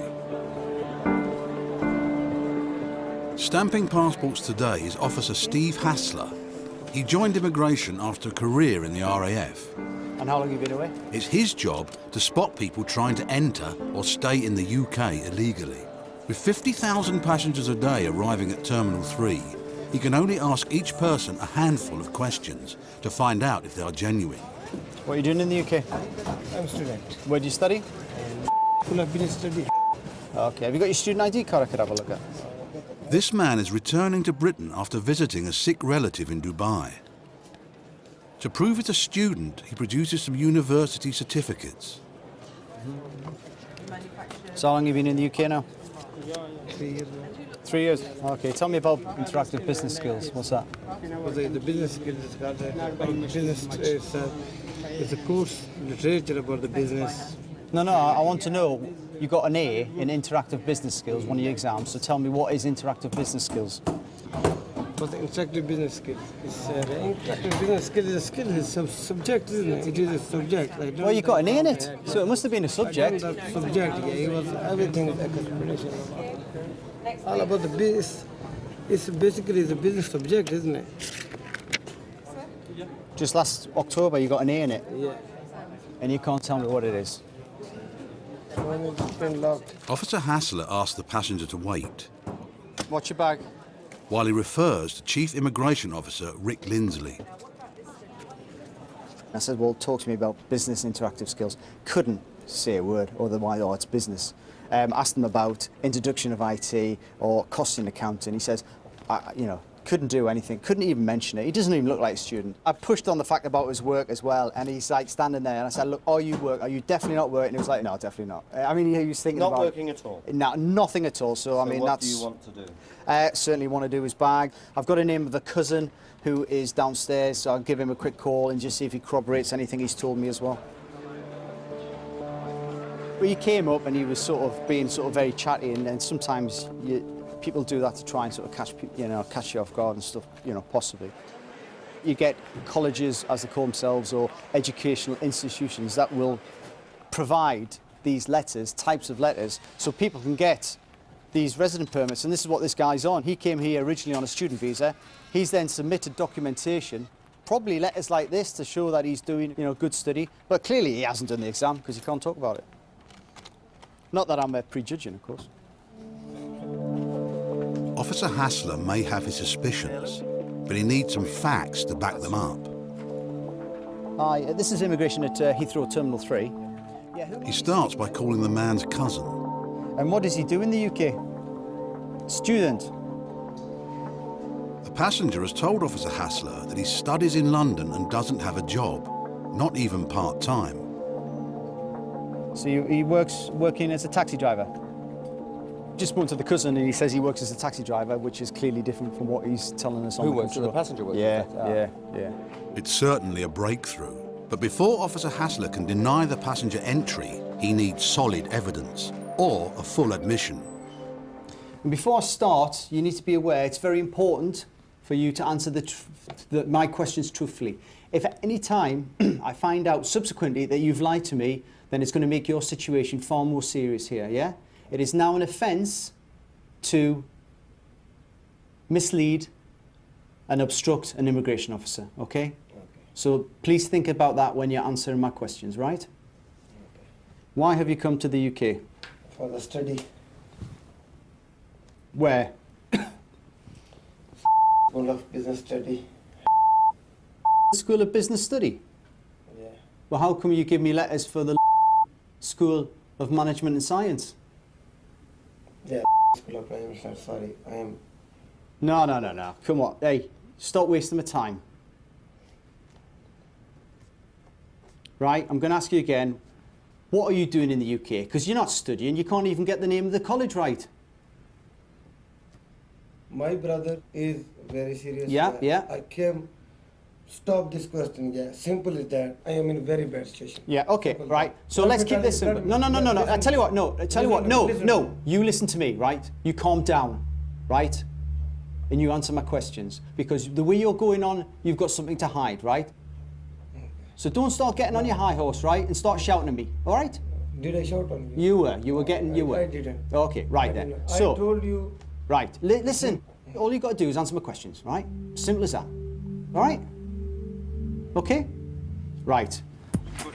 Coming up, an enforcement team in London need to get their hands on a passport. Oh, hold on. Got another photocopy of something here. The student hopeful in India who's forked out thousands on fees. If you don't understand me, you have to tell me. No. Do you understand me? And evidence that Officer Hassler's student can't be studying. But can you clarify that the person works there then?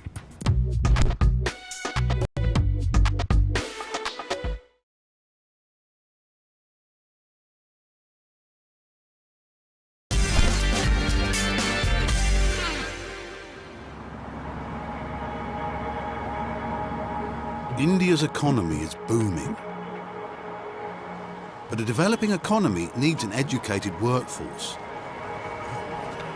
And here in New Delhi, the demand for a British university degree is huge. Almost 35,000 people a year apply to study in Britain from India. It's down to entry clearance officers to choose the suitable candidates from those who don't make the grade. This man has travelled hundreds of miles to apply for his visa.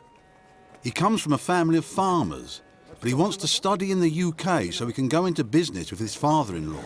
You have to stare at that CCTV camera for 10 seconds. Mr. Singh has a lot to lose, having already paid £4,500 for his first term alone. It's my first time in UK for study. Firstly, my undergraduate Python program, and after I finished my bachelor degree in business administration. Okay, Yeah. so you're going to be a businessman? Yeah. And when you finish the degree, you're going to come back here? Yeah. And what are you going to do? Yeah, and join my family business with my father-in-law and my fathers. His flight to the UK is only 4 days away from now. But there's no guarantee his application will be Thank successful. you so much, sir. Have a good day. Here at the application centre, Mr. Singh must submit evidence to prove that he's a genuine student and that his finances are in place. Okay, this is your course for 3 years? Yes, sir. These are the savings. It's a mountain of paperwork, but every detail is crucial. We required the sponsor's document as well. Either the bank statement or the savings, the property papers, the valuation of the property, the affidavit. We required the whole thing actually. He has everything he needs, but one part of his application is not up to scratch. His basic English score is below average. If the visa team don't think he'll be able to understand his course, they'll refuse him the visa. The money spent on fees could be lost.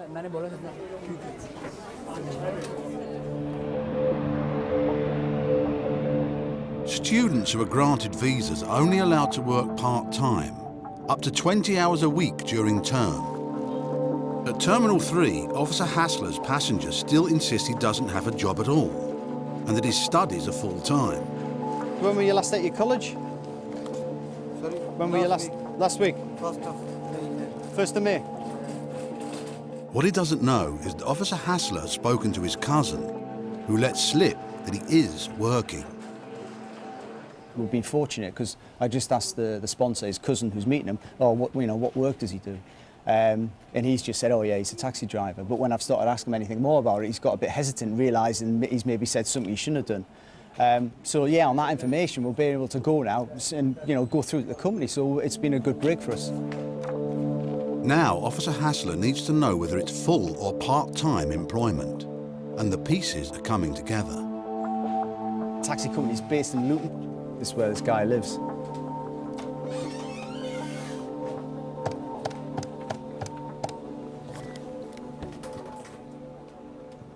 Hi, is that the taxi company? Oh, hiya. I wonder if you can help me. This is the UK Border Agency at Heathrow. Just wonder if I could ask you a question about one of your drivers.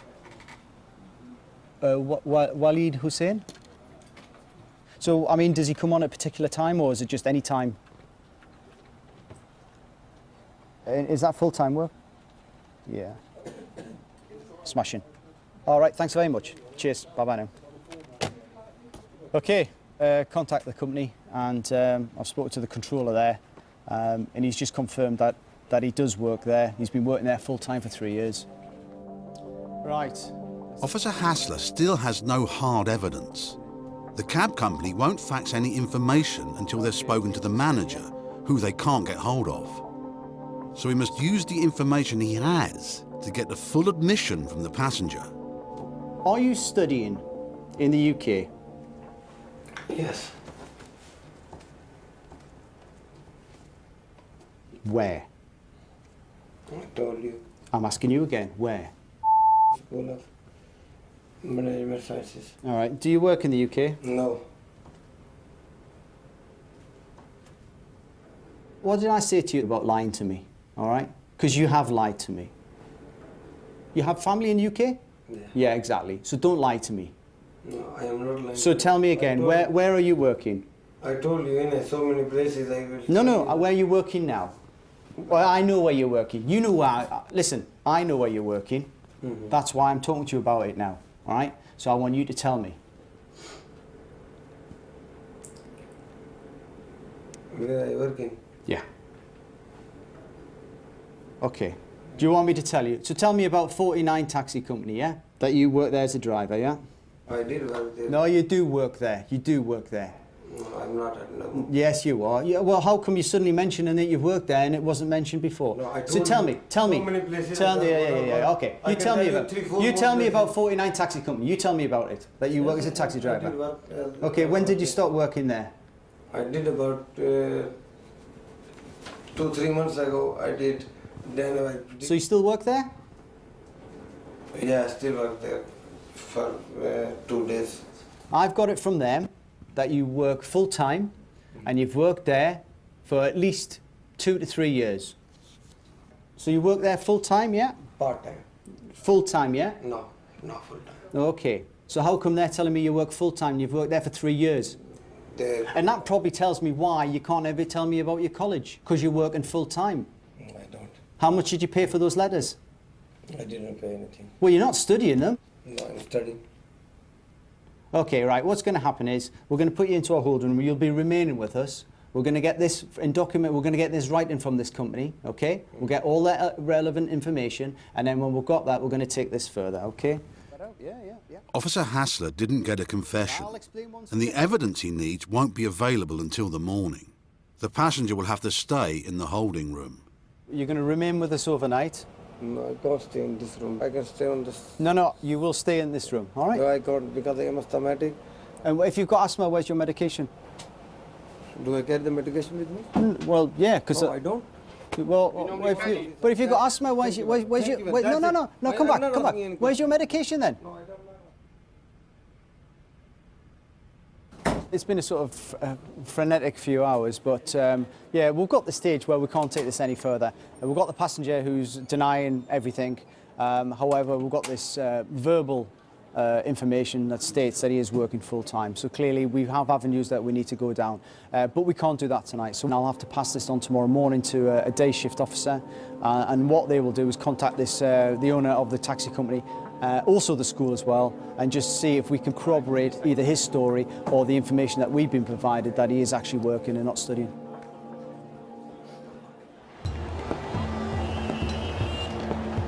In Delhi, almost 200 student applications a week are vetted at the British High Commission. For Mr. Singh, who wants to study in England, this could be the most important interview of his life. His flight leaves in just 3 hours. Entry Clearance Officer Dan Brown will be taking his case. Man Singh, please. Man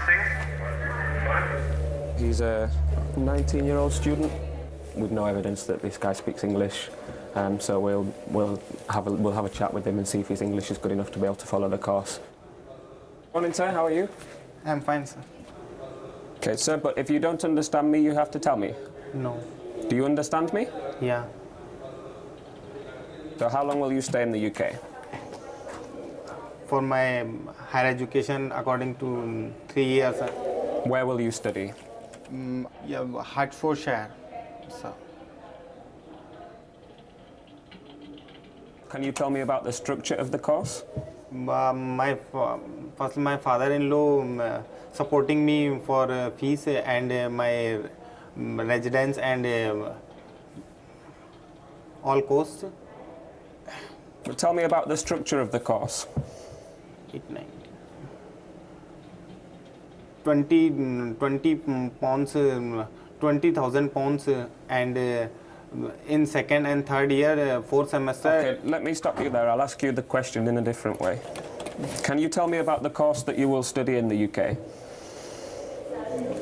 Mainly reason after I want to study in UK, and after study I will join my family business and. Okay, sir, if you can please take a seat at the back, I'll consider your case and speak to you again shortly. Thank you. He's spending a lot of money, a lot of his father-in-law's money on going to the UK, and he couldn't tell me anything about what he was going to be studying.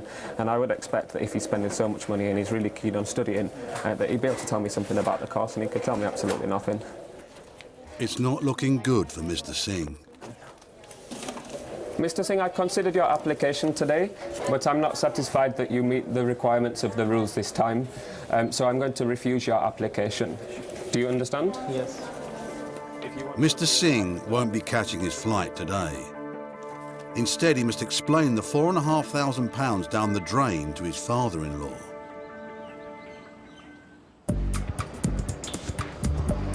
The visa system acts as a filter, and strict border controls stop many people getting into Britain illegally. But it's estimated there are up to 1 million illegal immigrants living and working in the country. It's the job of the enforcement teams to find those people and remove them from the UK. First thing, we initially had 9 targets, however, that's been whittled down to 7. We've got intelligence received from the management of this company that they may be employing some persons who they believe may be illegal in this country. 5 minutes and we'll leave, yeah? London and South East enforcement teams carry out over 100 raids a week. This morning, they've raided a cleaning company and arrested 2 workers they believe are in the country illegally. One is a Nigerian whose visa has expired. The other is from Ghana, but there is no record of him entering the UK.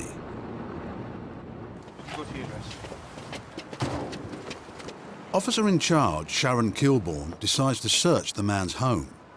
We'll establish him initially that he actually lives here and the keys fit into the lock. They do, so we're going to bring him up and conduct a house search in order to locate his passport and any other documentation.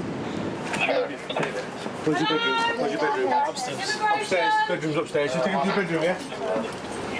Last year, 25,000 illegal immigrants were removed from the country through enforcement. But the immigration teams are not allowed by law to remove someone without travel documents. They must have proof of the person's country of origin. We've now verified that this is the person's room. If he gives us a passport, once we find that, we'll be out of here. The team only have a photocopy supplied by the man's employer.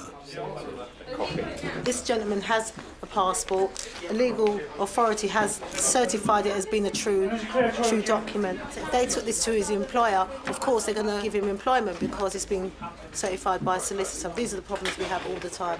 Tell us if your passport is here. Saves us searching the whole room. Right, I said it first, to be honest with you. Honesty is the best. We love honesty. We love that. To be honest with you. Yeah. When my brother was leaving, he told me everything in the lawyer's hand. He handed over. This gentleman here originally said that his passport was with the Home Office. We've done checks, it's not with the Home Office, so we're going to check his details here. And now you're saying it's with the your solicitor, yeah? You said? It's with your solicitor? No, I said I can give my solicitor number to you for you to ask. All right. Yeah, because right, so where is it then? I don't have any idea. So you don't have any idea? Yes. Right, have you reported it to the police? No, to be honest. Why not? Has it been lost then? So if you don't know where it is... Do you know what? If I had £1 for every time I heard someone lost their passport and never reported it to police, I'd be a rich woman. Yeah, that's what I'm saying. Since my brother's, because everything was with my brother. I just said to you, where's your passport? And you said, to be honest, I have no idea. But you just said now it's with a brother that's not really your brother. My brother have that case, he have everything. Sorry, you know what I mean? Oh, hold on. Got another photocopy or something here. I always give everything. It's a copy of his Ghanaian passport. Right, this was issued on the 1st of February 2007. Yeah, that's the point. Right, where did you get this from? In Britain, this country or Ghana? This one? Yeah. In this country. From this country? Yeah, when my brother was just sending everything. So you wasn't here when you got this passport issued to you from... Yeah, I was here. You was here in 2007? Yes, I was. To be honest, yeah? To be honest. Yeah. At the moment it looks like the passport may not be here. I think... So this gentleman will probably be asked to report on immigration bail. That'll be decided by the arresting officers. The team know that without a travel document, they cannot remove the man from Britain. Their only option is to grant him temporary release. But you have to report every week, you understand? Right, thank you very much. Otherwise you'll have problems if you get stopped again by the police or immigration. Right. Okay? All right. He'll be reporting to us until we can get a document and a removal date for him, and then he'll be removed back to his country of origin. So for him, if he's ever apprehended again, there won't be no release for him. He'll be detained until he's removed. Coming up, officers in Calais check trucks bound for Britain. 5 adult males that all claim to be from Palestine. The taxi driver who says he's a student appeals to the chief. I think if I gave you temporary admission, you probably wouldn't come back. I will give you Well, but you don't appear to have followed our rules up to now, do you? And it doesn't get any easier for the enforcement team. Tell her if she doesn't open the door, we'll smash the door in.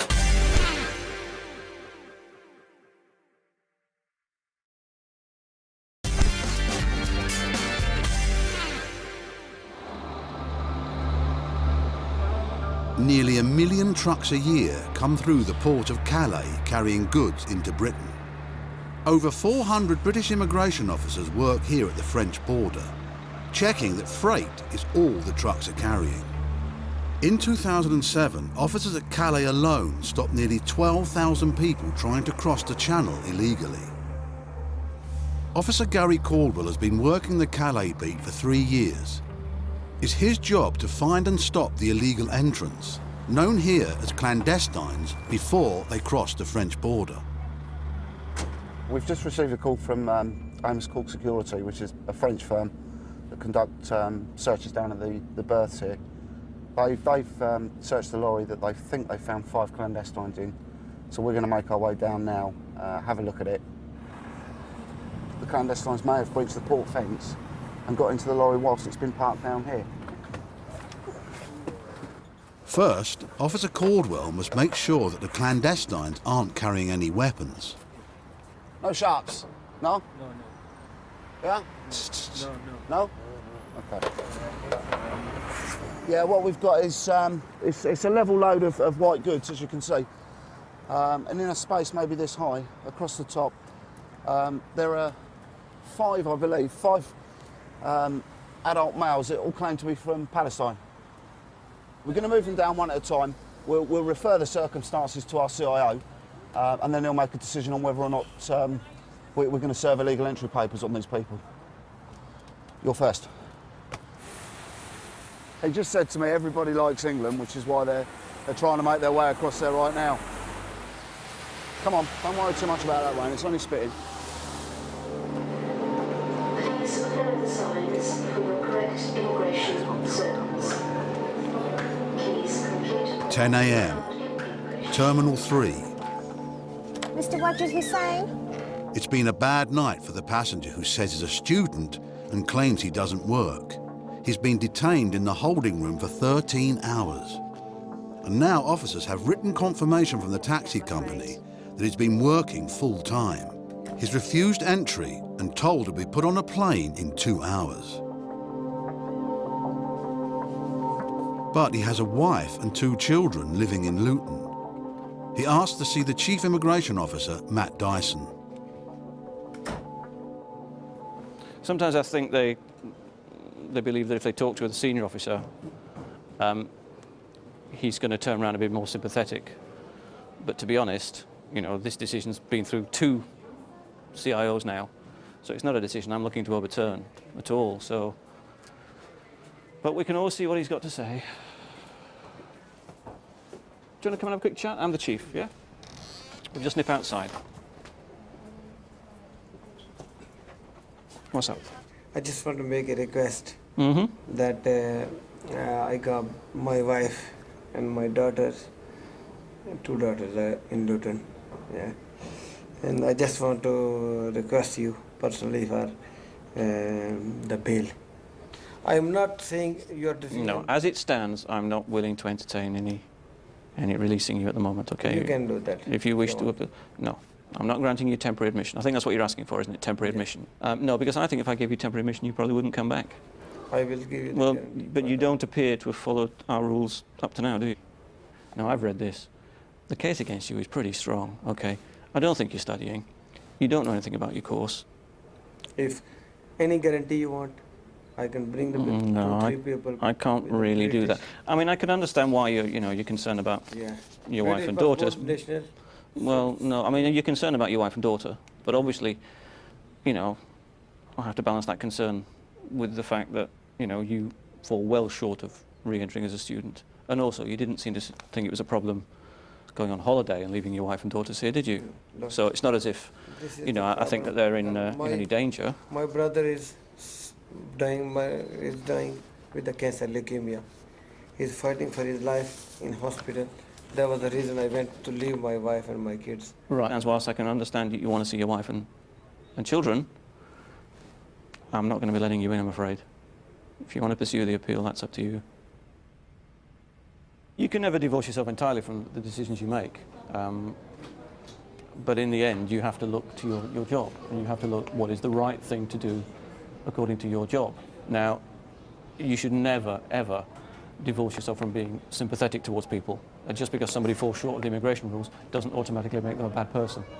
Now, this, as far as we can go, this guy is working too much, and he's not studying as he claims. Okay, and his whole basis of being here, and also of having a family here whom he supports, is as a student. And the bottom line is, if he's not doing it, then he shouldn't be here. And you know that's the law, and that's a policy made by government, not by me. My job is to apply it correctly. The passenger did lodge an appeal before Chief Officer Dyson's team could put him on a plane. After a week in a detention centre, he was granted temporary release. He's still in the UK, waiting for a removal date. Back at Calais, an Officer Caldwell is on a roll. There's another report of a lorry with clandestines on board. We've got 3 clandestines in the vehicle in front, believe it or not. It's gone mad. No, yes. I need your photograph. I can come up and get it if you like. Okay? And him. Come on, fella. Nationality? Iraq? Iran? Two Iraq, 1 Iran. Okay. Nationality? Iranian? Iraq. Iraq? Passport? Passport? No. No, papers. Passport. Papers? Papers. Let me see. Oh. Yeah. Okay, from the French police. Ali Kalen? Yes. Yeah? Yes. But what we look at is how secure the vehicle was, what measures that the drivers and indeed their companies take to prevent clandestines breaching them. So we'll speak with the drivers to establish what if anything, they've done to protect their lorries, and then we'll consider setting penalties if we think it's appropriate after that. Clandestines now, we'll take their photographs and fingerprint them. We'll consider or not whether they've committed an offence. We'll serve them paperwork confirming that. And once that's done, we'll hand them to the French police, who will remove them from the area.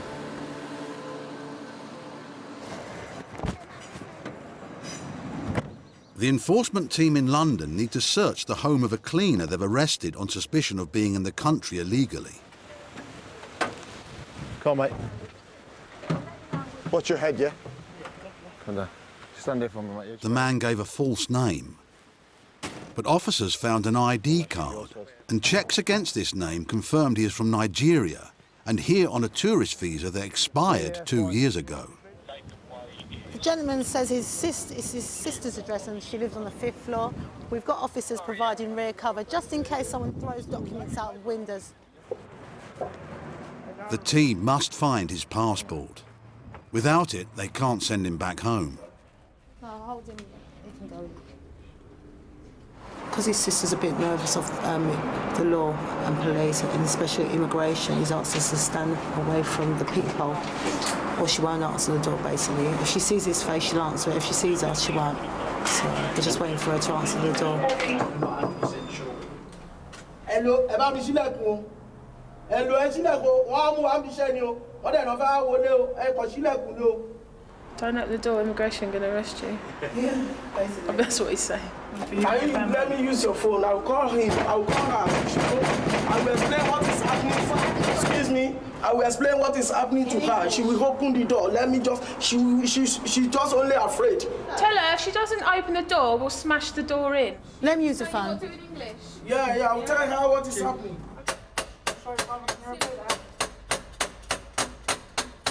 If there's no one in there. Because she might not be there, innit? Hello, Lucy! It's the Home Office. Open the door! We're not going to go away, so you need to open the door now! We don't want a false entry unless we're sure it's his address. Because we don't, obviously we've only got the power to force entry into his address and we're not 100% sure. So we're not too keen on kicking the door in. Is your passport in there or is it in a different address? Is there a passport in this address? Your passport in there? You mean, no, my passport. My passport is not here. Where is your passport? My passport is, for a long time, has been returned to Nigeria for Right, those well, that's who not have what you taken said earlier, it. is it? Sonny, I don't believe you. You can check it. You know how to check it from your computer. Check it by yourself. You will see everything there. So you've got another, is you saying you've applied for another visa? Is that what you're saying? You mean my visa? Why have you returned your passport back to Nigeria? It is because, you know, so... Just a short story, please. Why have you returned it back to Nigeria? Why?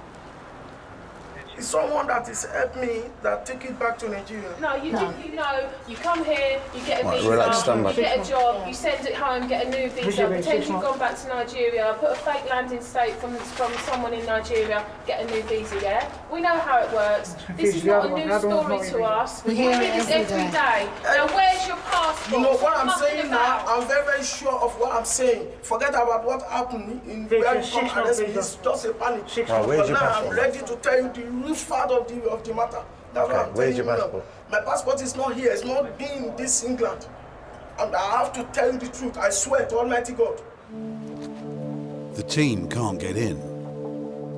They've already spent 8 hours on this operation, and at the end of it, 2 people they believe are illegal immigrants will be released. It's just frustrating because you've been out all day, it's a long, hard graft, and at the end of it, you're just going to let go. Because of limited space, the Immigration Service only detains someone if they believe he poses a risk to the public or is likely to abscond. All they can do with the Nigerian is take him back to base to record his details. Right, we'll start off with your right hand, so come around here. Excuse me, sir. Can I ask you a question, please? Yes. Never commit any offense, any crime in this country. Right, okay, listen, mate, we're going to give you... I'll tell you why we're taking fingerprints. Very straightforward. Okay, now listen, let me explain to you. You're not legally here. And we have the right to take your fingerprints, okay? Yeah. If you don't allow us to take them, we can take them by force, okay? It's a lot easier for you to just let us take them. Don't go to the police. These go onto an immigration database, but they go on an immigration database all around Europe. So you go to any other country within Europe, claim to be somebody else, they can test you and you'll come up on your fingerprints, okay? It's not that to know maybe I've committed a crime. It's not because you've done a criminal offence, no. Just do what go with me, yeah?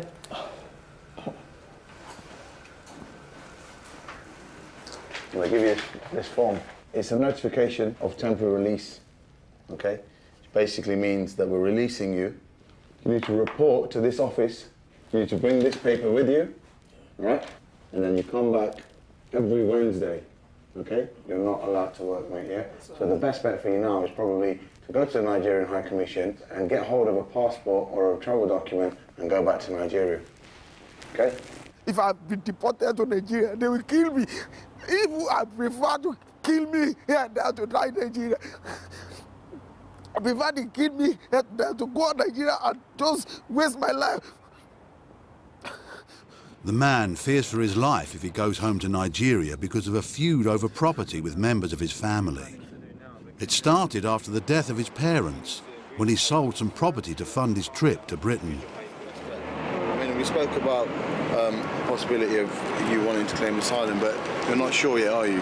So what you need to do is go home, have a think about it, and whatever you think's best, when you decide, when you come in tomorrow, you'll come into our office and have a word with someone about claiming asylum, if that is what you want to do, okay?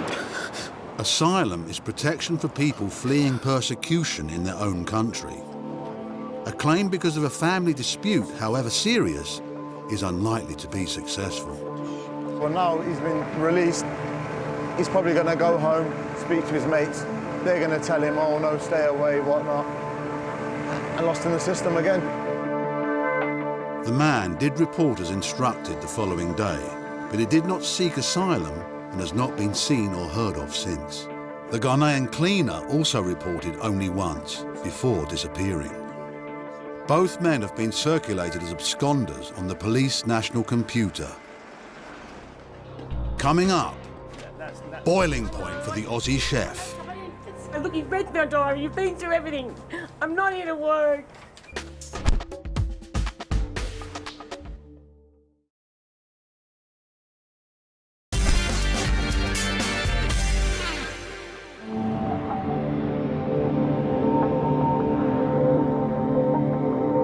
At Heathrow, a 41-year-old Australian claiming to be a tourist has been stopped at passport control. Officer Devinder Tung is suspicious because the woman has limited funds and can't tell him what she wants to do while on holiday. The passenger is a chef, and Officer Tung believes she may intend to work in Britain. What she's carrying in her luggage raises suspicions further. She's just informed me that she's got some special luggage that she's checked in, which she said were her chef knives. Now, when asked why she needed them, she said she was going to do some cooking for her uncle. Is that all the baggage that you have at the moment? Yeah, except my knives are in the fridge. Your knives are in the fridge. Okay, we'll go and grab your knives. Okay, I'm just going to have to take this away from you as well, just whilst we're conducting our inquiries, okay? I can't let you have this, and then I'll return it back to you afterwards, okay? Officer Tung must search all the woman's bags to find out if she is a genuine tourist. In with her laptop, he discovers several copies of the woman's CV. We also have copies of her educational certificates with her. She's got copies of them. I mean, it's strange, you know, someone bringing educational certificate CVs coming for a holiday. At her age, 41, she's too old to get a working holidaymaker visa to come here through that channel. I haven't looked at her qualifications exactly, but you know, we've got the new points-based system, so maybe she doesn't qualify for the points to get the right work permits to come over. So, you know, they're left with no other option but to come and seek entry as a visitor and then work illegally.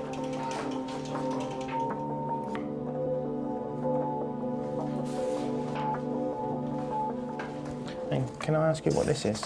What's this? It's a CV that I use how I get working. This is how I send to my employers. This goes electronically. Whose CV is it? Mine, Robin Cameron's.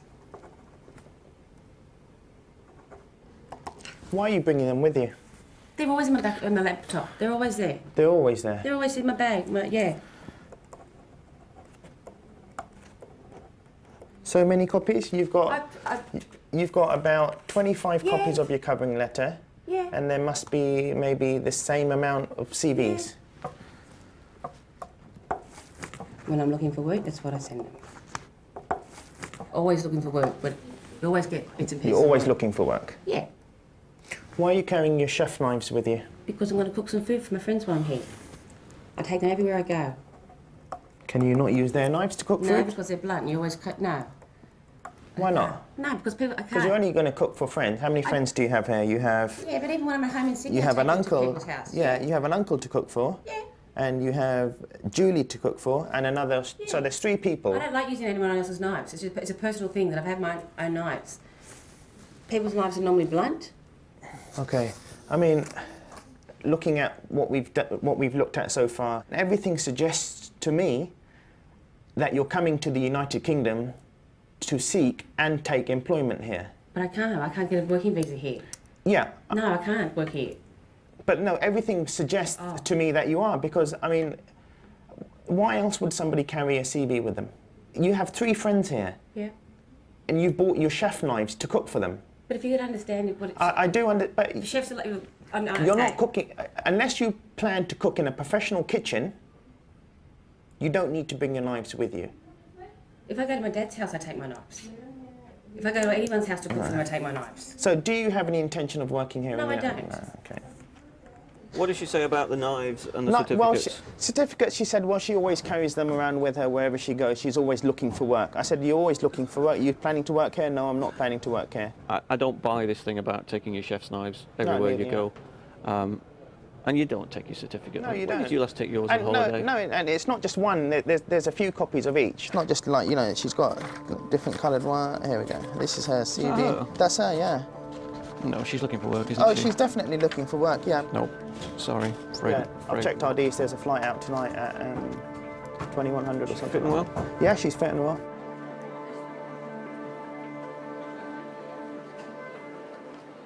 This is for you, your reasons for refusal. This also gives you your flight that you're going back on. So you're going on the EY to Abu Dhabi, connecting on all the way to Sydney tonight. Okay. Okay? Your passport and stuff will be held with us. When you board the flight, my colleagues who will escort you to your flight will then hand the passport on to the cabin crew, who will then give it to you when you land. There's nothing I can do? Unfortunately not, no.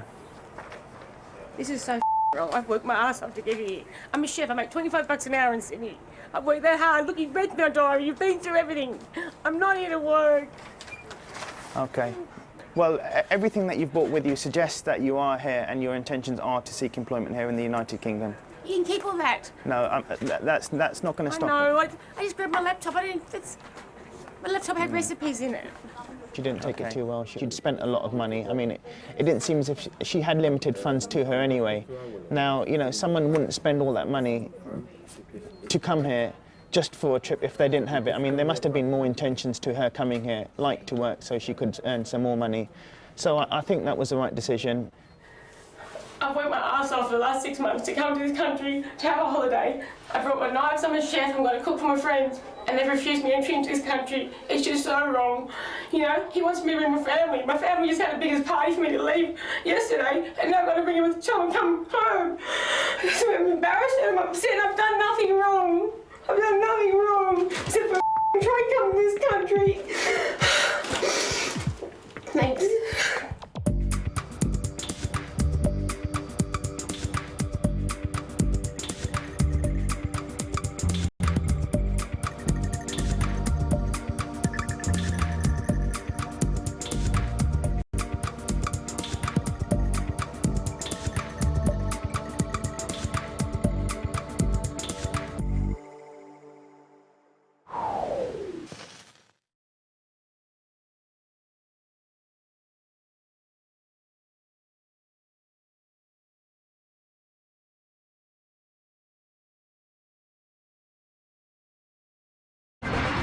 Every year, over 100 million people go through passport control to get into Britain. Most are welcome and legal, many are not. For the first time on television, we go behind the scenes of the UK Border Agency, the men and women on the front line of immigration. Tonight, hidden human cargo in Calais. Are you all Iraqi? Are they all Iraqi? Enforcement raids in Somerset. Police and immigration, open up! And it's all too much for a passenger held at Heathrow. My life is right there in your hands. That's all me right there. That's right. But yet still I'm locked away like a prisoner, man.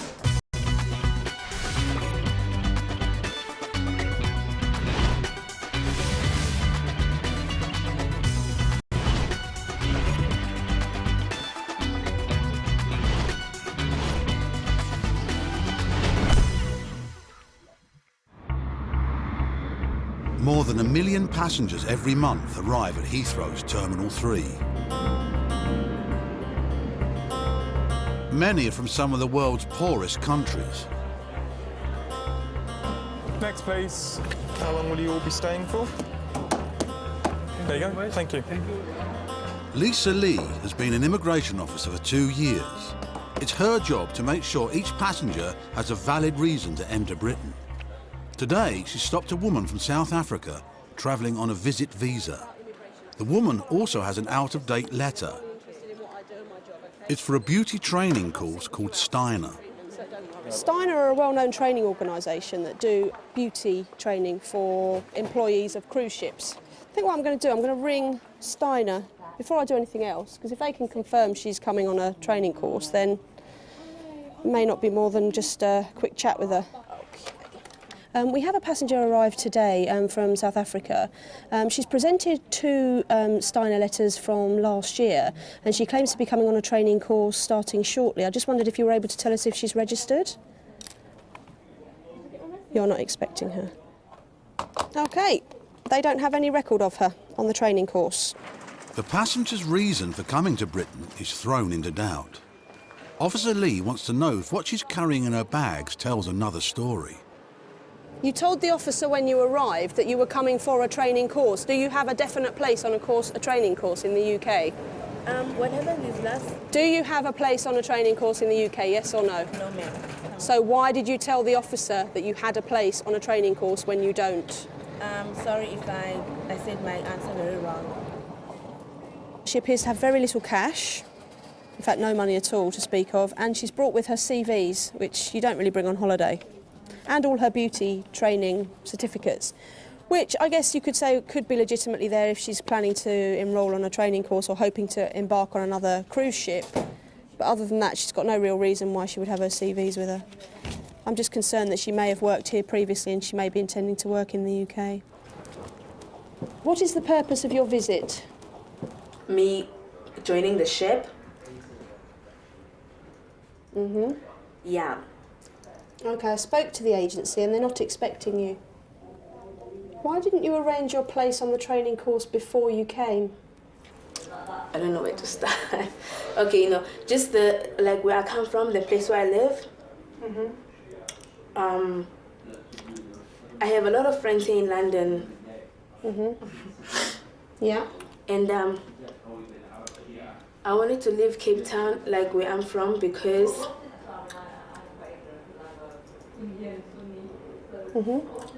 I didn't want to spend any more money. And obviously, because I was going to be the one who buys my own ticket. Right. And because of the ship being the only bread, you know, and me helping out my brother to go to college. So the only way you earn money is on the ships, yeah? You okay? I'm just thinking, you know, it seems like a long way to come if you haven't got a place on the course already sorted. Why didn't you do it before you came? Would have been easier, wouldn't it? You could have got the letter from them and everything. It would have made your life a lot easier. Is there a problem back home? I'm the only person that's looking out for me and my family. You're the only one that has any money and that support. So are you supporting the whole family on your salaries, yeah? Okay. Before Officer Lee allows the woman through passport control, she must consult her boss, Chief Immigration Officer Matt Dyson. I can sympathise with anybody who feels, you know, they've got to work hard for their family and have to leave their own country to do it. Fine. But in the end, she falls well short of the requirements for entry as far as I'm concerned. She's basically not told the truth on arrival. No. She doesn't have enough funds. There's a flight this evening, if we want to remove her today, via Doha. Okay, well, as it stands, unless we hear anything different, I'm sorry, but she will have to go home. Okay. Thanks anyway. No problems. This is particularly tough because I've been to where she lives. I know the township she comes from. And it's pretty horrible. Most places don't have electricity. You know, it's rough. So the money this girl is on when she's on board ship is a lot of money in South Africa. So she would be supporting her mum and brother. And in a way, you're kind of robbing her of the chance to provide for her family, and you just think, well, I'm sending her back.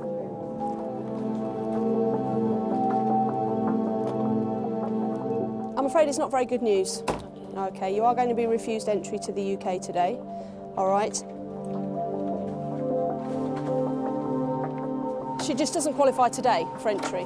If she can satisfy either an entry clearance officer in the future or another immigration officer in the future that she qualifies for entry on another day, then her case will be viewed on its merits. It doesn't automatically exclude her from coming back to the UK in the future. Coming up, unlucky for some at the bingo hall.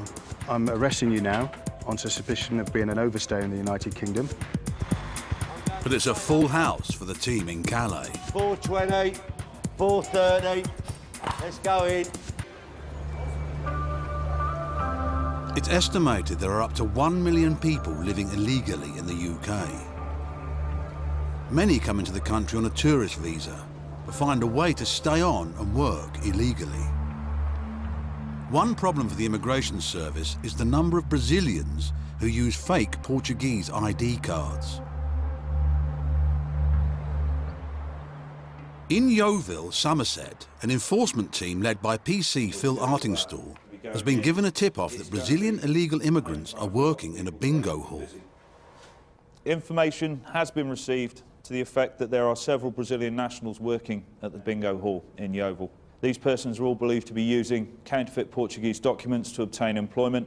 The intention is to enter and search the premises and detain all staff members for immigration checks.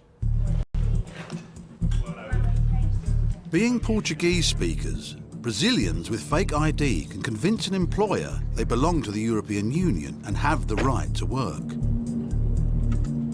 We believe that the Brazilian staff are being used as catering workers and working on the kiosks in the actual bingo hall itself.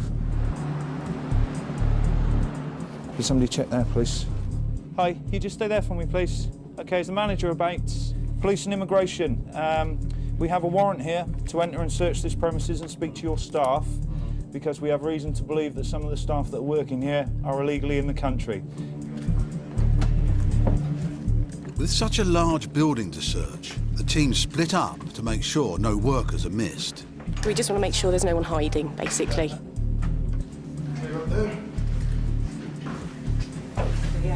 You never know what you're going to find, that's the thing. You never know how big something is and where someone could be hiding. OK, you want to take a seat, please, sir? Sarah, who's not in tonight. Thank you. And the manager has produced documentation to us in relation to members of staff that he employs.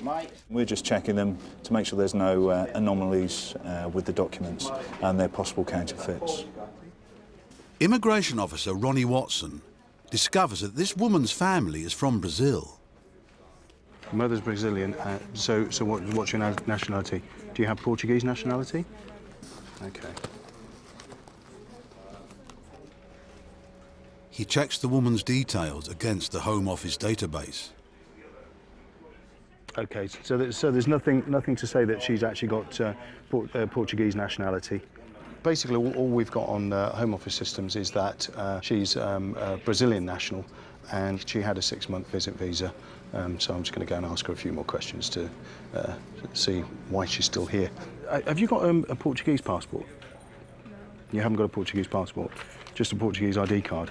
The young lady that sat there has produced to the employer a Portuguese ID card, which is on her employment file. We've run some checks on our system. She comes back as somebody of the same name, the same date of birth, having entered the UK as a visitor on a Brazilian passport. She's denying this and she's stating that she's actually Portuguese and she entered on her Portuguese ID card. OK, Ms Barbosa, we've got conflicting stories here, OK? To that end, I'm arresting you now on suspicion of being an overstay in the United Kingdom. You do not have to say anything, but it may harm your defence if you do not mention when questioned something you later rely on in court. Anything you do say may be given in evidence.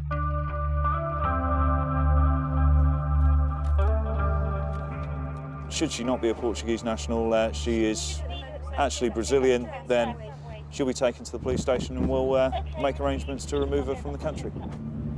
First, the team want to search for the woman's fake ID and, crucially, her genuine passport. If their records are correct, it would prove she's Brazilian and overstayed her visa.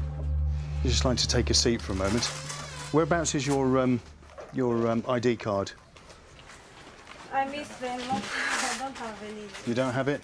And you don't have your passport? OK. Have you got anything at all to prove that you're Portuguese? Nothing at all? No? Fill spot receiving? Yeah, lady claims not to have any proof of either Portuguese or Brazilian nationality in the premises, sir. Yeah, all received. If you have a look in the obvious places, then have a quick search, and once you're happy, give us a shout. Yeah, received.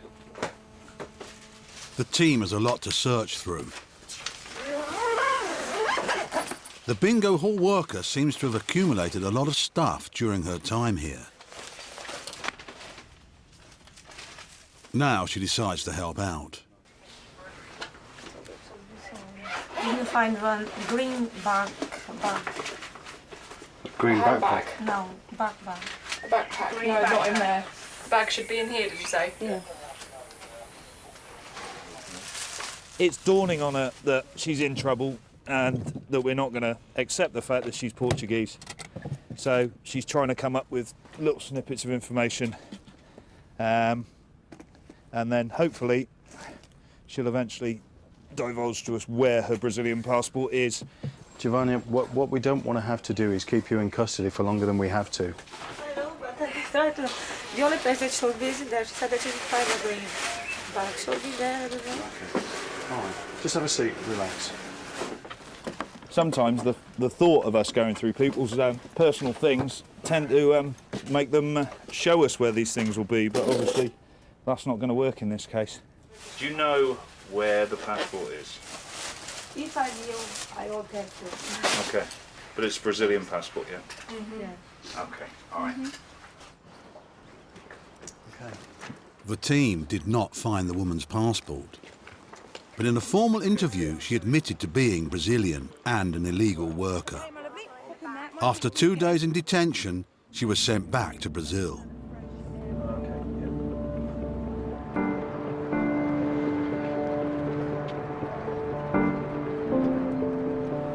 Calais is the bottleneck of Europe.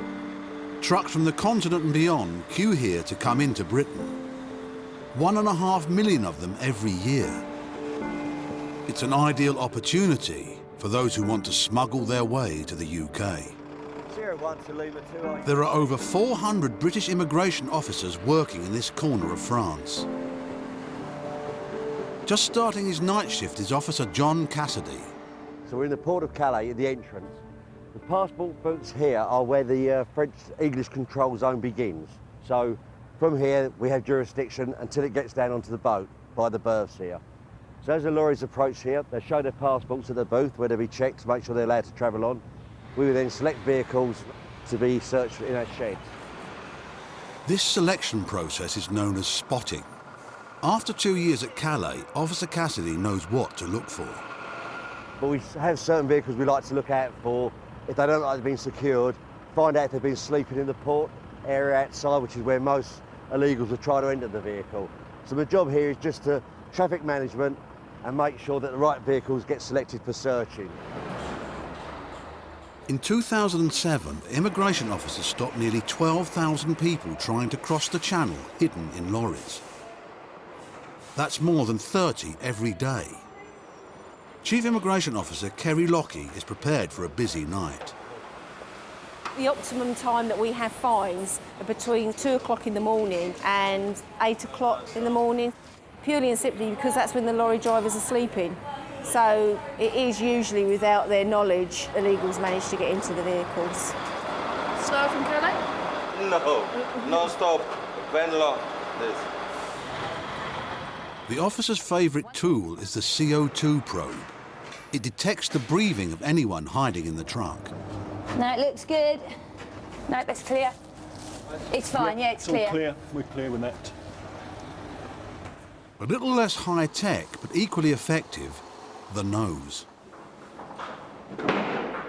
Well, the bonfire smell that we tend to get when we open them up is because they've been living rough in camps around the area. We understand, obviously, they have got the old bonfires and whatnot going to keep themselves warm, so that's a distinct smell that we tend to find when we open up the lorries. Sometimes they're unlucky enough to wear shoes with reflective strips on them, which helps give them away. You put the torch and it just flashes up on you.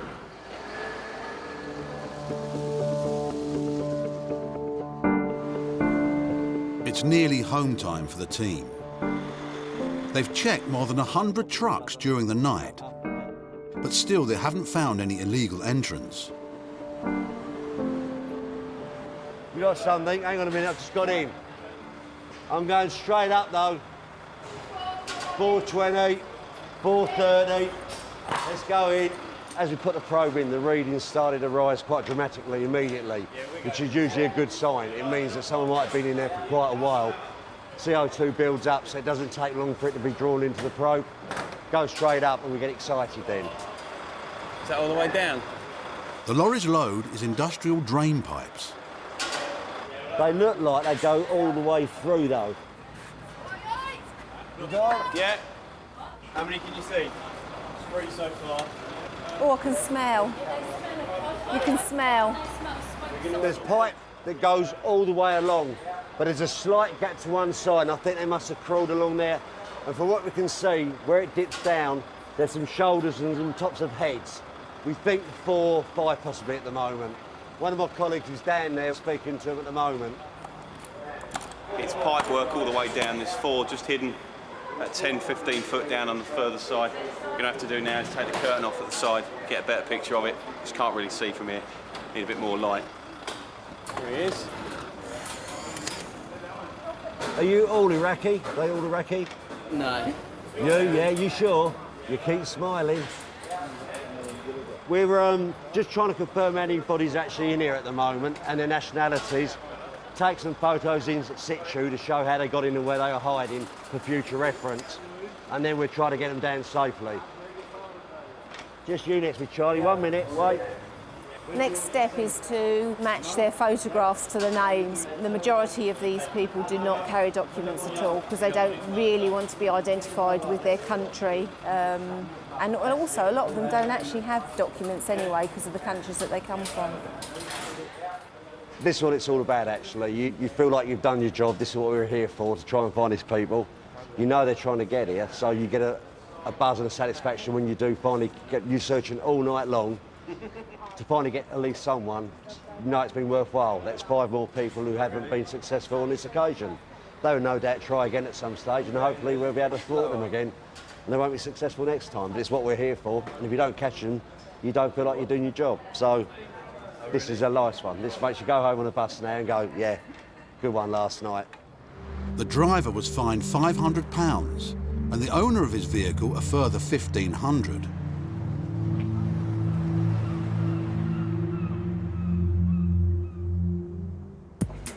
Coming up, the student who doesn't make the grade.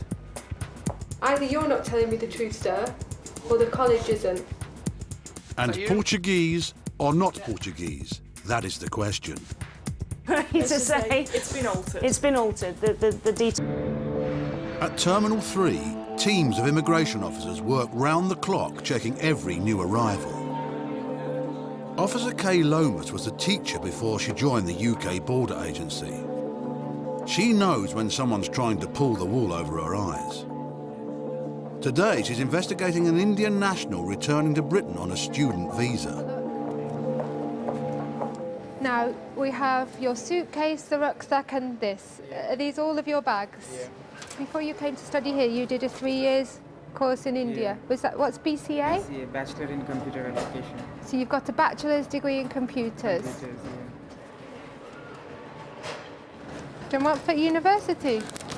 Actually, I came here on Limonford University, MSc in Multimedia Communication. Yes. But when I came here, they told me that they don't have enough students for MSc in Multimedia Communication. The passenger was given a student visa a year ago. He had a place on a master's degree course at a prestigious Midlands university. The course was cancelled and he now says he's studying at a college in London, even though he lives in Leicester.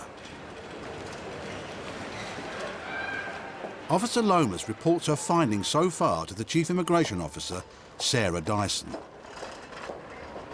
I've done his bags, not found much in there to be honest. He's got his national insurance card, he's got some business cards for a garment factory that's run by his cousin brother who I've established is his first cousin. He's got no student card for this college in London. So, he looks like he's had a pretty good education. He has, he's just said to me he's done a 3-year bachelor's computing course. In India? In India. And how long has he been in the UK for? Since 2006. And he's been doing more IT-based diplomas, which you would not really need had you done a bachelor's in IT, I would think. It's very difficult for us to believe that he's genuinely studying in East London if he lives in Leicester. And he's told you he lives in Leicester. I mean, which of us on this planet would really want to commute 200 miles a day to attend college for, what, a couple of hours, maybe 3 hours? And what student could afford that? It has no credibility whatsoever, so, I mean, that's the main thing that we should concentrate on. Officer Lomas calls the passenger's cousin. She hopes he can confirm that his relative is studying in London. Hello, sir. Are you expecting anyone to arrive in the UK today? And how do you know Usman? You own a factory. And what kind of factory is it?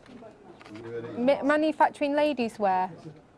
So he packs the garments. You mentioned that he's also a student. What does he do?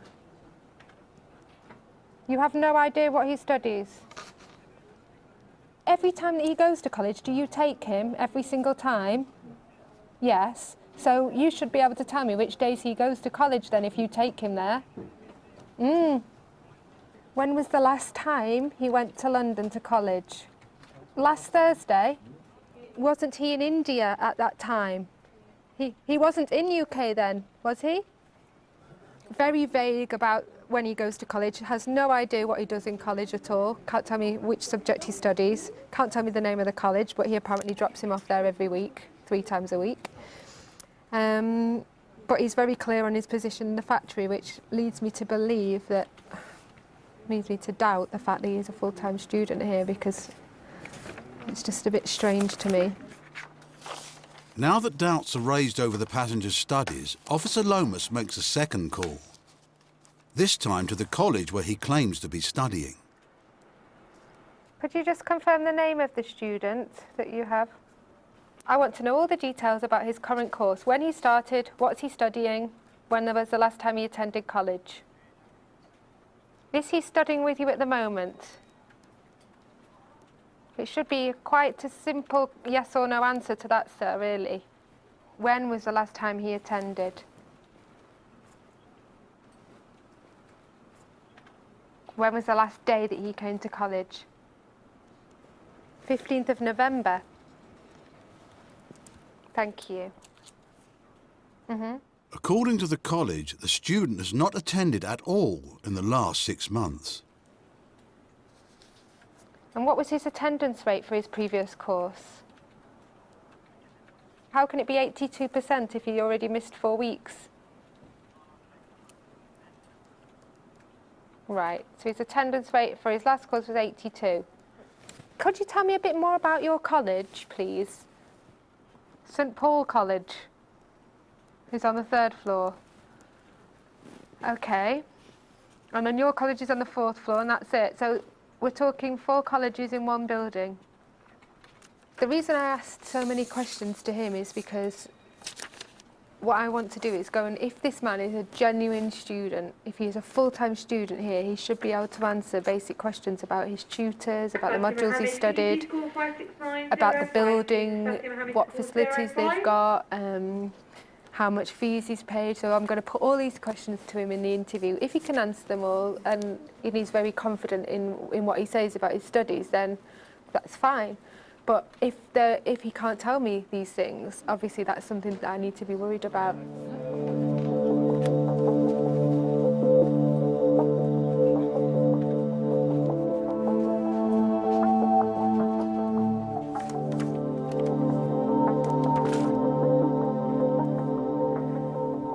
Usually diplomas and degrees have modules within them of study. What did you do?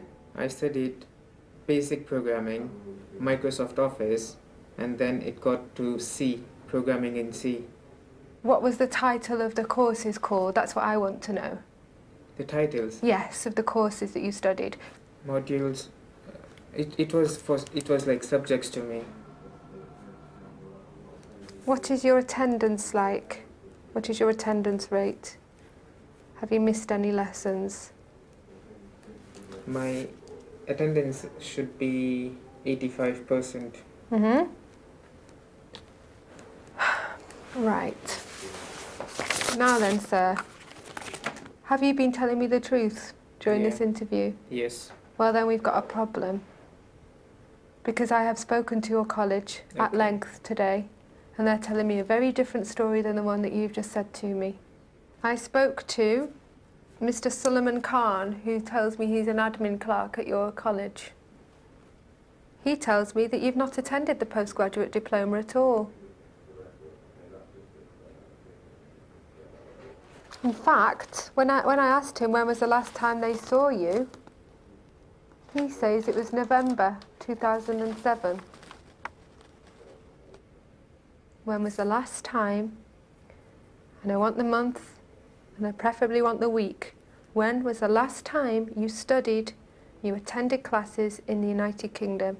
Last July. Thank you. What have you been doing in that 8.5 months, sir? Sitting at home. I don't believe you. You have to. I'm not lying this time.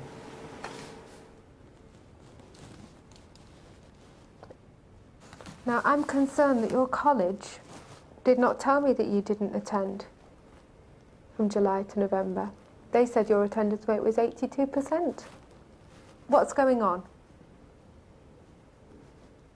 I'm sure you know there are many colleges that supply letters to students. I don't know. And that say that students have attended college and that accept money so that they produce letters to that effect and diplomas. Either you're not telling me the truth, sir, or the college isn't.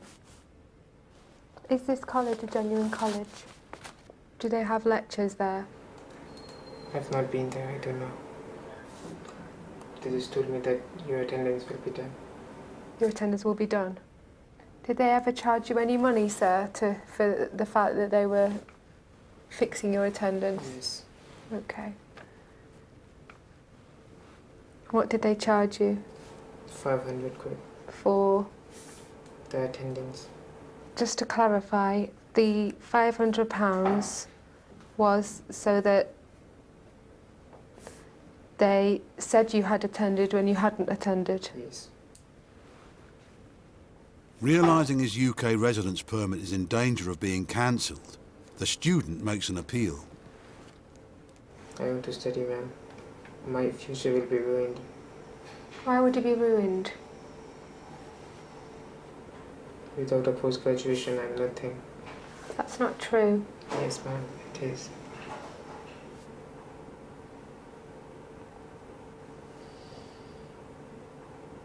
You've told us the truth now about your studies, which was the right thing to do, but in hindsight, you should have been attending, shouldn't you?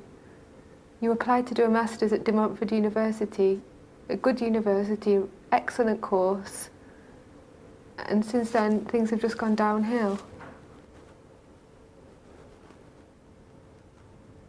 Come on. Obviously he was very upset at the end of the interview there. He's been caught out. I continue to press him on the college because I had an inkling that the college wasn't genuine from what he'd said. In the end, he did admit that they were supplying letters to students.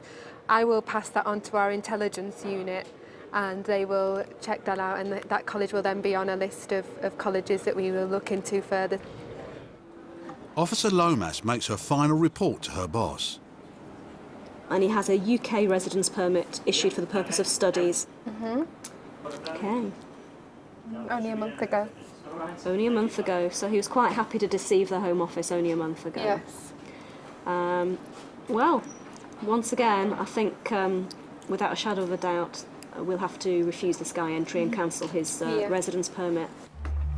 The passenger is refused entry to Britain and put on the next plane back to India. It's not an easy thing to have to be very harsh with somebody like that. But on the other hand, you feel sorry for the people who are genuinely studying here, and then people like that gentleman who would come here and just flout the rules, really, to get a residence permit and don't study. It's not on.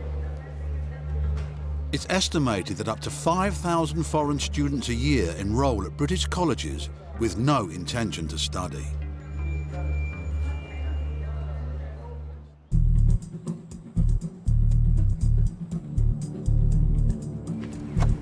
In Yeovil, the enforcement team continue their search for Brazilians posing as Portuguese. The next stop is a flat above a shop on the high street.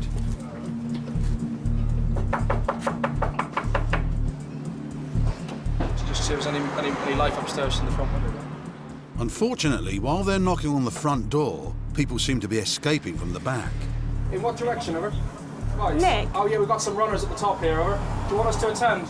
Where did they go? Straight up there? Yeah. Hurry up! Open the door, we'll Two pay of you! our team members. Right, we've got one mil. Do you want to go see if you can...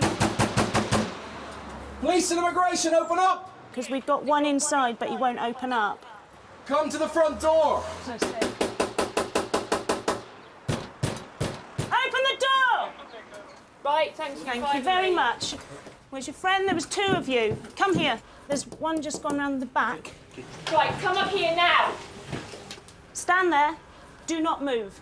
OK? Stand there.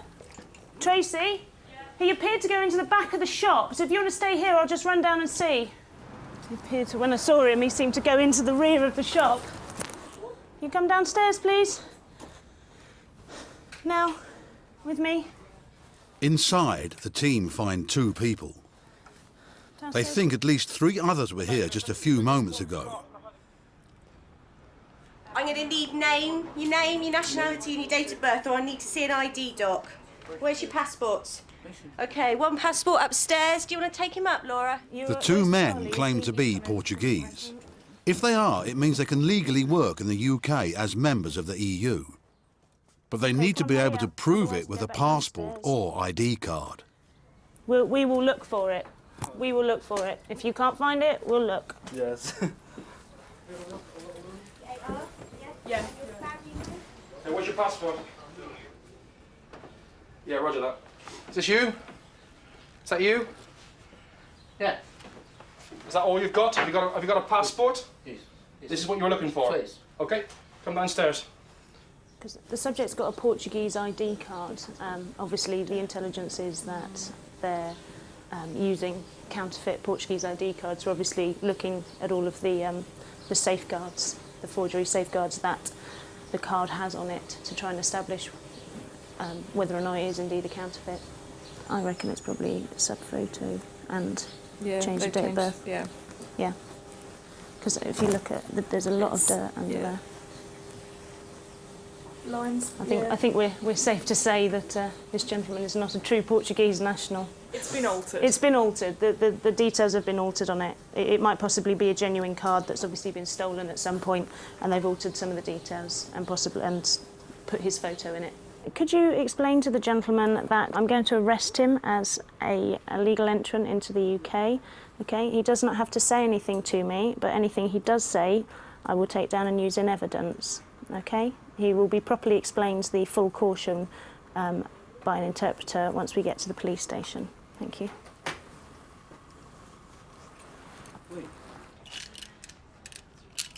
Now under arrest, the man admits to the team that his passport is in his room.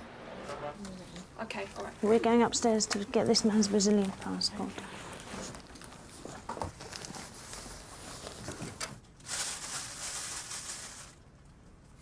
Oh, hang on. Thankful. Here. You weren't pointing there. Yeah, that's him. We found, obviously, this man's passport to show that he was refused leave to enter at Brussels in 2008. This shows me that he's been refused leave to enter in the UK.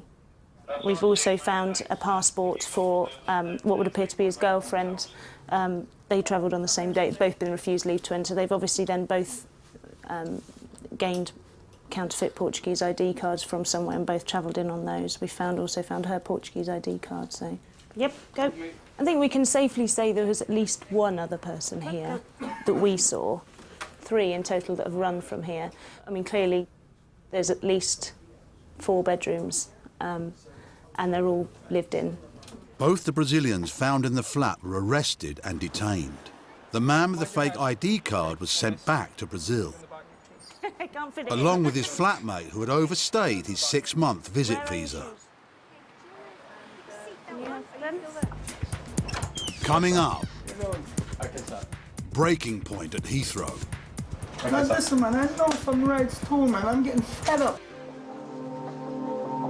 It's midday at Heathrow. An overnight flight from America landed 5 hours ago. One of the passengers is still at Terminal 3. He recently became a US citizen. Before this, as a Jamaican, he was refused a UK visa due to lack of funds. This is why he's being investigated by Officer Mark Washington. Mr. Brom, is it? Braham. OK, do you want to come up, please, sir? I mean, as it stands at the moment, he's been refused a visa in January, so that's not looking great for him. But at the same time, one of the reasons he was refused is that finances weren't great. So what I'll do is I'll assess to see if anything's changed since he was refused his visit visa. This is your family, yeah? Yeah. That's the stuff I'm taking from my wife, cousin. OK. Do you have a wallet or anything like that? If I could just check that. Do you have any more cash at all? How much other stuff do you have? Like $100, OK. This is a credit card, yeah? How much money do you have access to on your credit card? $3,000. Officer Washington accepts that $3,000 available on credit is enough to fund the passenger's trip. But he still wants to find out how the man's circumstances have changed since he was refused a visa. Okay, what job is it that you do in the States? Drive a bus for the state. Okay, what family does your wife have here? She has aunties, cousins. And why hasn't she travelled with you? She just started a job. Okay. What's the reason for your trip to the UK? Visit a friend. Okay, what's your friend's name? Leanna Mack. And how did you guys meet? Through a friend. Okay, how exactly would you describe your relationship with her? Strictly friends. Not it's not too deep. It's just friends.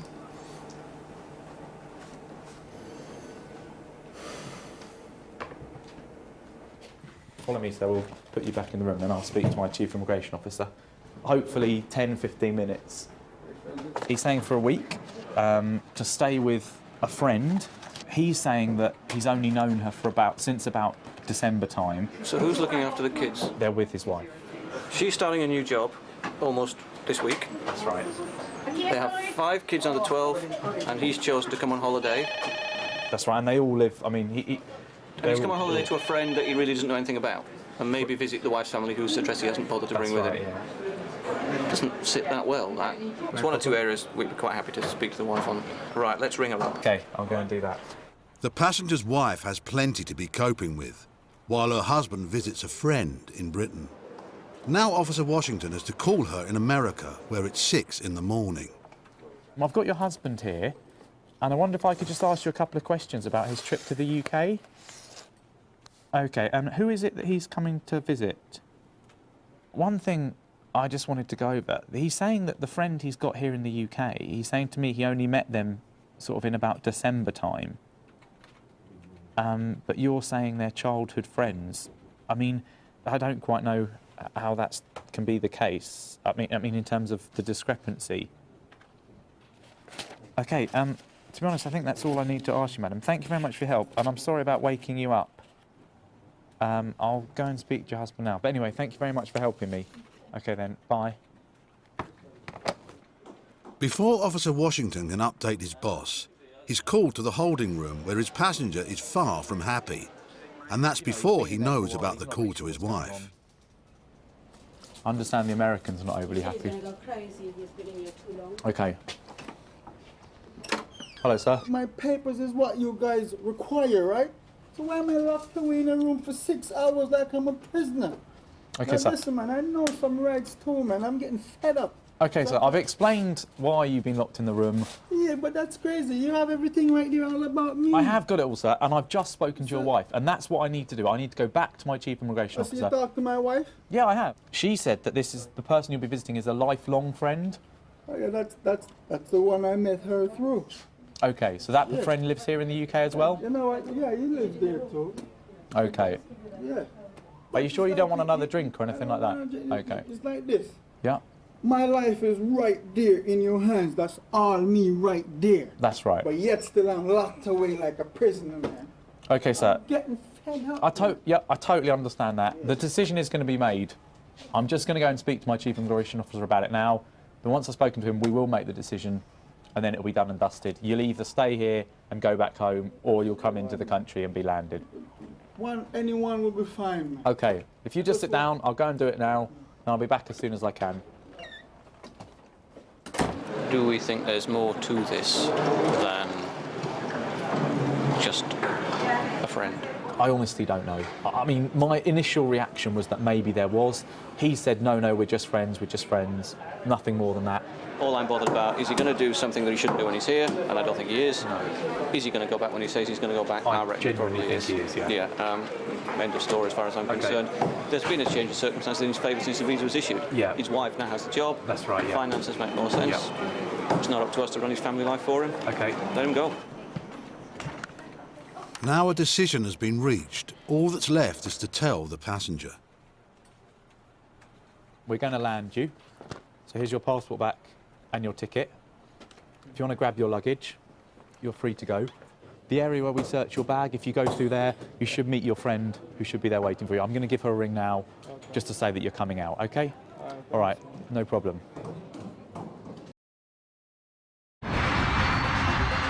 Every year, over 100 million people go through passport control to get into Britain. Most are welcome and legal. Many are not. For the first time on television, we go behind the scenes of the UK Border Agency, the men and women on the front line of the immigration service. Tonight, the student who can't answer basic questions. How do you get from Hounslow to your college? The Piccadilly line from Hounslow to I don't know what stop. Search teams in Calais working round the clock. Right, stay there. Stay there for 1 minute. And cracking down on illegal workers in Birmingham. Okay, so I'm detaining you to effect your removal from the UK. Just the translate, please. Okay, you are under arrest.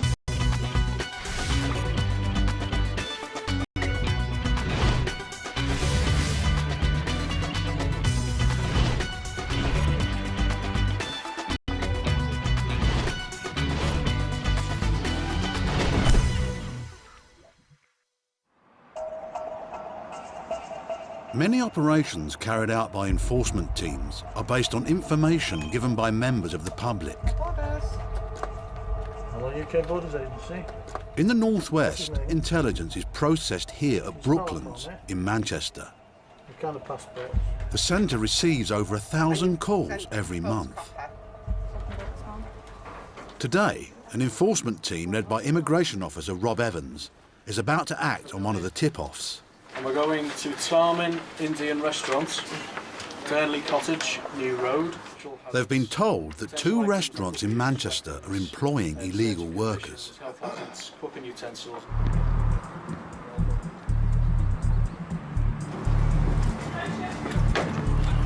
We've got a warrant, yeah, to enter and search the premises. How many staff have you got on? There's 3 of us. 3 waiters or kitchen staff? 2 waiters and 2 kitchen staff. Right, okay. Right, was the immigration service conducting a visit here at the moment? We're just sweeping the premises at the minute and we're just seeing who's actually on the site, and then we're going to identify a sterile area so we can interview all those working. Can I just ask you to pop over here for me? It's not quite the efficient execution the officers wanted. And now their intelligence is letting them down too.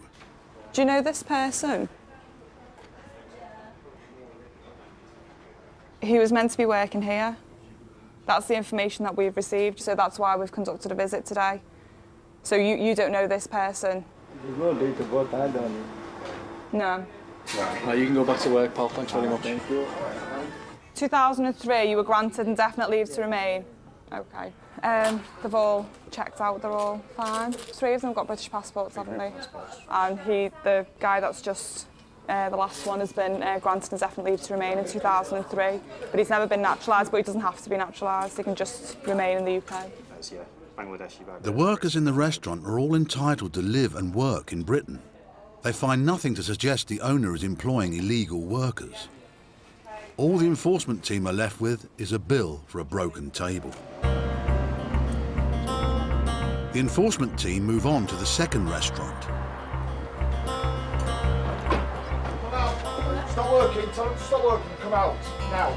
Officers occasionally film their raids. This is part of their evidence gathering. It helps them to identify whether or not people are found working on the premises. Make way through there, please. Right, do you want to take a seat for me, please? Take a seat round there. Rob, I'm not sure whether he's a customer or not. Where are you going? There's one customer. He says he's a customer, but I don't know whether Looks like a he's delivery driver to me. Sit down. You were behind the counter, weren't you? Sit down.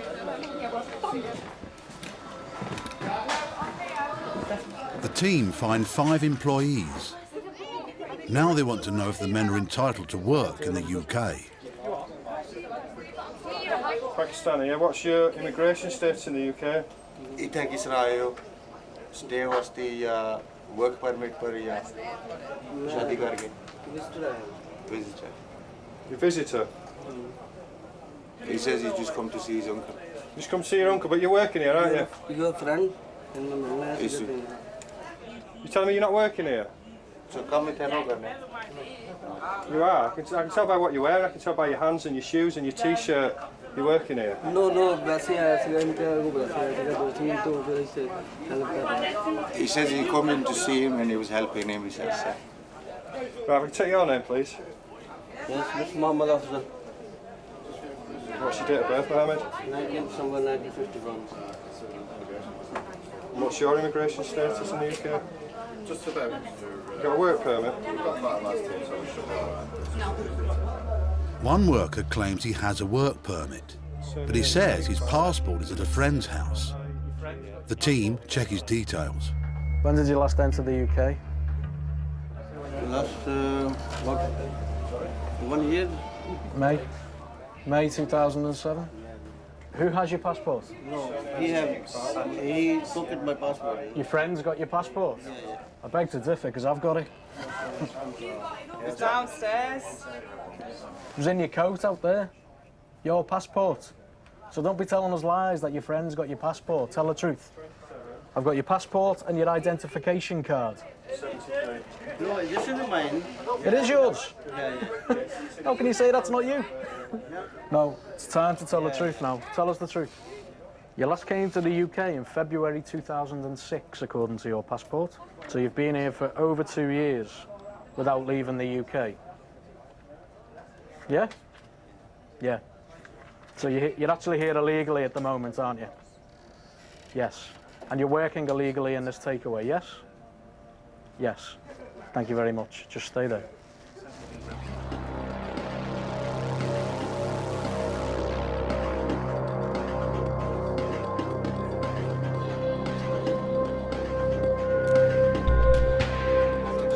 Two suspected illegal workers are arrested. Both men have since been removed back to Pakistan. Their employer is fined £10,000. Coming up, a student at Heathrow who doesn't seem to study. Since September, they've confirmed to us that you've not attended any classes. I'm inclined to believe what they're saying. Stay with this gentleman here. Sorry about that. And illegal car washers who appear to use vanishing cream. Where's our friend gone? Right, keep the radio clear, please, guys. I think we've got runners. In 2007, almost 350,000 non-EU students came to study in Britain. Over 10,000 from Pakistan. Why have you come here to the UK? One student has aroused the suspicions of the immigration officers at Heathrow's Terminal 3. He's returning to the UK after a trip home for some unusual surgery. Officer Newbury takes on the case.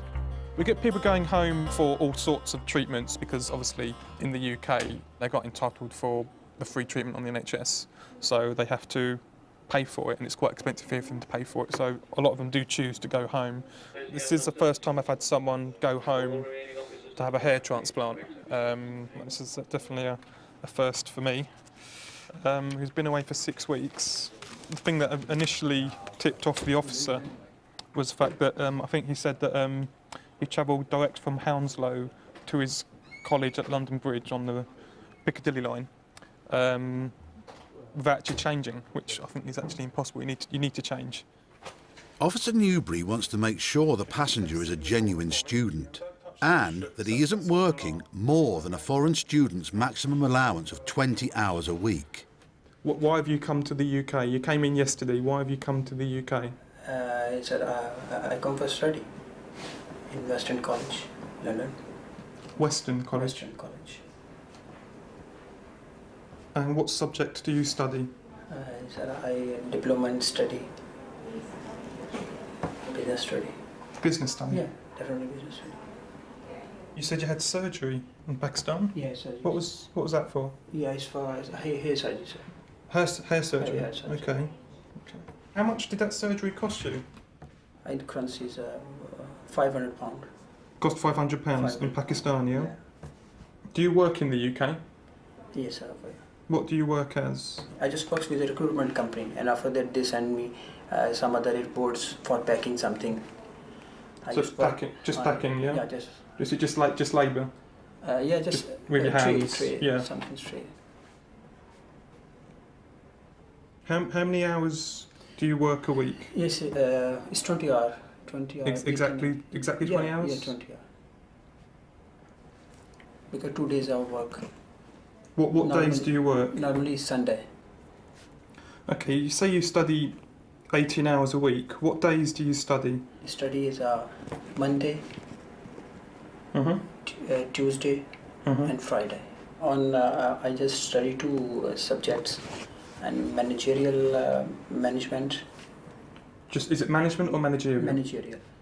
Just managerial. It's called. Managerial management. Managerial management. Yeah. And what hours? It's from 11 to 3. On Tuesday, what do you study? On Tuesday is a marketing. Marketing. Yeah. And that's what hours? It's same hours. 11 to 3. 11 to 3. And on Friday? On Friday, same hours. 11 to 3. Yeah, 11 to 3. Yes. That's 12 hours a week. Where's the other 6 hours that you say you study a week? The 6 hours I just spend over there. Sometimes I discussion with the friends. Discussions. But I'm more concerned about the timetabled hours. Yeah, not meeting up with friends. It's timetabled hours in a classroom with a tutor talking to you about your modules. Mr. Raymond wants to come into the UK on a student visa. Officer Newbury is not convinced, but needs hard evidence before he can refuse the man entry.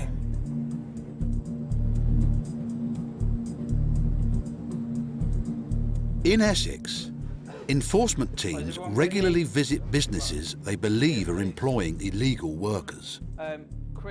Today's target, car washers in supermarket car parks. Intelligence has been received that African and South American males are working as hand car washers at supermarket sites and car dealers across Essex. Risk assessment: this is a medium risk operation. All officers and observers to wear issued personal protective equipment and check it's in working order. Specific risks for this operation: officers to be mindful of the risk of cleaning chemicals being used as weapons. Arrests to be made if deemed appropriate.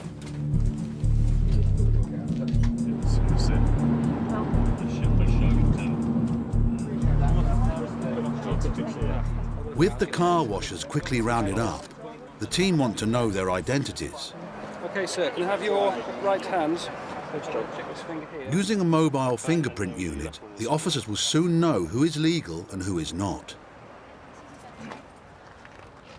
Mehdi Bakish? Yeah. Right. Mehdi Bakish. 7 August 77. Yeah. Iranian national, male. Right. ASU.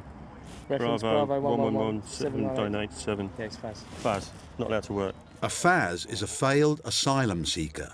This man has been refused permission to stay in the UK. You're under arrest as a person liable to be detained. You do not have to say anything, but it may harm your defence if you do not mention when questioned, something which you later write in court. Anything you do say may be given in evidence, all right? Okay. Right, before we put you in the vehicle, we need to search you. The guy we've just arrested is an Iranian who have been proved to be a failed asylum seeker, so he doesn't have permission to work. He is removable from the UK if we can find a document at his home address. So that's the intention, is to go to his home address and see if we can find a passport or anything to get a document for him.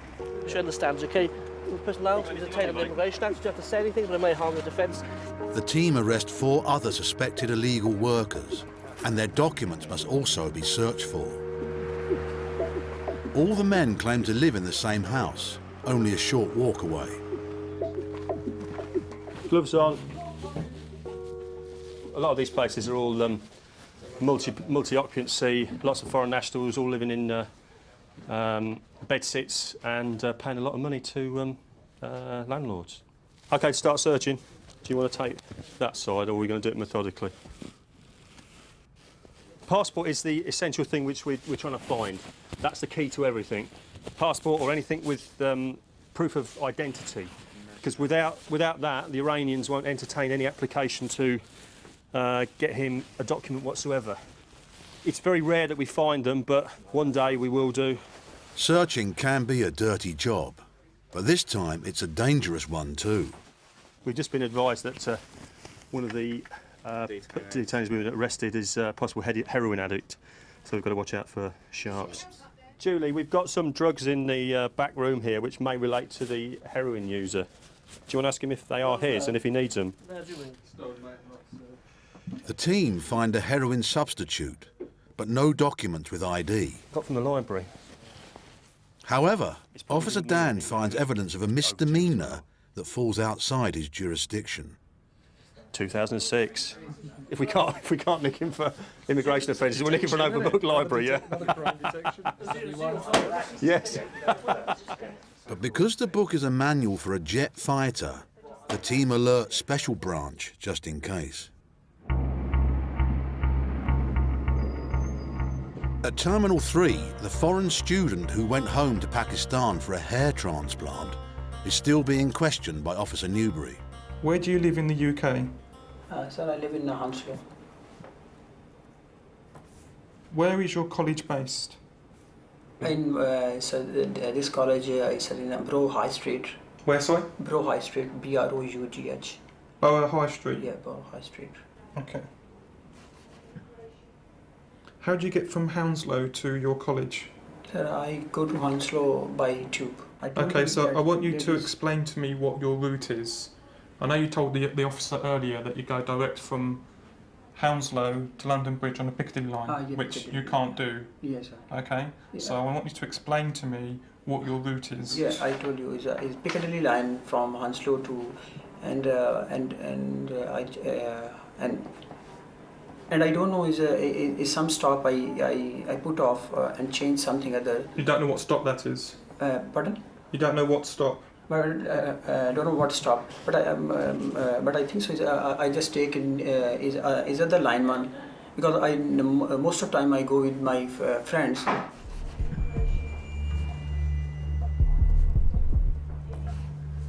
One of my colleagues contacted your college and asked them to confirm your attendance on your course. What do you think they said to us? Okay, sir. You don't know? Okay. They've confirmed to us in writing that you've not attended your college since September 2007.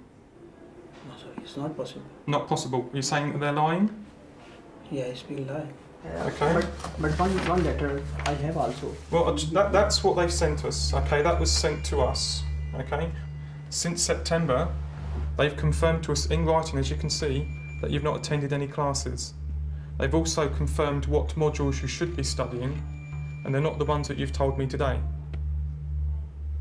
So how do you explain that? I'm inclined to believe what they're saying. So I want you to tell me, what have you been doing in this country since September 2007? You don't know? No, sir. Stop the interview for the moment, and I'll come back and speak to you a bit later, and we'll try and get to the bottom of this. It's quite obvious that he's been caught out. He's played the game. I assume he's been working for the last 6 months, probably full time.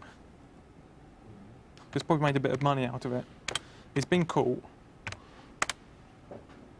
but he just won't admit it. If there is clear evidence a foreign student is working more than the permitted 20 hours, or is not attending his course, he will be refused entry. Officer Newbury refers the case to the Chief Immigration Officer.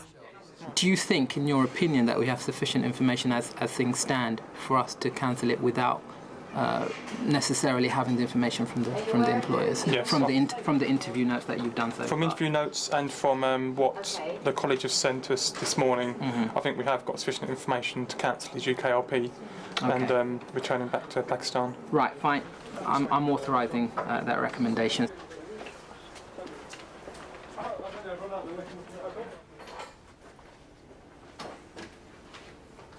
Okay, I've actually spoken to the Chief Immigration Officer with regards to your case. He has decided to believe what the college have said, because they have no reason to lie to us, and we are going to be refusing your entry to the United Kingdom, cancelling your visa, and returning you back to Pakistan on the next available flight.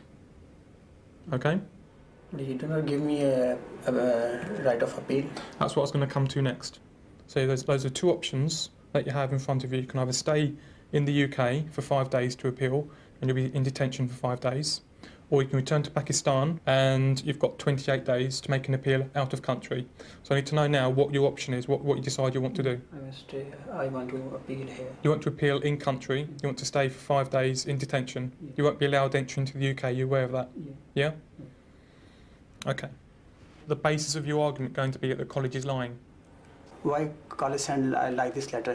What do you think the judge will think, though, when he sees this written information from the college confirming, in writing, signed by the college, saying that you've not attended for 6 months? You're going to spend 5 days in a detention centre to appeal against this, just on the fact that you think that the college is lying, and you're insisting on staying in this country to appeal, Yes, sir. even though you've got nothing to appeal against. Yes, sir. You're just going to waste everyone's time. Yes, It's a waste of our taxpayers' money, isn't it? Well, I've tried to help, but that's it. Okay, I'll pop you back in the holding room now. Thank you very much, sir. Try to follow me, please. Well, he's got the right of appeal, but he's got no case. I'm not sure what he's going to base his appeal on. He's just trying to waste everyone's time, and he knows it. It's just frustrating. There's not a thing we can do about it. The man was granted temporary admission to lodge his appeal. He later withdrew the appeal, but remains in Britain awaiting the outcome of a judicial review. In Essex, the enforcement team has moved on to another supermarket car park, and they think they're on to more illegal workers. Hello, mate, from immigration. You got any ID on you? You got a wallet? One of these. You got one of these? In your pocket? Ali Muhammad. Yeah, anything in there with your name? No. Okay, just wait with me, then we'll come and have a chat. Stay with this gentleman here.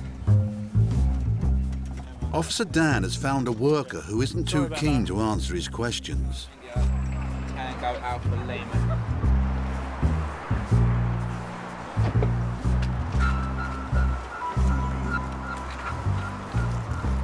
Where's that thing gone? Yes, sorry. I haven't seen it. Right, keep the radio clear, please, guys. I think we've got runners. Yeah, a guy in his late 50s, 5'5", unshaven, dark skin, Iranian national.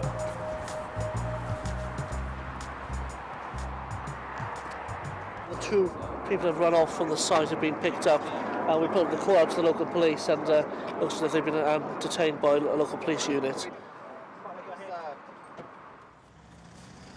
Oh, here he is.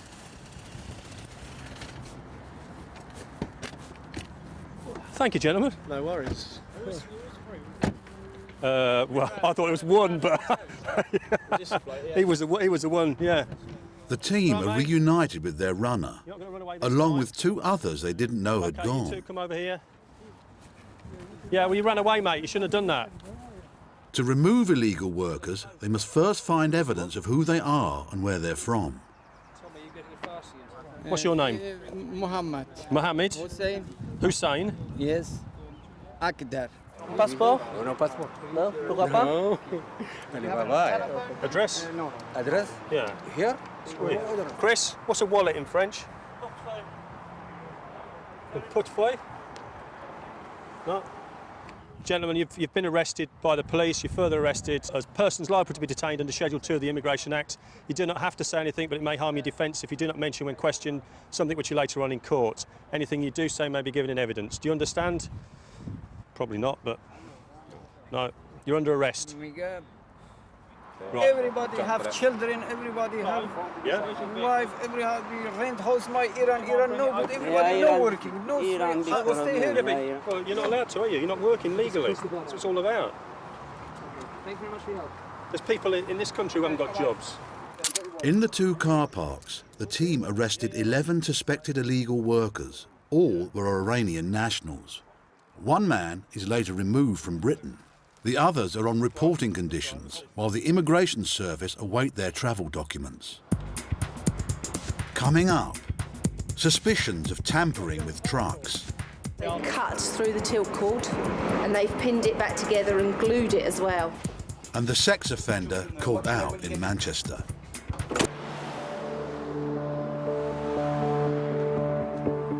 Dallas Court in Salford is one of Britain's 14 immigration reporting centres. This is where illegal workers are asked to report, as well as foreign criminals and asylum seekers. Each is given a registration card that stores personal information, such as fingerprints. This means the border agency knows where people are while their cases are decided. Fortnightly, every 2 weeks. Okay, so next week you don't need to come. Week after, you come. In return for registration, many are given upwards of £33 a week to live on. Your fingerprint, please. Today is no ordinary day at the reporting centre. Immigration officers are plotting to arrest and deport a known sex offender. They watch him arrive on CCTV. His victim was a 12-year-old girl. He thinks he's here to report as usual. There's several warnings, violence warnings against this young man, and it's part of the contingency plans that we have police officers present. Risk assessment dictates that police officers will be present on the day. But yeah, there are warning signs, so I've got to take the necessary measures to make sure that I'm safe and all the other staff are safe. Playing it cool, they let him enter the building. Watching him closely, they are in no rush to make a move. He'll go into the main reporting centre to sign on, as he does every single week. When he does, I'll go and I'll approach him then and just ask him to leave the reporting centre, and I'll bring him round to the detention room. He'll be allowed legal representation, he'll be allowed to phone his family. So, and that'll be it. Fresh from prison, he's wearing a tag. We're just going to go into the back office now and I'm going to take your tag off. Okay. All right.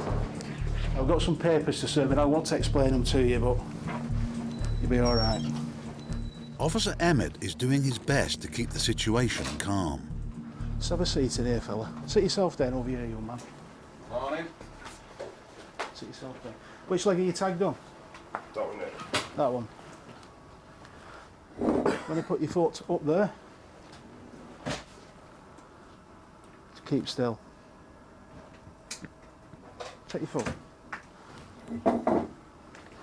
Right, I mean, obviously I've taken your tag off today.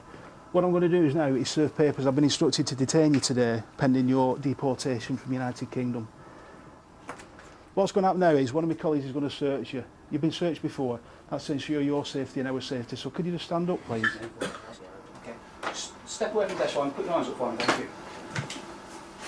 No, is there a necklace on you, okay?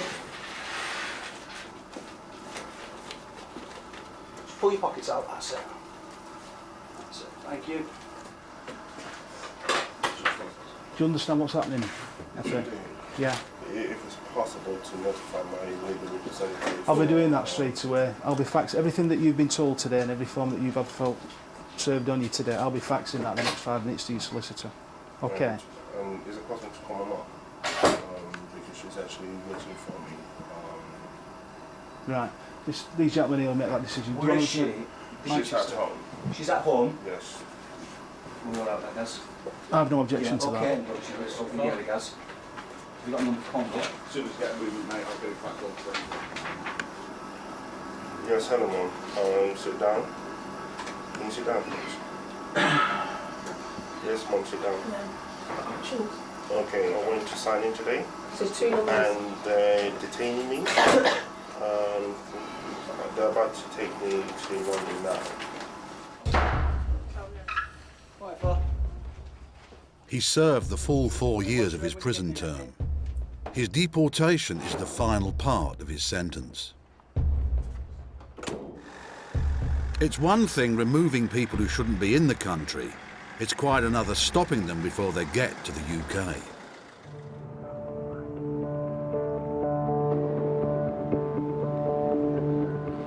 The port of Calais provides one of the best opportunities for illegal entry. Living rough just outside the port are hundreds of people. Their aim is to try and outfox the immigration officers. In 2007, immigration officers stopped over 12,000 people trying to cross the channel. No sail.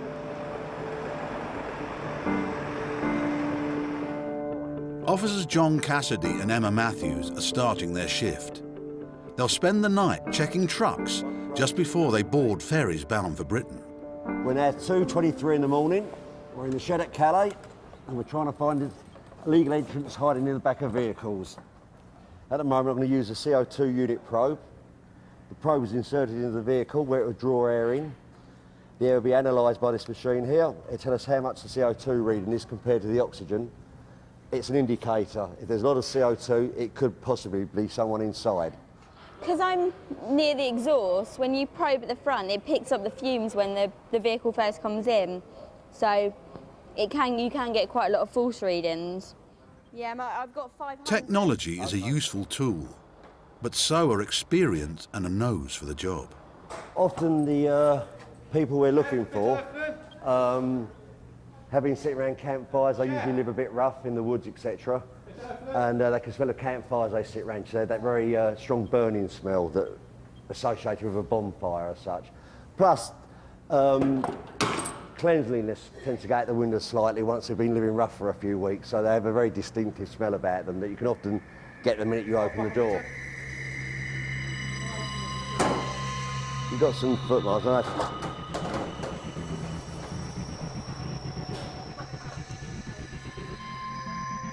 Has he got a German passport? Has he got a German passport?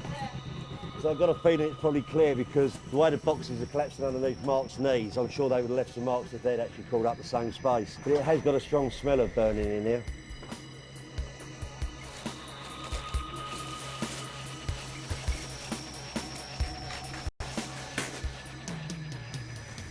They're a little bit weak.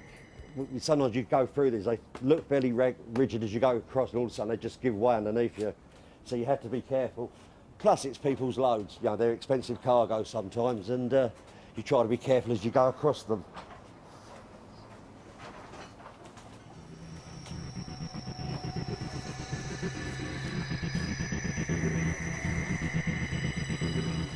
I think it's fairly clear under here. No sign of any stowaways. Haben Sie Leute da rausgeholt? But the team check if the driver has made any stops where illegal entrants may have got in. That's fine. Thanks, Sean. That's good, Mark. I didn't know you spoke Spanish. Yeah. Thank you. Thank you very much. Auf Wiedersehen. Whiffed in there, didn't it? Oh, I thought there was definitely something in there. It's very promising when you opened it, yeah. Well, bring on the next contestant then, I think.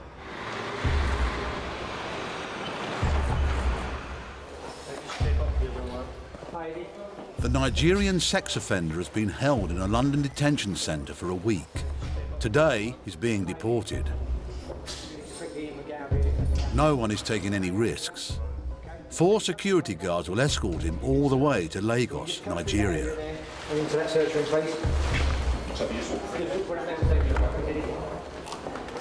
In 2007, over 4,000 serious criminals, including murderers, sex offenders and drug dealers, were deported from Britain. On arrival in Lagos, the security guards will hand him over to the Nigerian authorities.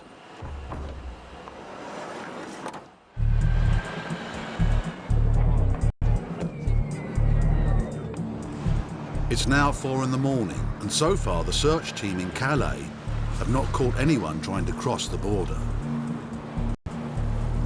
Every week, search teams open up around 4,000 trucks looking for illegal entrants.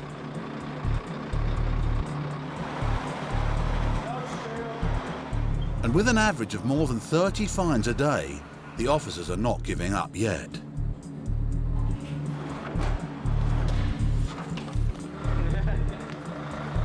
The team get a lorry that's come from Belgium.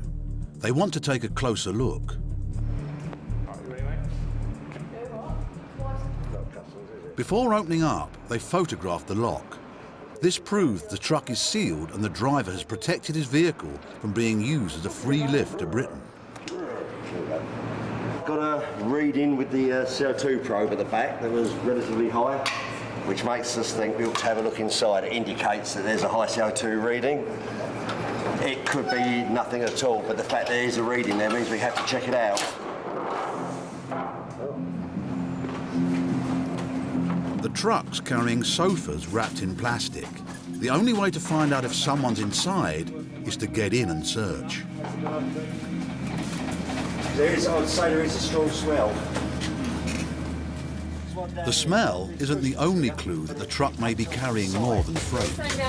Okay, the cushions have been removed from the sofa. If you look at the rest here, they're sealed up with the cushions inside. So the minute we saw that this was outside, it means someone's been disturbing it. And obviously they're trying to hide. And what they've done is... It's just now. You might see your head right down the bottom there. You'd have to come quite forward. Right down there, see his head? Not right now, I just want to see how many there are. Can you see that in there? Have you got him? So there's at least one, but the way these are going here, there could well be a few more. Matt, I'll be very surprised if he is the only one. All I want you to do, mate, is just grab my legs. Oh, we've got two, at least. Tickets? No tickets? End of the ride then, Stay there. Stay there. Wait. Okay, then we'll get you out one at a time, all right? Do you understand? Do you understand? Okay. It's all right, stay there. Wait. 1 minute, yeah? One, stay. Maybe they cut. Chief Immigration Officer Kerry Lockie wants to know how the stowaways got in without the driver knowing. What we're doing is we're checking the tilt cord. This is a tilt cord that goes through all these latches here on the tarpaulin. We're just checking to see whether it's been cut and pinned, as they call it, because this was sealed. So the only way that they could possibly have got in is by cutting it and then resealing it so that the driver, when he does his checks, he wouldn't be aware that they've been able to get in. They're very, very quiet, aren't they? We often find that Indians are one of the most compliant personnel we find, and they do as they're told. They just sit there very quietly, a bit disappointed, but they're usually good as gold. They come out quietly, they don't give any trouble, they give you their names when you ask them. This is what we want, this is what we're here for. A night becomes a long night with just the same old lorries and no results. This reminds me what it's all about. Let's start extracting the first one out. Okay. Okay. What they've done here is they've cut through the tilt cord and they've pinned it back together and glued it as well. You will actually see that there is actually a pin in there. So it's very difficult for the actual driver to see what's gone on there. And by pulling it, because what the lorry drivers tend to do is will go along and pull the tilt cord to make sure that it's all intact. Well, of course, that's not going to give. So he'd have had no idea.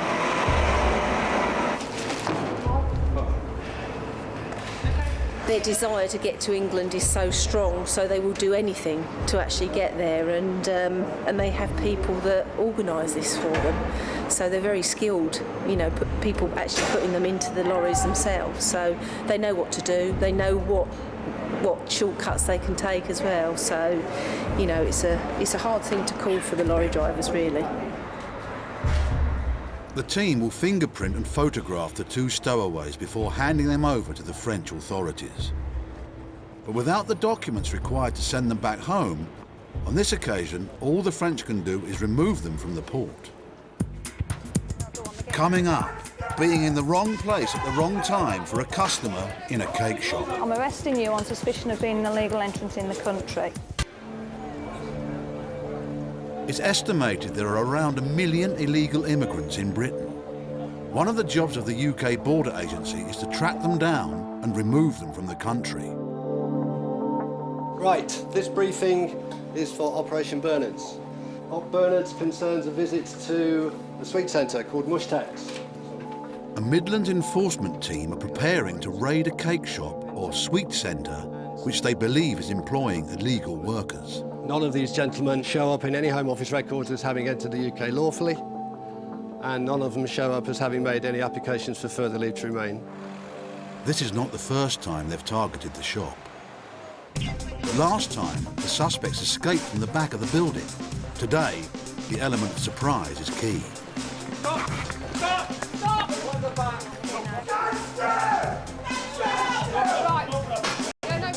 The team splits, with some officers heading for the accommodation upstairs. They find one man still in bed, fully clothed.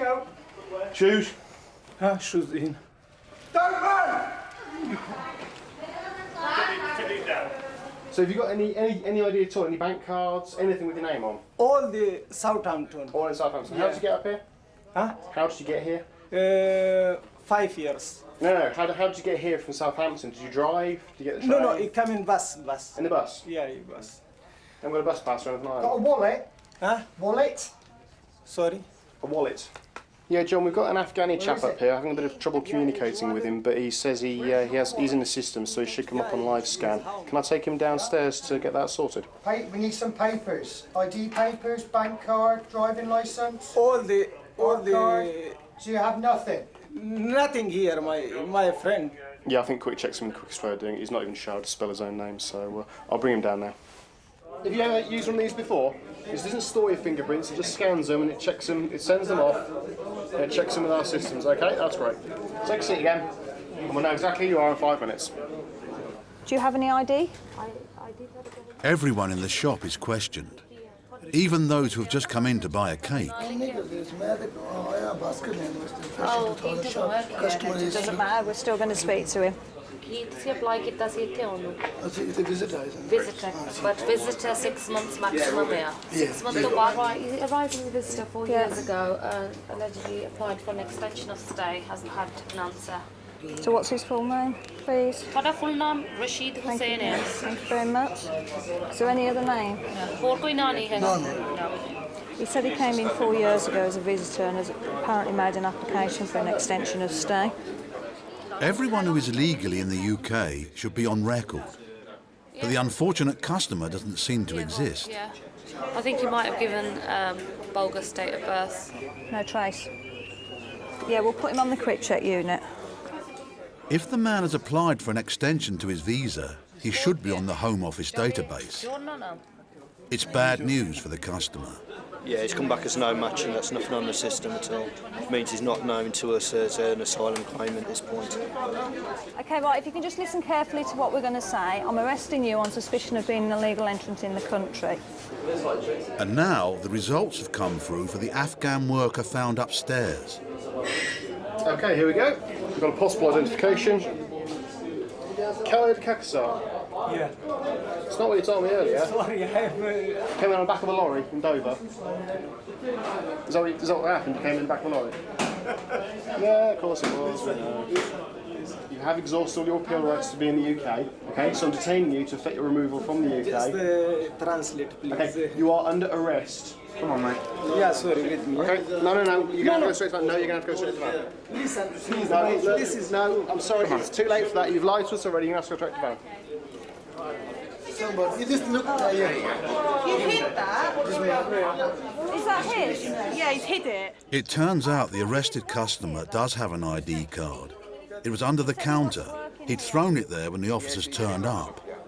Got the date of birth the wrong way round. He told us 1st of the 5th, not 5th of the 1st. With the man's details, the immigration team confirmed he arrived as a tourist 4 years ago. His visa expired and he stayed in Britain illegally. The customer is later released on bail to wait for his removal papers. He's told to report to his local reporting centre. He does. The worker is sent home to Afghanistan and the owner is fined £10,000.